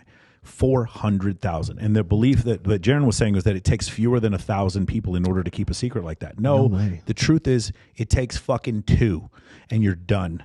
Bro, all of you use logic. How many secrets in your life have gotten out? This is a huge secret. I have what are they going to do? And again, I know for those of you who are flat earthers who are watching this, I can't wait for your comments about how I work for the CIA or the Illuminati or my last name is Rothschild. I'm waiting for it, please. And by the way, I appreciate it because it's just the algorithm's just going to pump up this episode. But man, that was interesting. I definitely want to do it again. I want next time I want to throw in some evolution. I want to throw in some other stuff like that. Go ahead. I would love to see. I actually think you guys could take this on tour. I'm not even kidding. Oh, in maybe, town hall type of thing, or like Brian Howie does with the Great Love Debate. I think it's really compelling because the only component missing would be live questions from the audience on both sides. Incredible, right? Yeah. Would be amazing. Yeah, the problem is you can't get impartial people. Your buddy who was sitting there, I'm not going to say his name, but like he was acting like he didn't know what was going on. The dude is a full-on flat earther. I'm sorry. I don't mean to call you out, brother, but it was very obvious that every time I made a point, you kept telling me I didn't make a point. I was like, I understand which side you were on. Right. I would love that. I would love live questions. Yeah, it would be interesting because I do think some of it was compelling. Like, again, doesn't sway me, but the seasons thing I liked. I liked the whole clock with the seasons. It was interesting. Like, it was very interesting. I felt like I was watching Game of Thrones. But the thought that so what he believes we're surrounded by Antarctica, is that the deal? Correct. So the whole world is basically inside of Antarctica. Yeah. Antarctica spans the whole, but he does not believe in satellite images, right? Because that would completely dispel that theory right off the bat. But GPS is patchwork of balloons and cell towers. That's what he believes. I mean, the thing is, guys, like, there's people, again, I'm trying to be considerate to those of you who believe the earth is flat. I don't want you to turn away from this program because you think maybe you'll learn something, man. I don't know. But the situation is like, okay, let's just real quick, for those of you who watch the episode and you're like, you just skipped ahead to the end, I would highly recommend go to proof 1, proof 2, proof 3. Proof 1 is, again, flying in the southern hemisphere. They're a thing. And I'm not talking about when they have connecting flights that go in the northern hemisphere, just flying from southern hemisphere to southern hemisphere, and that is Santiago to Sydney, and that is Johannesburg to Buenos Aires. In those flights, the flight time does not match what it would look like on a flat Earth, and the distance obviously doesn't match. And their explanation was 900 mile an hour tailwinds, 1,200 mile an hour tailwinds, and that somehow the people in the cockpit wouldn't know that they're going, or that the people in the cockpit were part of the conspiracy. I will let you guys know that you have ground radar in aircraft, military aircraft, or regular civilian aircraft, where I can see how fast I'm going, and it's not because of GPS. You can also see because of GPS, but those are two different speeds. Not to mention you get true airspeed, indicated airspeed, and ground speed. So those things, that kind of negated that. There is no way to take an aircraft that looks anything like a Boeing 747 and take it above the speed of sound. You can do it, but you can only do it once. Because the plane will break apart. The plane will break apart. Like we had a 747, we had a Boeing 707 KC-135 go into an uncontrolled roll. It went past Mach 1, and the thing was never able to fly again. It'll do it one time. It will fuck up the airplane because of the air compression. It just doesn't work. And then the other part, the number 2 was the fact that we see the same face of the moon. So consider the moon is 4,000 miles ahead above us, and it's 32 miles across. If I am 24,000 miles away, so I'm at the tip of South Africa and I'm at the tip of Australia, which they would tell you are 2 different places, far away from each other. Let's say I'm 20,000 miles away. If I'm looking at an object that's 32 miles across, that's 4,000 miles up, I should see a completely different face of the sun. They're saying it's a projection on a dome or some sort of like hydrogen, whatever he said, some sort of fluid that's up there, some kind of superfluid. If it's a reflection of the superfluid, I'm going to see a distortion. I'm going to see an oval. I'm not going to see a circle anymore. Even the example that he used where the guy was in the pool that you saw that was distorted. The image was narrow and then the image got into full size. That's essentially what you would see. That to me is an empirical proof, number 2. And then proof number 3, this is the death knell. For those of you who are having any problem arguing with the flat earther, this is the end of the fucking argument. If you are standing in South Africa, in South America, and in Australia, and you look to the south, you see the same Southern Cross. And yes, I know he was saying that it moves from left to right the Southern Cross will move to left or right over the nighttime. You can take a camera, you can take a long exposure, you can see, number one, it does not move from left to right, and number two, and this is the ultimate death nail, in northern hemisphere summer, southern hemisphere winter, when it is darker in the southern hemisphere, it is nighttime in South Africa and South America at the same fucking time, and you can see the Southern Cross in both places at the same time. Wait, say that again. In South Africa and South America are close enough to each other that they are in nighttime in the middle of winter. Okay.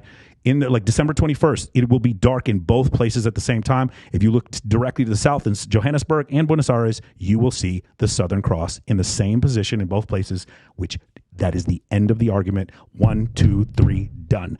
That is it. There is no way to counter that. He started talking about corpuscular rays. I've seen people on YouTube talking about everybody has their individual dome that follows you around while you're walking. If you want to believe that, then there is no way for us to possibly prove to you that the earth is round, because it is round, because I have flown too many missions. I have 700 hours in a KC-135 as a navigator and 500 in combat. I know the earth is round. Anyway, what else?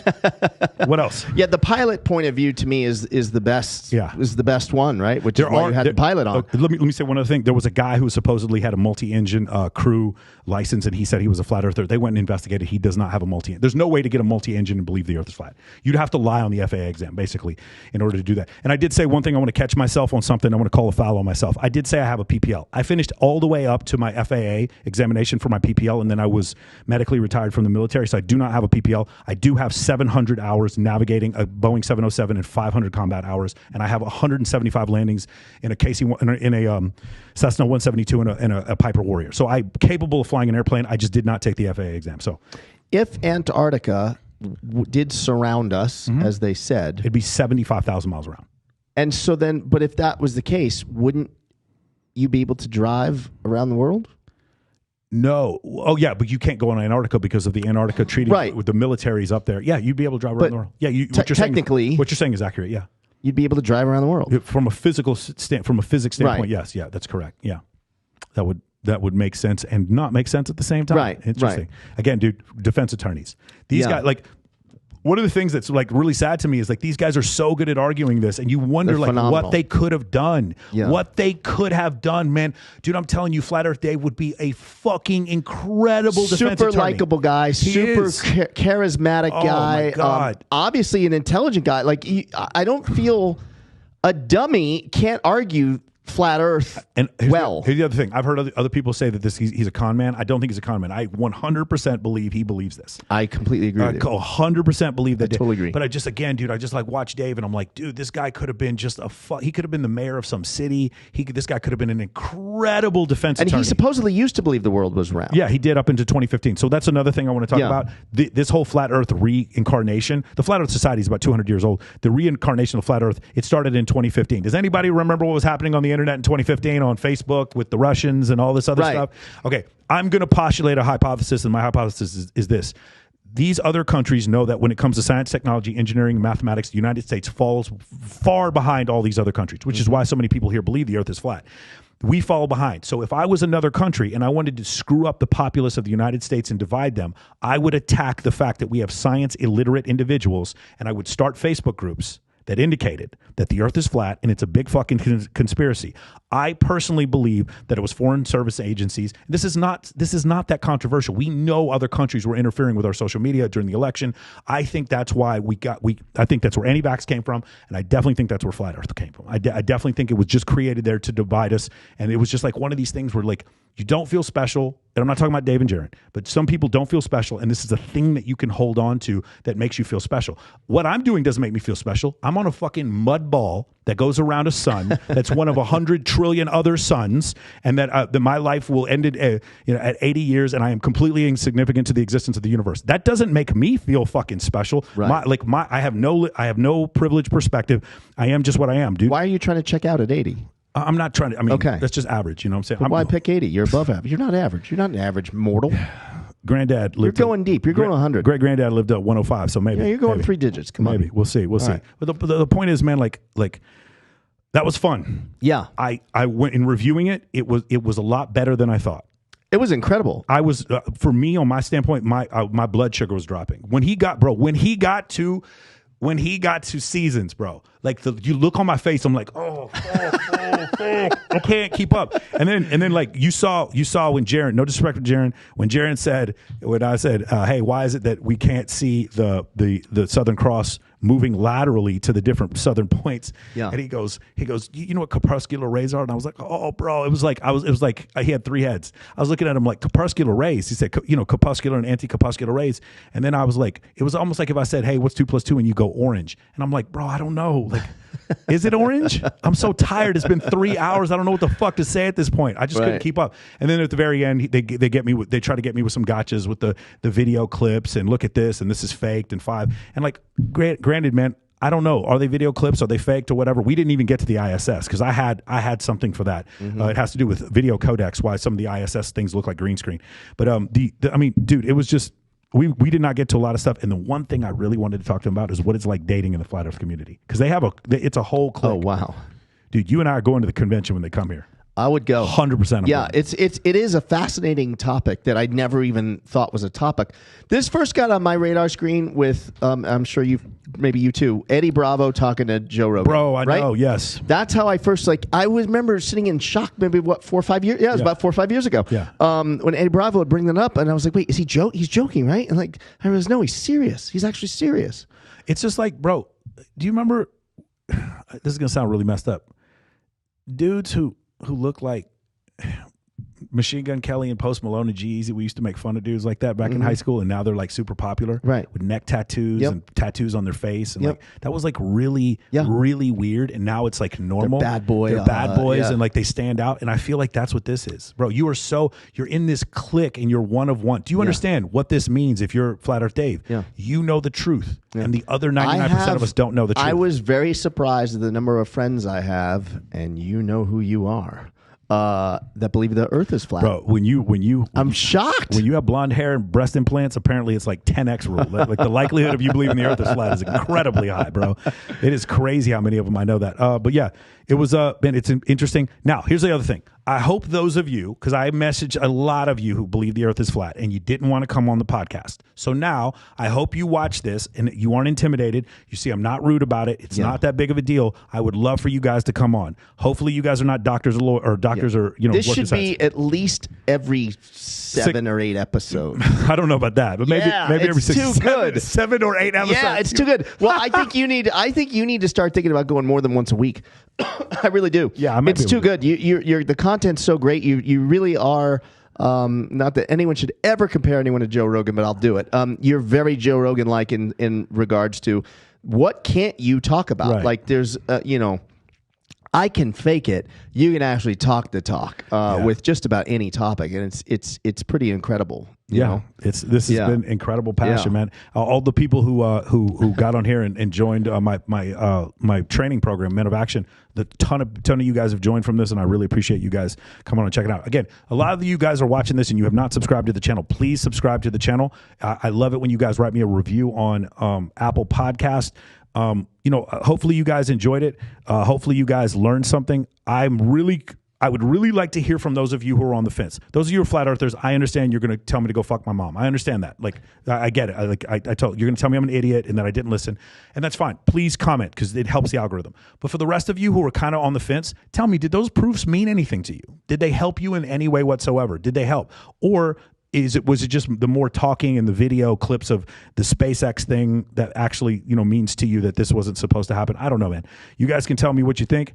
Hopefully you guys enjoyed it. We will do this again soon. Let's do like 6 months. We'll have them back. All right, fine. 6, but we're going to talk about different stuff. It's a long wait, man.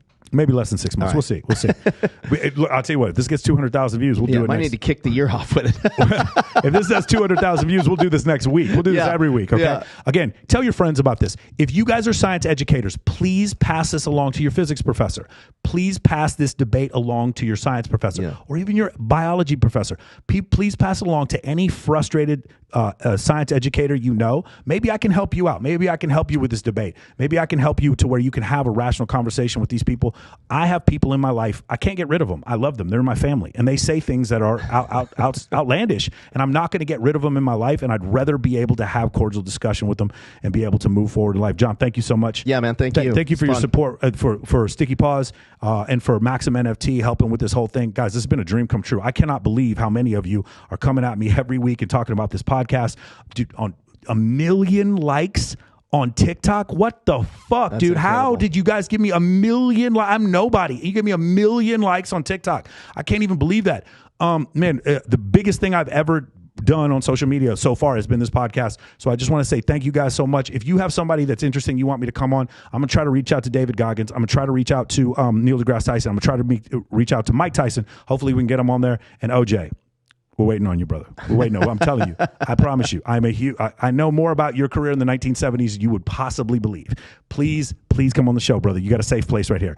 Talk to you guys next week. Stay tuned.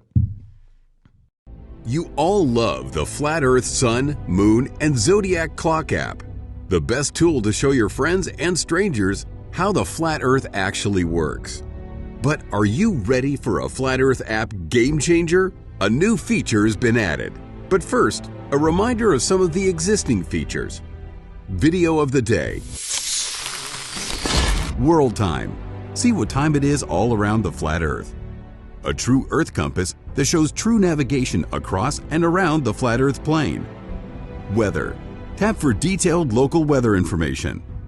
Know what phase and where the moon is at all times. Watch the sun travel between the tropics for the seasons. Select an amazing background. Add a countdown to your next big date. Video playlists in different languages.